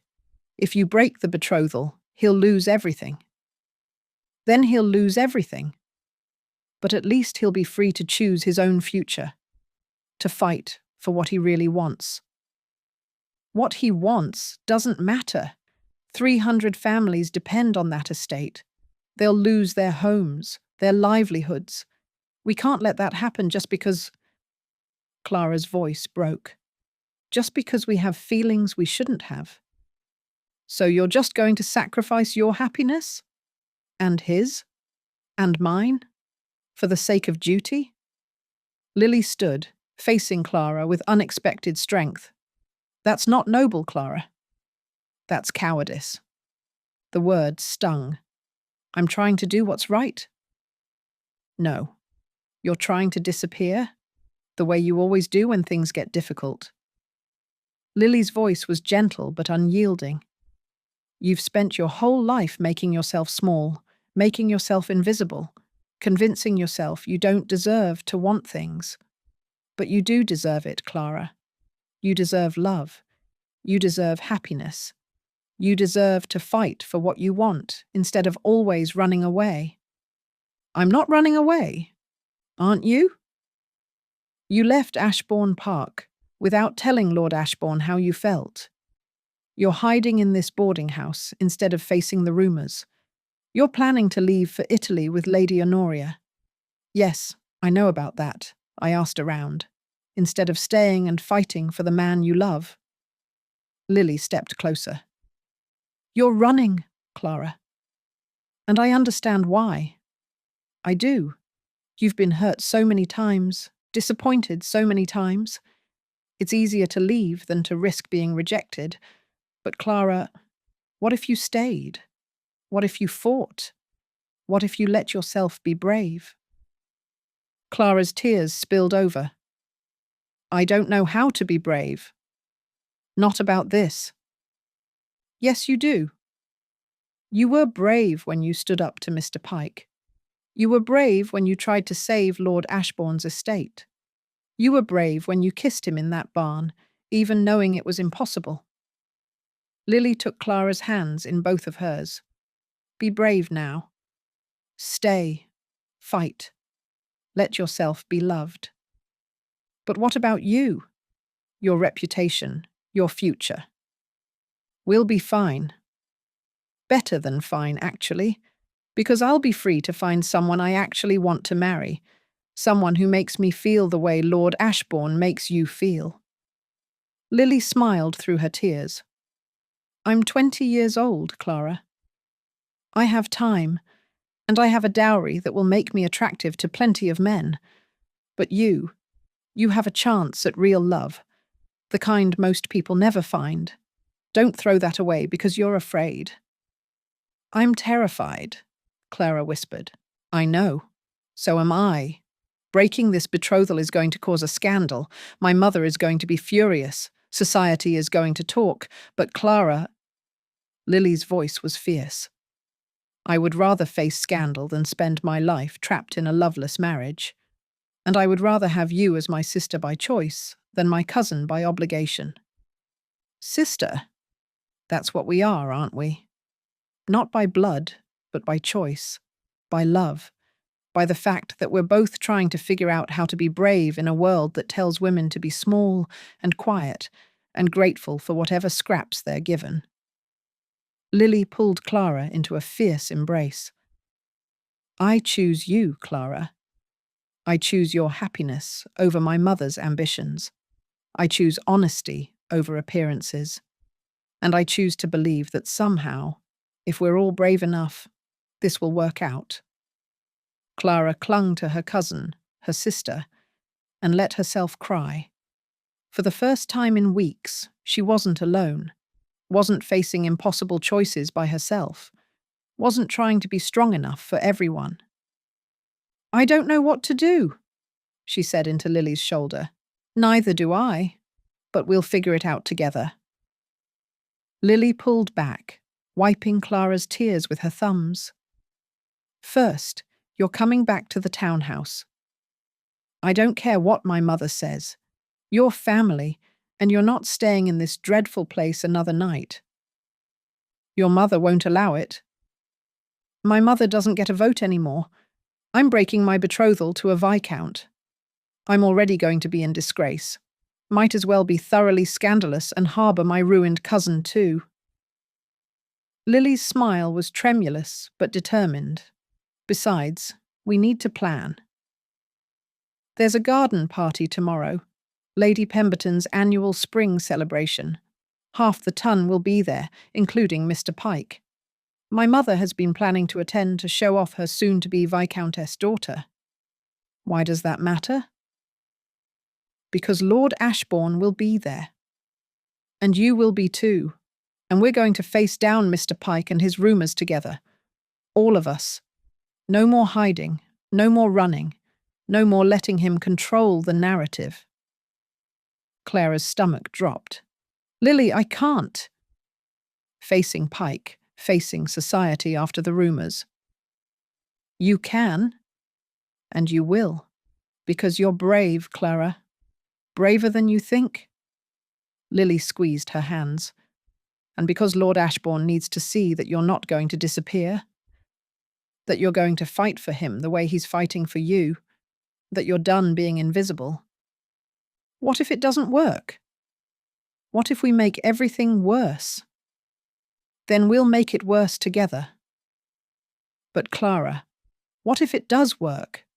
What if being brave and honest and refusing to let Pike win is exactly what we need? Lily's eyes were bright with determination. We've spent so long trying to do what everyone else wanted, trying to be perfect and proper and acceptable. Maybe it's time to stop trying to please everyone and start fighting for what we actually want. Clara looked at her cousin, her sister, and saw a strength she'd never noticed before. Lily wasn't the fragile, sheltered girl Clara had thought she was. She was brave and fierce, and willing to risk everything for the people she loved. If Lily could be that brave, maybe Clara could too. "All right," Clara said quietly. "I'll come back to the townhouse. I'll go to the garden party. I'll face Pike and the rumours and whatever else comes." She took a shaky breath. "But Lily, I'm still terrified." "Good. That means you're doing something that matters." Lily linked her arm through Clara's. "Now come on. Let's get you out of this depressing room and back where you belong. We have a scandal to plan." Aunt Aurelia's reaction to Clara's return was exactly as explosive as expected. "Absolutely not! I will not have that girl under my roof after what she's done." "Then I'll leave too." Lily's voice was calm but implacable. "Clara stays, or I go with her. Your choice, Mama." Aunt Aurelia stared at her daughter as though she'd grown a second head. "You can't be serious. Your wedding is in 7 days." "There isn't going to be a wedding. I'm breaking the betrothal." The words fell like stones into a still pond, ripples of shock spreading through the room. "You're what?" Aunt Aurelia's voice was dangerously quiet. "I'm breaking my betrothal to Lord Ashbourne. I don't love him, and he doesn't love me. We'd both be miserable. So I'm releasing him from his obligation." "You stupid, stupid girl. Do you have any idea what you're throwing away? A title, a position, everything I've worked for." "Everything you've worked for," Lily repeated. "Not what I've worked for. Not what I want. What you want." She stood straighter, and Clara saw the girl becoming a woman before her eyes. "I'm done living my life according to your ambitions, Mama. I'm going to make my own choices, starting with this one." "You'll be ruined. No decent man will have you after you've jilted a viscount." "Then I'll find an indecent man." "Or no man at all. But I won't marry someone I don't love just to satisfy your social climbing." Aunt Aurelia's face went purple with rage. "Get out. Both of you. Get out of my house." "Gladly." Lily turned to Clara. "Pack your things. We're leaving." "Leaving?" Clara's mind raced. "Where will we go?" "I have a small inheritance from my grandmother. Enough to rent rooms for a few months while we figure things out." Lily's smile was fierce and free. "We'll be poor and scandalous and probably miserable, but we'll be free, and we'll be together." Clara felt something crack open in her chest, something that had been locked tight for years. Hope, maybe, or possibility, or the beginning of bravery. "Wait." Aunt Aurelia's voice stopped them at the door. She looked older suddenly, deflated. "You can stay. Both of you. Until after the garden party tomorrow." "Why?" Lily asked suspiciously. "Because despite what you think, I'm not a monster. And because—" Aunt Aurelia's voice faltered. "Because you're my daughter. And I don't want you living in some squalid boarding house, even if you are determined to ruin yourself." It wasn't an apology. It wasn't even close to acceptance. But it was something. "Thank you, Mama," Lily said quietly. They went upstairs together, and Clara helped Lily pack a trunk with essentials, just in case Aunt Aurelia changed her mind. "Are you really going to do this?" Clara asked. "Break the betrothal? Risk everything?" "Yes." Lily folded a dress with careful precision. "Are you really going to stay? Face Pike and society and fight for Lord Ashbourne?" I don't know if he wants me to fight for him. I don't know if he'll even want me after everything that's happened. There's only one way to find out. Lily closed the trunk and turned to face Clara. Tomorrow at the garden party. We'll all be there. You, me, Lord Ashbourne, Mr. Pike. No more secrets. No more hiding. Just honesty. And whatever happens after that, we'll face it together. Clara nodded, her heart hammering with fear and hope in equal measure. Together? She repeated. And for the first time in her life, she wasn't alone. That night, Clara lay awake in her old room at the townhouse, staring at the ceiling and trying to imagine what tomorrow would bring. Pike would be there.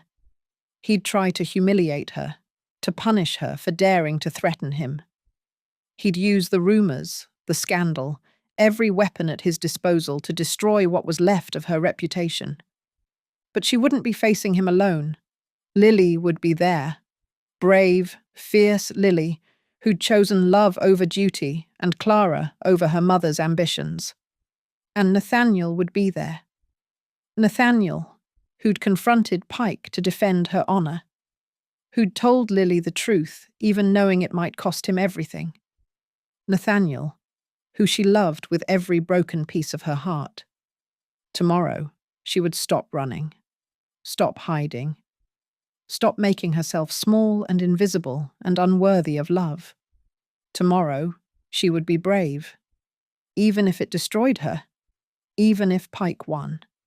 Even if Nathaniel looked at her and saw nothing but the woman who'd complicated his life beyond repair, she would be brave. Because Lily was right. She deserved to fight for what she wanted. Deserved to take up space. Deserved to believe that maybe, just maybe, love was worth the risk.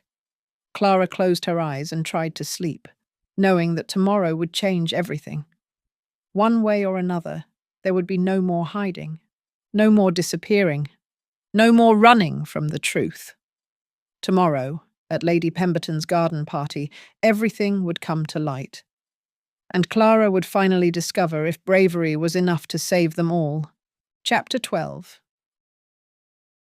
Lady Pemberton's garden party was the social event of the spring season, an elaborate affair held on the manicured grounds of her Mayfair estate, with striped tents, champagne fountains, and enough gossip to fuel London drawing rooms for months. Nathaniel had always hated these events. Today, he was counting on one.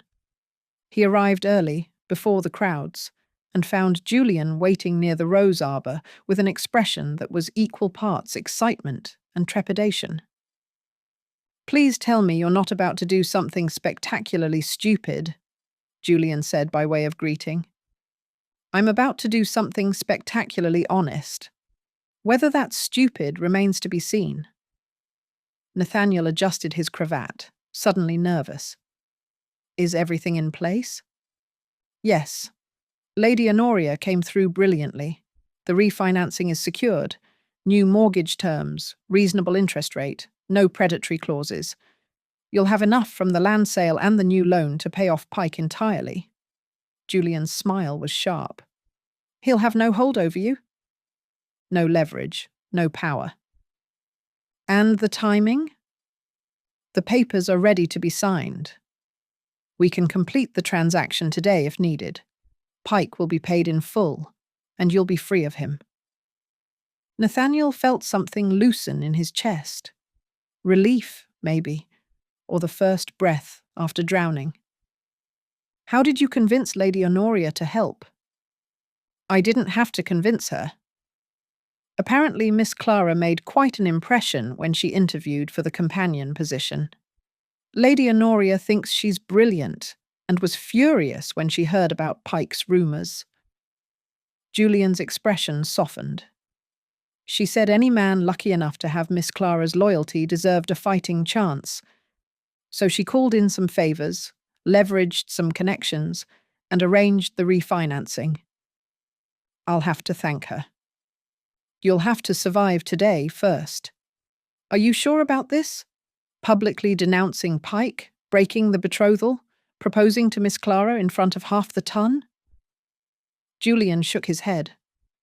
It's going to cause a massive scandal. Good. I'm tired of secrets and shadows. Let there be scandal. At least it will be honest. And if Miss Clara says no? If she's not ready to forgive you for the mess you've made? Nathaniel's chest tightened. Then I'll have to live with that. But at least I'll have tried. At least I'll have been brave enough to fight for her instead of hiding behind duty and honor. You're either the bravest man I know or the most foolish. Probably both. Nathaniel clapped his friend on the shoulder. Thank you, Julian. For everything. For believing in me even when I didn't believe in myself. Just don't make me regret it. And Nathaniel? Julian's voice was serious. Whatever happens today, I'm proud of you. For choosing love over fear. For choosing honesty over appearances. That takes real courage. Nathaniel nodded, not trusting himself to speak. The guests began arriving, a steady stream of London's elite, all dressed in their finest, all eager for entertainment and gossip.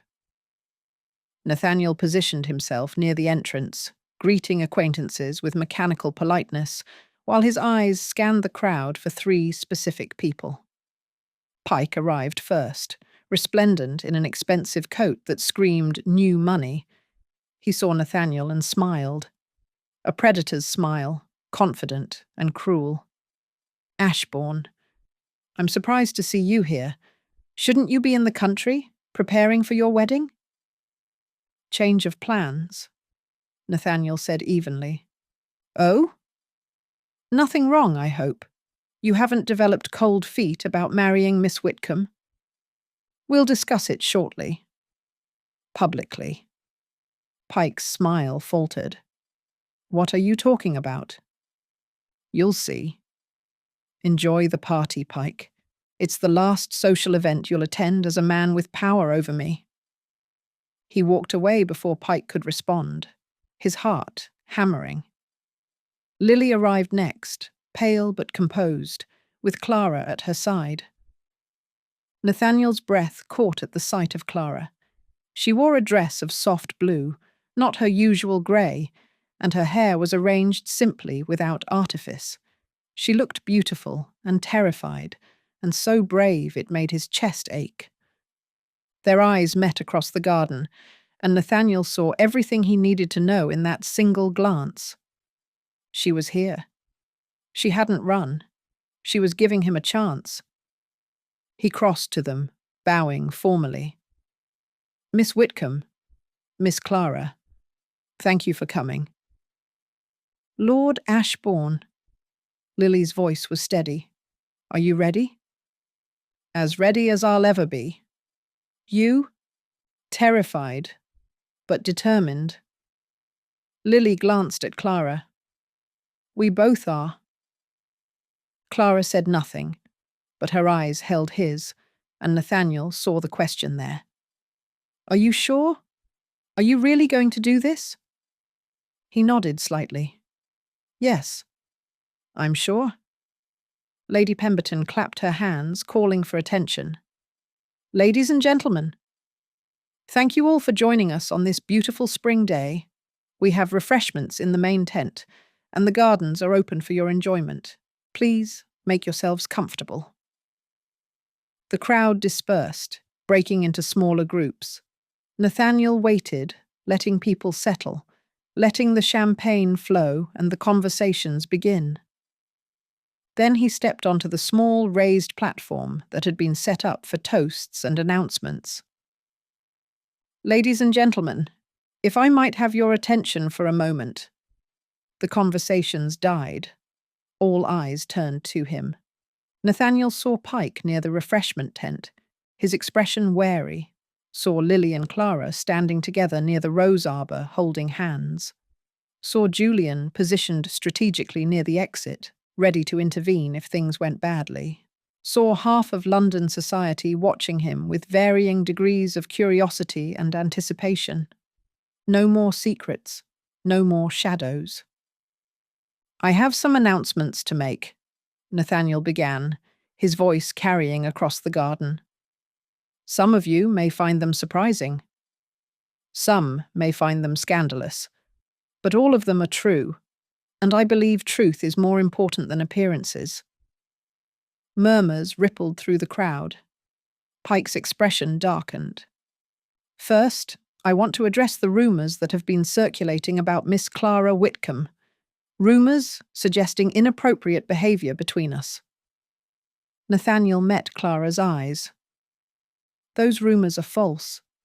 Miss Clara's conduct has been beyond reproach. She assisted me with estate business at my request, with full knowledge and approval of her family. Any suggestion otherwise is a malicious lie designed to harm an innocent woman's reputation. More murmurs. Clara's eyes were wide, her face flushed. Second, I want to discuss the matter of my mortgage. Many of you know that my estate has been struggling financially.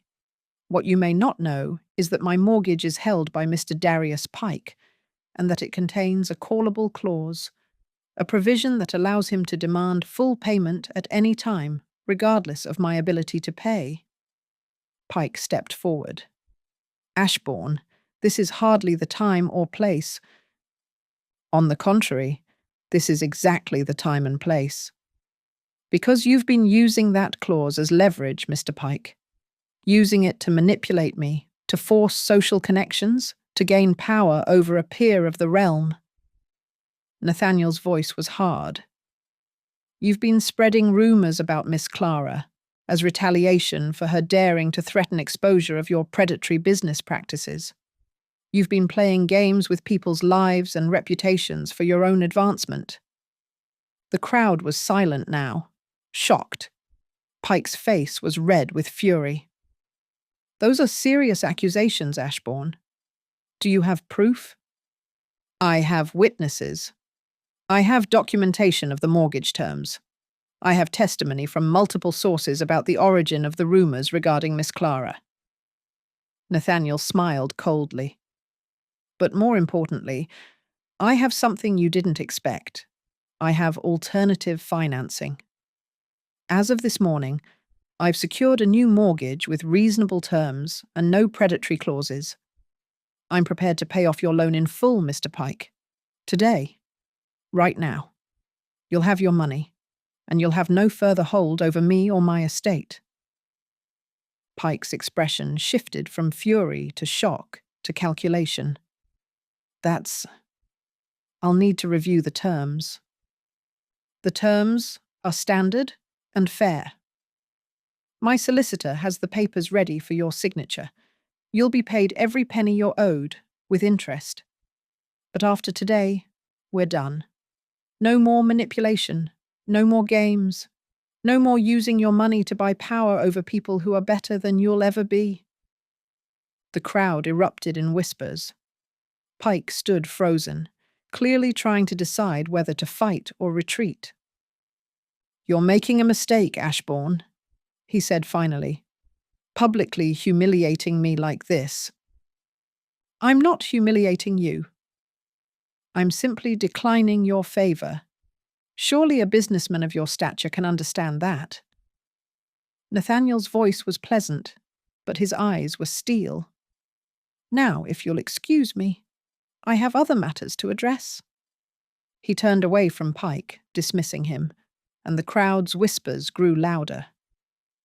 Nathaniel took a breath and found Lily in the crowd. She nodded, her expression encouraging. Third, Nathaniel continued, I need to address my betrothal to Miss Lily Whitcombe. The whispers stopped. Everyone leaned forward, sensing drama. Miss Whitcombe is a woman of exceptional character, intelligence, and grace. Any man would be fortunate to marry her, but I am not the right man. Nathaniel's voice was gentle but clear. We entered into our betrothal with the best intentions, but over time, we've both come to realize that we're not suited to each other, not in the ways that matter for a successful marriage. Lily stepped forward, joining him on the platform. Her voice was steady when she spoke. Lord Ashbourne is correct. We've had many conversations about our future, and we've mutually agreed that we would not make each other happy.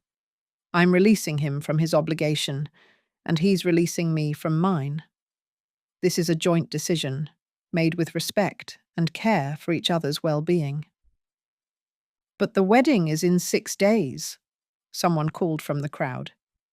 Which is why we're announcing it now, publicly, so there can be no confusion or speculation. Lily's chin lifted. I want to be clear. Lord Ashbourne has behaved with complete honour throughout our acquaintance. He's done nothing wrong.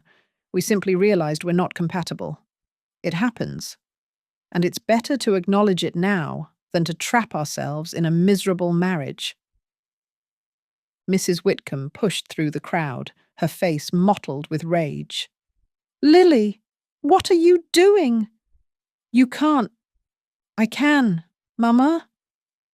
And I am. Lily's voice was firm. I'm choosing my own future. I'm sorry if that disappoints you, but it's my decision to make. Nathaniel saw the moment Mrs. Whitcombe realised she'd lost. The deflation, the fury, the helpless rage of a woman whose carefully laid plans had crumbled. Thank you, Miss Whitcombe, Nathaniel said quietly, for your honesty, for your courage, for being willing to choose truth over appearances. Lily smiled, squeezed his hand briefly, and stepped down from the platform. Nathaniel was alone now, facing a crowd that was buzzing with shock and speculation. This was it, the moment that would define everything. He found Clara in the crowd.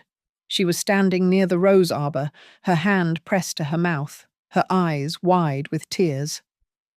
Finally, Nathaniel said, his voice softer now, but still carrying, I want to address Miss Clara Whitcombe directly. Clara's eyes widened. She shook her head slightly, as if to say, Don't. Not here. Not like this. But Nathaniel was done with hiding. He stepped down from the platform and crossed the garden to where she stood. The crowd parted for him, silent now, watching. Miss Clara, he said, stopping in front of her. May I have a word? Nathaniel, you don't have to. Her voice was barely a whisper. Yes, I do. I should have done this weeks ago. I should have been brave enough to say this the moment I realized it was true. He took her hand, and she didn't pull away. Will you walk with me? Please. Clara glanced at the crowd, hundreds of eyes watching, judging, waiting. Then she looked back at Nathaniel and nodded. They walked together through the garden, away from the main gathering, but still visible, still watched. Nathaniel led her to a quiet corner near a fountain, where the sound of water provided a small measure of privacy. I'm sorry, he said, still holding her hand. For everything. For not being honest sooner.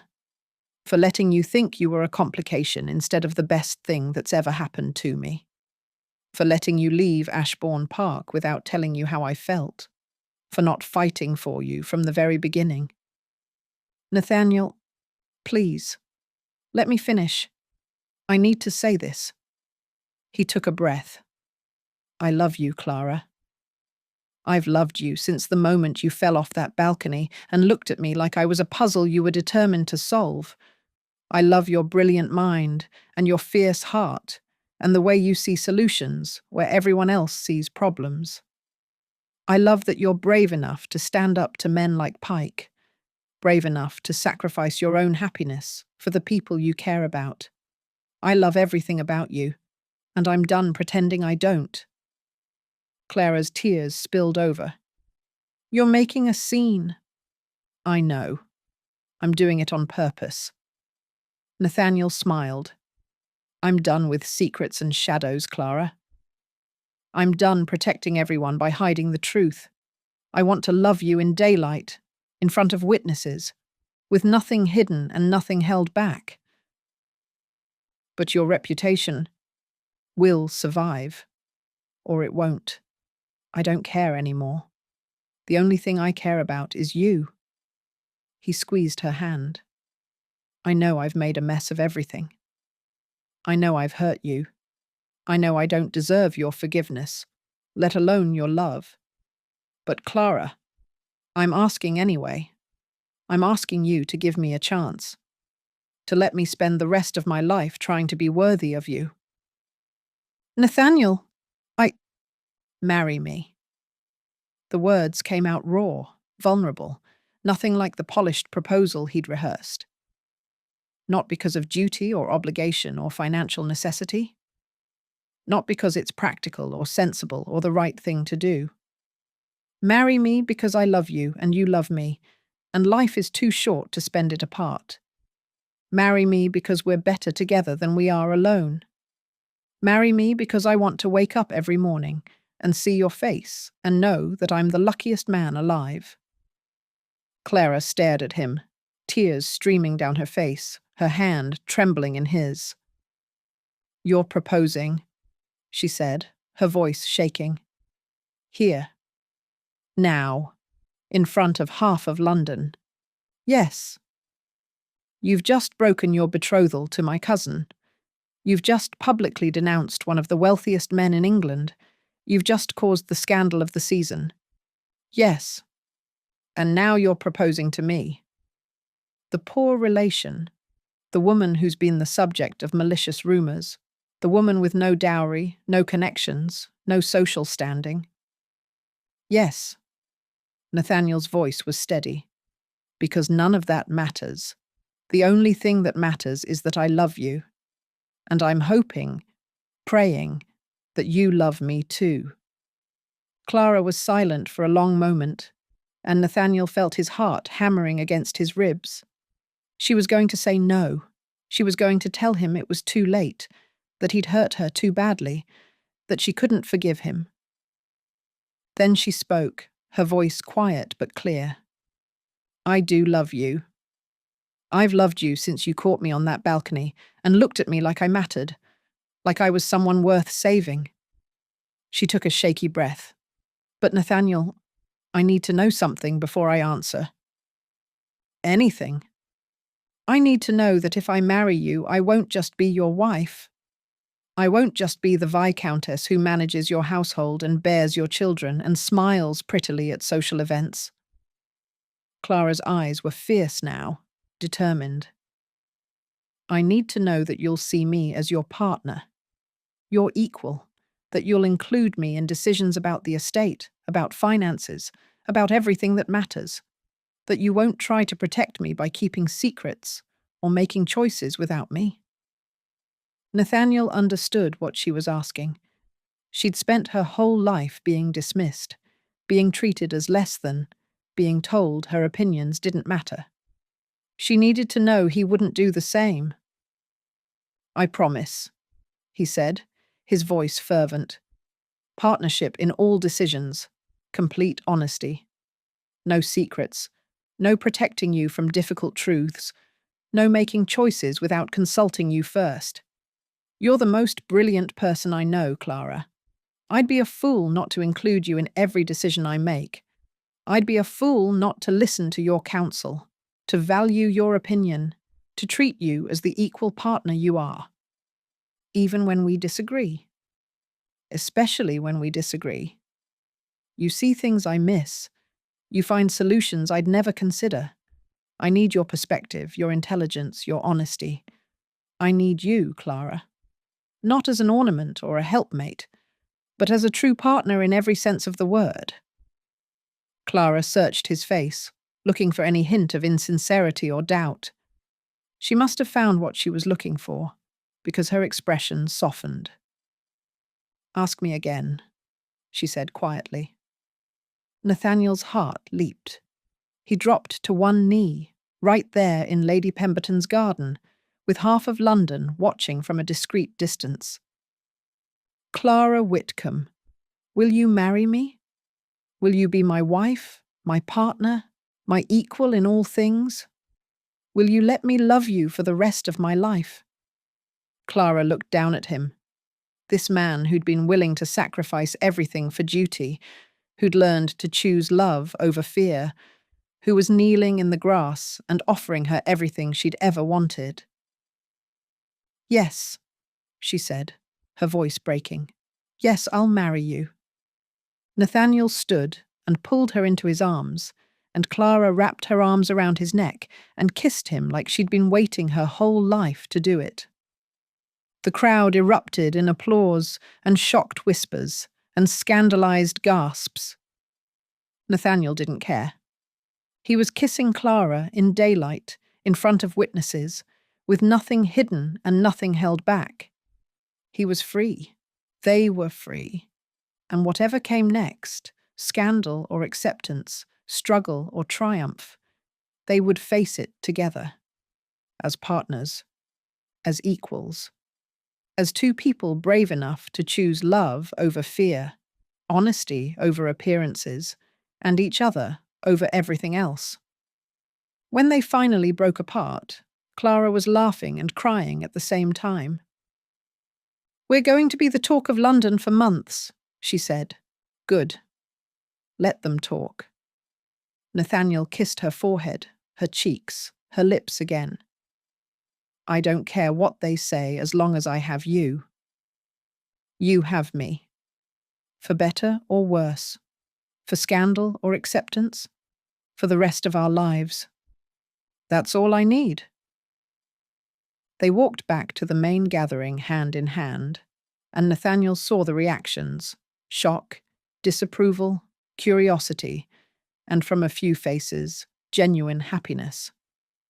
Lily was beaming, tears streaming down her face. Julian was grinning like a fool. Lady Honoria, who Nathaniel hadn't even realized was in attendance, was nodding approvingly. Pike was nowhere to be seen. He'd left, presumably to lick his wounds and plot his next move. But for the first time, Nathaniel wasn't worried about Pike.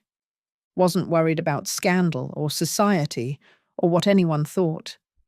He had Clara. He had his freedom.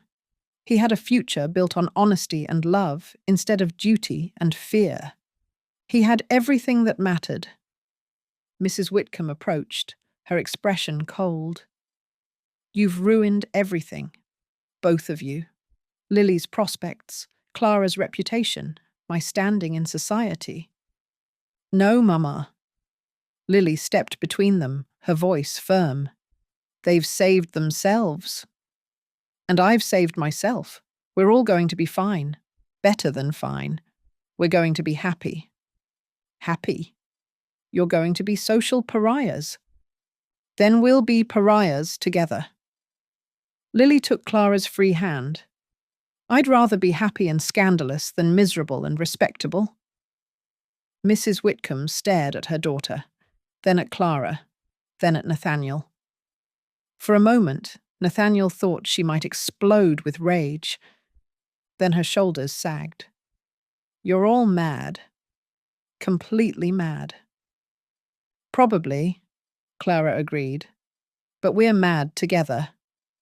And that's what matters." Mrs. Whitcombe shook her head and walked away, muttering about ungrateful children and ruined reputations.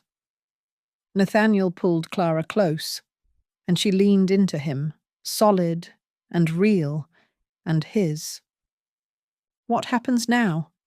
she asked. "Now? We sign the papers to pay off Pike. We plan a wedding, a real one, based on love instead of obligation. We go back to Ashbourne Park and figure out how to run an estate together." Nathaniel smiled. "We live our lives, honestly, openly, together." "That sounds perfect." "It won't be easy. There will be scandal, gossip, people who disapprove." "I know. But Nathaniel." Clara looked up at him, her eyes bright with love and determination. "I'm done being afraid. I'm done hiding. I'm done making myself small to please other people. I'm going to be your wife, your partner, You're equal, and I'm going to do it in daylight, with my head held high, no matter what anyone says." "That's my Clara," Nathaniel said, his voice rough with emotion, brave and fierce and absolutely magnificent. "Our Clara," Lily corrected, joining them. "She's ours now. Family by choice." "Family by choice," Clara repeated, her voice wondering. "I like that." The three of them stood together in Lady Pemberton's garden, surrounded by scandal and gossip and the wreckage of social expectations. And they smiled, because they'd chosen truth over lies, love over duty, and each other over everything else, and that was worth any cost. Chapter 13. Clara had spent her entire life being invisible. Now, standing in Lady Pemberton's garden with Nathaniel's ring on her finger and half of London staring at her with expressions ranging from shock to scandalized delight, she had never felt more seen. It was terrifying. It was exhilarating. It was everything she'd never known she wanted. "Are you all right?" Nathaniel's voice was low, concerned. His hand tightened around hers, anchoring her. Clara looked up at him. This man who'd been willing to sacrifice everything for duty, who'd learned to choose love over fear, who'd just proposed to her in front of hundreds of witnesses. "I'm perfect," she said, and meant it. The applause was scattered at first, a few brave souls willing to celebrate love over propriety. Then it grew, spreading through the crowd like ripples in a pond. Not everyone was clapping. Clara could see the disapproving faces, the scandalized whispers, the people already calculating how this would affect their own social standing. But enough people were applauding that it mattered. Enough people were choosing to celebrate rather than condemn. "Well?" Lady Honoria's voice cut through the noise as she approached, leaning on her walking stick with a satisfied expression. "That was the most entertaining garden party I've attended in decades. Well done, Miss Whitcombe. Or should I say, future Lady Ashbourne." Clara felt heat rise to her cheeks. "Lady Honoria, I'm afraid I won't be able to accept your position as companion now." "Obviously not. You'll be far too busy managing an estate and keeping this young man in line." Lady Honoria's eyes twinkled. "Though I must say, I'm disappointed to lose such a promising employee." "You would have been magnificent in Italy." "I'm sorry. Don't apologize for choosing love, girl. Life is too short for regrets." Lady Honoria turned to Nathaniel. "You're a lucky man, Ashbourne. Miss Clara has one of the finest minds I've encountered in years. I trust you'll appreciate that." "Every day for the rest of my life," Nathaniel said firmly. "Good. Because if I hear you've wasted her talents or treated her as anything less than your equal partner, I'll make your life very uncomfortable. I have connections, young man. Don't test me." "I wouldn't dream of it, my lady." Lady Honoria nodded, satisfied, and moved away to terrorize some other unfortunate soul. Lily appeared next, her face glowing with happiness, despite the tears streaming down her cheeks. "Clara. Oh, Clara, I'm so happy for you." Clara pulled her cousin, her sister, into a fierce embrace. "Thank you. For everything. For being brave enough to choose yourself. For giving me permission to do the same." "We gave each other permission," Lily said, pulling back to wipe her eyes. "We saved each other. That's what sisters do." "Sisters by choice," Clara whispered. "Always." Lily turned to Nathaniel. "Take care of her, Lord Ashbourne. She's the best person I know. If you hurt her, you'll answer to me." "I wouldn't dare," Nathaniel said solemnly. "Your cousin is far too clever to need my protection. but I promise to stand beside her, support her, and love her for the rest of my life. That's all I ask." Lily squeezed Clara's hand one more time, then stepped back. "Now, I believe you two have caused enough scandal for one afternoon. Perhaps you should make your escape before Mamma recovers enough to cause a scene." Clara glanced across the garden and saw Aunt Aurelia holding court with a group of matrons, her face tight with barely controlled fury. She was already spinning the narrative, no doubt, painting herself as the victim of ungrateful relations and broken betrothals. Let her, Clara thought. Let her say whatever she needs to say. I'm done living my life according to her expectations. "Come on," Nathaniel said, tugging her hand gently. "Let's get out of here. I know a place where we can talk, really talk, without an audience." Clara nodded, and they slipped away from the main gathering, moving through the garden toward a quieter section near the back of the estate. Julian intercepted them briefly, grinning like a fool. "Congratulations, both of you. That was either the bravest or most foolish thing I've ever witnessed, and I'm still not sure which." "Both," Nathaniel and Clara said simultaneously, then laughed. "The papers are ready for Pike whenever he's willing to sign," Julian continued, "though I suspect he's already left. Man looked like he'd swallowed a lemon when you announced the refinancing." "Good," Nathaniel said. "Let him stew. We'll deal with the paperwork tomorrow. Today is for celebrating." Julian clapped him on the shoulder. "Enjoy it. You've earned it, both of you." He left them alone, and Nathaniel led Clara through a small gate to a private veranda overlooking the gardens. It was quiet here, sheltered by climbing roses and wisteria, with a view of the grounds, but enough privacy that they couldn't be easily seen. "Better?" Nathaniel asked. "Much." Clara leaned against the railing, suddenly exhausted. The adrenaline that had carried her through the last hour was fading, leaving behind a trembling awareness of everything that had just happened. She was engaged, to Nathaniel, to a viscount. She was going to be Lady Ashbourne. She was going to spend the rest of her life with the man she loved. It didn't feel real. "Clara?" Nathaniel's voice was gentle. "What are you thinking?" "That I can't quite believe this is happening. That any moment I'm going to wake up in that boarding house in Cheapside and realize it was all a dream." "It's not a dream."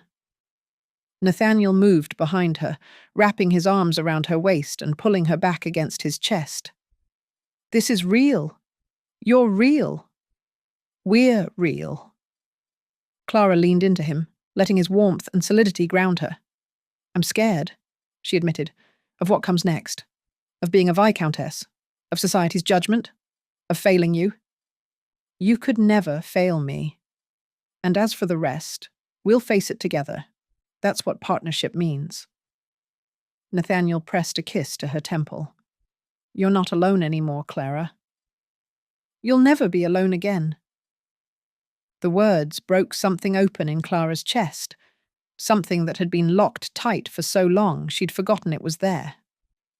She turned in his arms, looking up at him. "Promise me something. Anything. Promise me we'll never make each other invisible. That we'll always see each other, really see each other, even when it's difficult or uncomfortable or inconvenient." Clara's voice was fierce. "Promise me that we'll be honest with each other, that we'll fight when we need to fight, that we'll never hide behind politeness or propriety or what we think the other person wants to hear." "I promise." Nathaniel cupped her face in his hands, his thumbs brushing away tears she hadn't realized were falling. "I see you, Clara. All of you. Your brilliance and your bravery and your fierce, beautiful heart. I see the way you solve impossible problems and stand up to bullies and love people with everything you have. I see you, and I'm in awe of you, and I promise I will never, ever take you for granted or make you feel invisible again. I see you too, Clara whispered. I see the man who was willing to sacrifice everything for duty. The man who learned to choose love over fear. The man who's brave enough to be vulnerable, to admit when he's wrong, to fight for what he wants instead of accepting what he thinks he deserves. She rose on her toes, bringing her face closer to his. I see you, Nathaniel, and I love everything I see. He kissed her then, not the desperate, stolen kisses of the barn, not the public declaration of the garden, but something deeper, something that felt like a promise and a beginning and a vow all at once. Clara's hands came up to frame his face, feeling the slight roughness of his jaw, the warmth of his skin, the realness of him. Nathaniel's arms tightened around her waist, pulling her closer, and Clara melted into him, into this moment, into the certainty that this was where she belonged. When they finally broke apart, both breathing hard, Nathaniel rested his forehead against hers. I love you, he said. I'm going to say it every day for the rest of our lives until you're sick of hearing it. I'll never be sick of hearing it? Clara smiled, feeling lighter than she had in months. I love you too. Even when you're being noble and self-sacrificing and trying to protect everyone at your own expense. I'm working on that. I know, we both are. Working on being brave, on taking up space, on believing we deserve to be happy. We do deserve it, Nathaniel said firmly. After everything we've been through, we deserve happiness and love and a future we choose for ourselves. A future as partners. Equal partners? In everything. Nathaniel kissed her again, soft and sweet, starting with planning a wedding. What do you want, Clara? Big ceremony or small? London or Ashbourne Park? Traditional or scandalous? Clara laughed. I think we've already achieved scandalous. As for the rest, I don't care about the details. I just want to marry you. The sooner, the better. Special license, then. We can be married within a week. A week? Clara's eyes widened. That's very soon. Too soon? We can wait if you want. Have a proper engagement. Let society adjust to the idea. No. Clara's voice was firm. No more waiting. No more letting other people's opinions dictate our choices. If you want to marry me in a week, then let's do it. Let's start our life together and stop worrying about what everyone else thinks. Nathaniel's smile was brilliant. Have I mentioned that I love you? Once or twice, but I don't mind hearing it again. I love you, Clara Whitcombe, soon to be Clara Ashbourne, my partner, my equal, my wife. I love you too, Nathaniel, my husband, my home, my future. They stood together on the veranda, wrapped in each other's arms, as the sounds of the garden party drifted over the walls. Somewhere beyond their private sanctuary, society was gossiping and judging and calculating the social cost of their choices. Clara didn't care. She had Nathaniel. She had Lily. She had a future built on honesty and love instead of duty and fear. She had everything that mattered. What are you thinking about? Nathaniel asked, his voice rumbling against her ear. About how different my life is going to be. A week ago, I was living in a boarding house in Cheapside, planning to leave the country and never come back. Now I'm engaged to a viscount and planning a wedding. Regrets? Not even one. Clara pulled back to look at him. Though I am wondering how we're going to manage the estate finances. The land sale will help, and the refinancing solves the immediate crisis. But there's still a lot of work to do to make Ashbourne Park truly profitable. Nathaniel laughed. We've been engaged for less than an hour, and you're already thinking about estate management. Partnership in all decisions, remember? That includes the boring practical ones. Clara's expression turned serious. I meant what I said, Nathaniel. I want to be involved. I want to help. I have ideas about crop rotation and tenant improvements, and I want to hear all of them, Nathaniel interrupted gently. Every single one.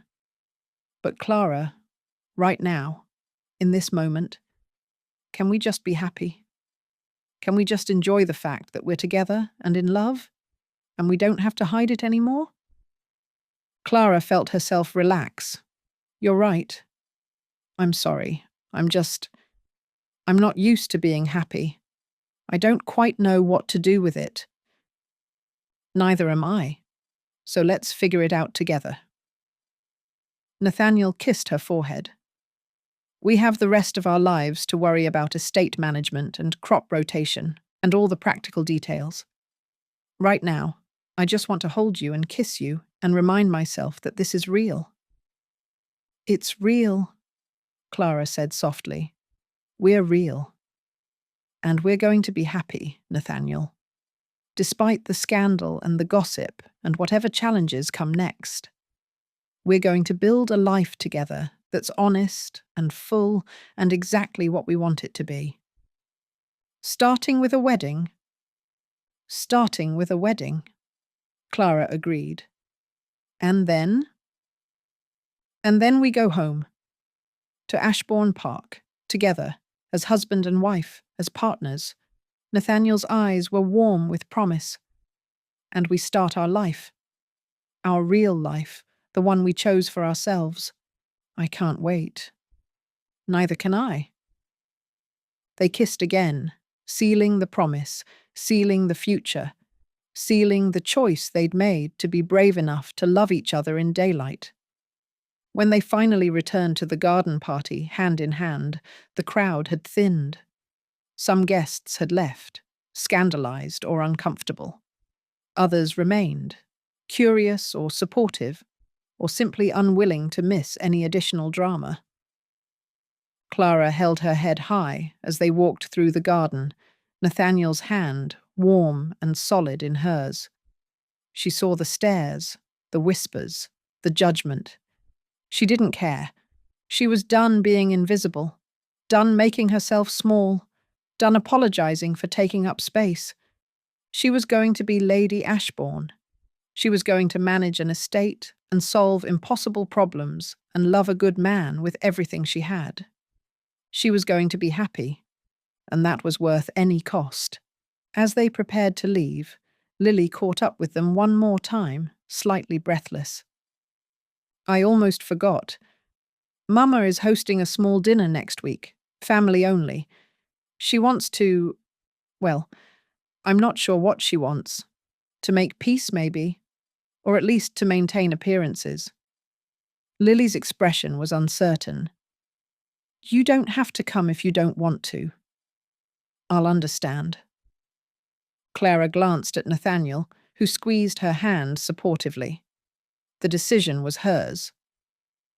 We'll come, Clara said. Family is important, even complicated family, even family that doesn't always understand us. Thank you. Lily's relief was palpable. And Clara? I'm so proud of you, of how brave you've been, of how you've fought for what you want instead of accepting what you thought you deserved. I learned from the best, Clara said, pulling her sister into one more embrace. We saved each other, remember? We did. And we're going to keep saving each other. That's what sisters do. They left the garden party together, Nathaniel and Clara, walking toward the carriage that would take them back to their separate lodgings for one more week. One more week until they were married. One more week until they could start their life together. One more week until Clara became Lady Ashbourne and began the greatest adventure of her life. As the carriage pulled away, Clara looked back at Lady Pemberton's garden, the site of scandal and declaration and the beginning of everything. "No regrets?" Nathaniel asked, following her gaze. "Not even one," Clara said, turning to smile at him.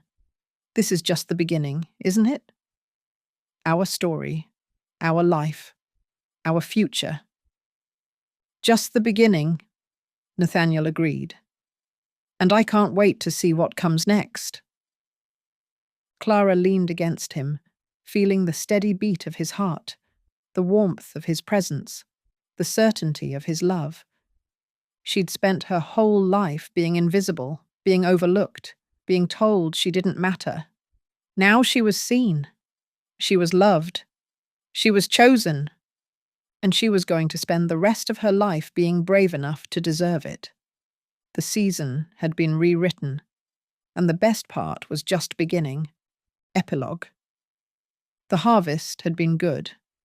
Clara stood on the terrace overlooking the south lawn, watching tenants and staff prepare for the evening's celebration, and marvelled at how much had changed in 4 months of marriage.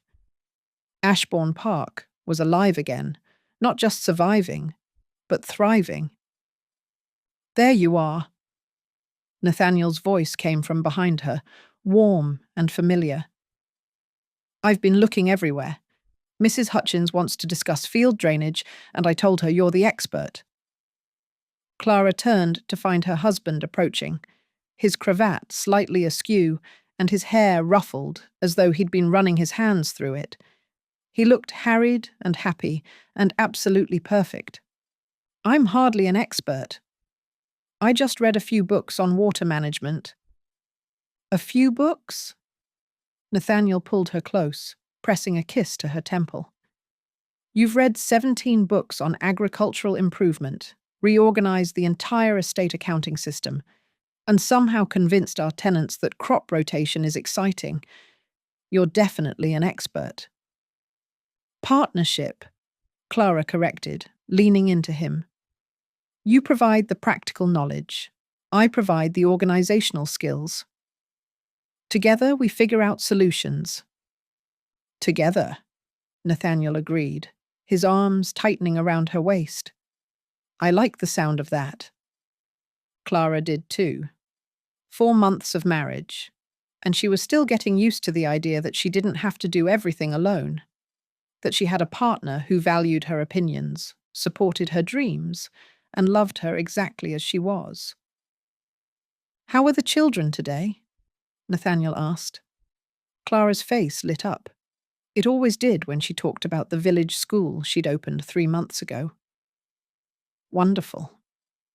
Mary Hutchins is reading at a level far beyond her years, and Thomas Cooper has a natural aptitude for mathematics that's quite remarkable. I'm thinking of introducing some more advanced concepts next week." "You're a natural teacher." "I'm a natural organizer who happens to enjoy sharing knowledge," Clara corrected. "There's a difference." Nathaniel laughed, the sound rich and warm. "If you say so, Lady Ashbourne." She wrinkled her nose at the title. She still wasn't entirely comfortable with it, though she wore it with increasing confidence. Being a viscountess was nothing like she'd imagined. It was harder, more complicated, more public, but it was also more rewarding than she'd ever dreamed. "Are you ready for tonight?" she asked. "Half the county will be here." "Let them come. We have nothing to hide." Nathaniel's expression was peaceful, content in a way Clara had never seen during those desperate weeks last spring. "Besides, this was your idea. A harvest celebration for everyone. Tenants, staff, neighbours. No distinctions of rank, just community." "It seemed right," Clara said. "After everything we've been through, after all the work everyone has put in to make the estate profitable again, we should celebrate together." "We should," Nathaniel agreed. "And we will." Now come help me with Mrs. Hutchins before she decides I'm completely useless without you." The harvest fete began at dusk, as the sun painted the sky in shades of gold and rose. Clara stood at the edge of the south lawn, watching as the celebration came to life around her. Long tables groaned under the weight of food from the estate's kitchens. Musicians tuned their instruments near the makeshift dance floor, and everywhere, strung from trees, hanging from posts, lining the pathways, were lanterns, waiting to be lit as darkness fell. It was beautiful. More than that, it was joyful. Quite a transformation, isn't it? Lady Honoria appeared at Clara's elbow, leaning on her walking stick and surveying the scene with approval. "When I was here last spring, this place felt like a mausoleum. Now it's alive."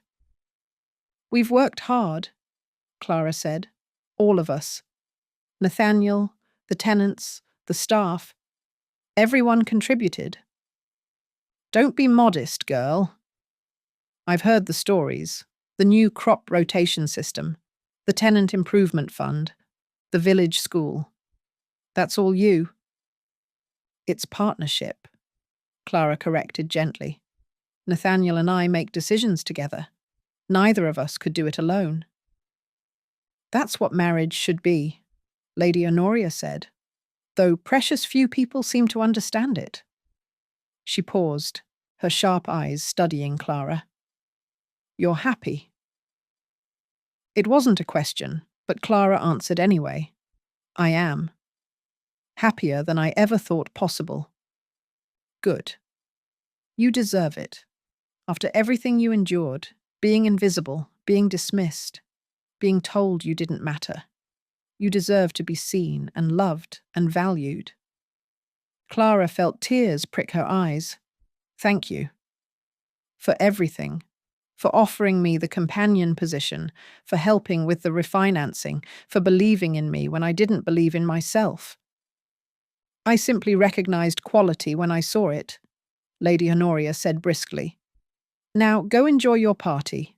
And Clara, that husband of yours is watching you like you're the only person in the world. Don't keep him waiting."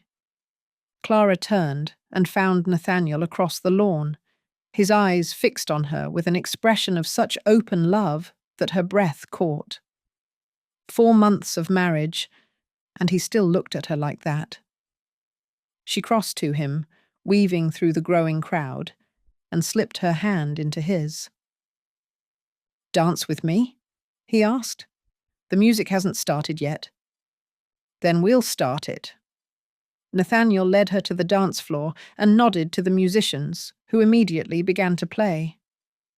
As they waltzed, Clara was aware of people watching, tenants and neighbours and staff, all observing their Viscount and his unsuitable bride. But unlike last spring, when every glance had felt like judgment, now the watching felt like celebration. They had proven themselves, had shown that love and partnership could triumph over scandal and expectation. "What are you thinking about?" Nathaniel asked, spinning her gently. "About how different everything is from last spring.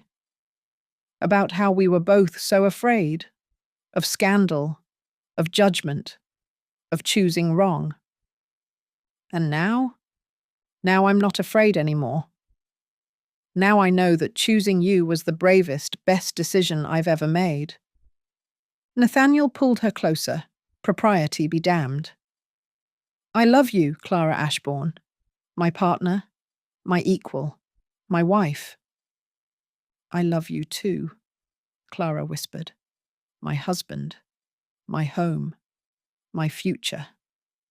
As the evening wore on and the lanterns were lit one by one, transforming the lawn into something magical, Clara found herself standing with Lily near the refreshment tables.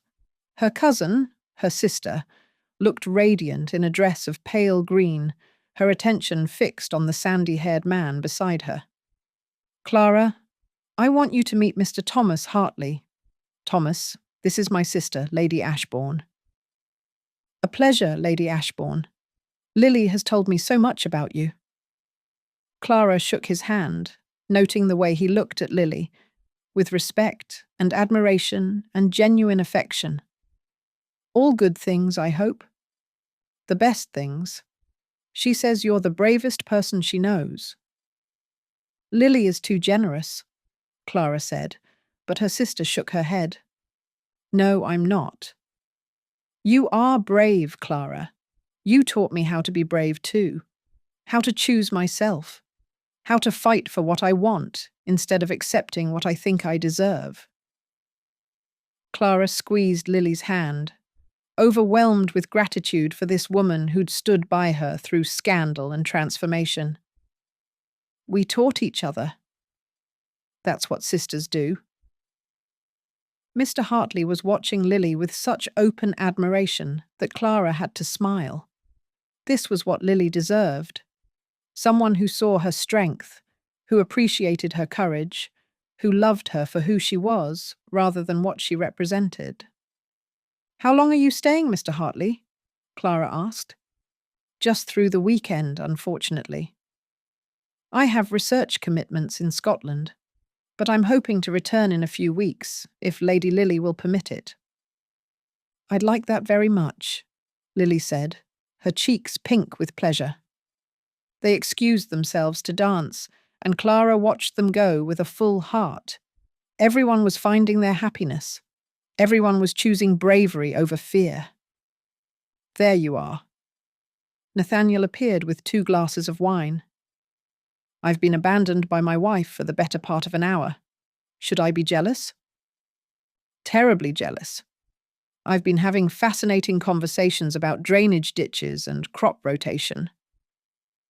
My favourite topics, Nathaniel said solemnly, handing her a glass. Come with me. I want to show you something. He led her away from the celebration, through the gardens to a quiet spot overlooking the estate. From here, they could see the entire south lawn, the dancing figures, the glowing lanterns, the community they'd built together. Do you see that? Nathaniel asked, gesturing to the scene below. That's what we created. Not just a profitable estate or improved tenant relations or better crop yields. We created a community, a place where people feel valued and seen and cared for. We did it together, Clara said softly. Yes. Together? As partners? As equals?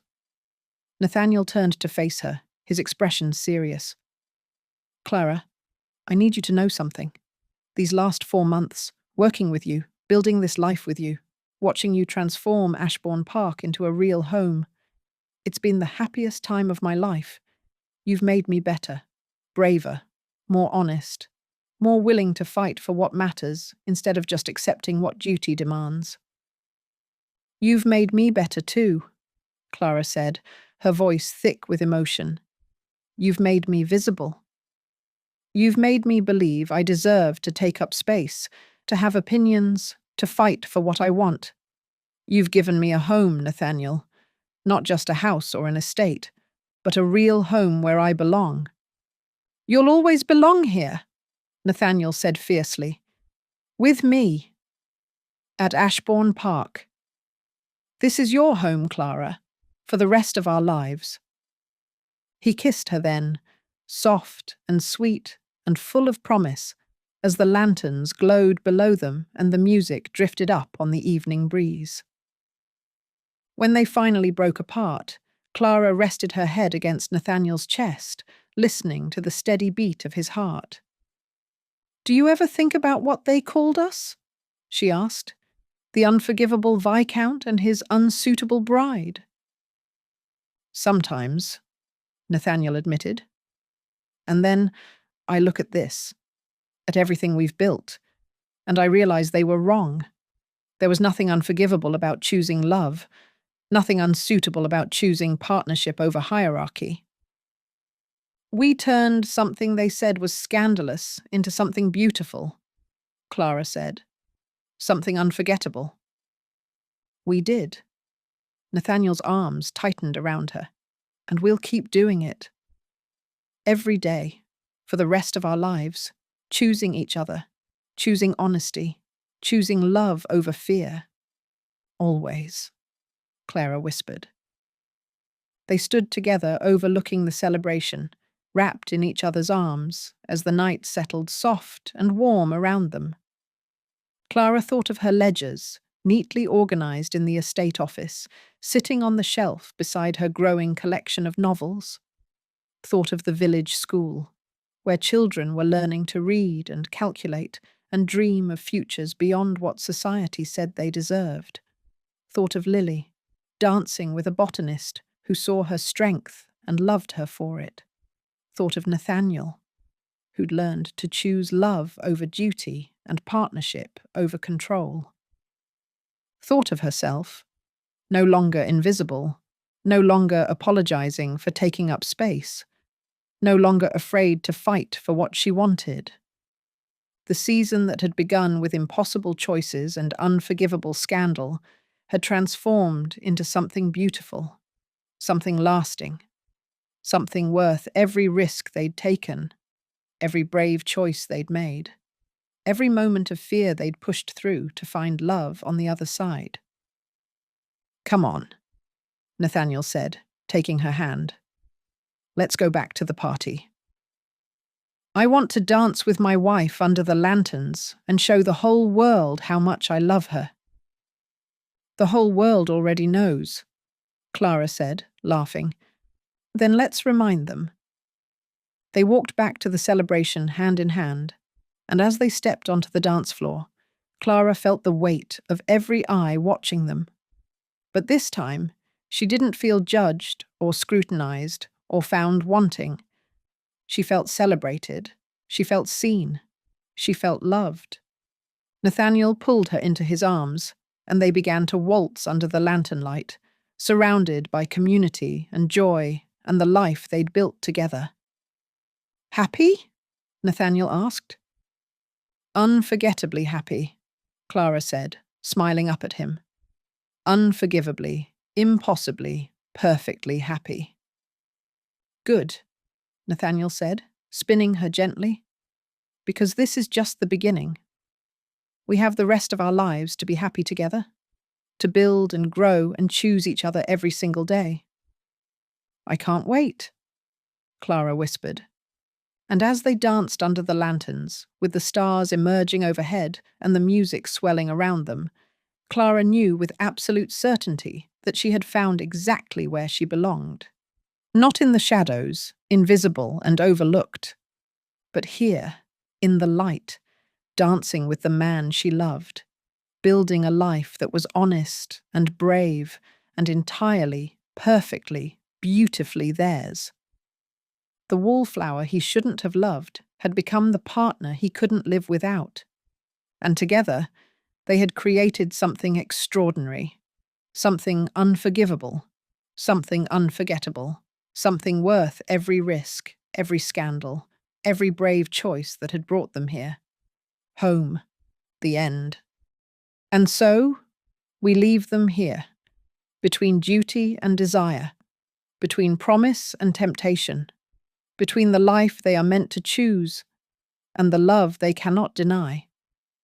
If this story stirred something in you, if you felt the tension in that library or the electricity in that waltz, then you are exactly where you belong. Here at Romance Haven, we don't just tell love stories, we step into them. Thank you for spending your time with me tonight. Your presence here means more than you know. If you're not ready to leave this world just yet, there are more stories waiting for you. More longing, more scandal, more unforgettable men who fall for the wrong woman. Until our next escape. Your escape into romance. And as always, happy listening.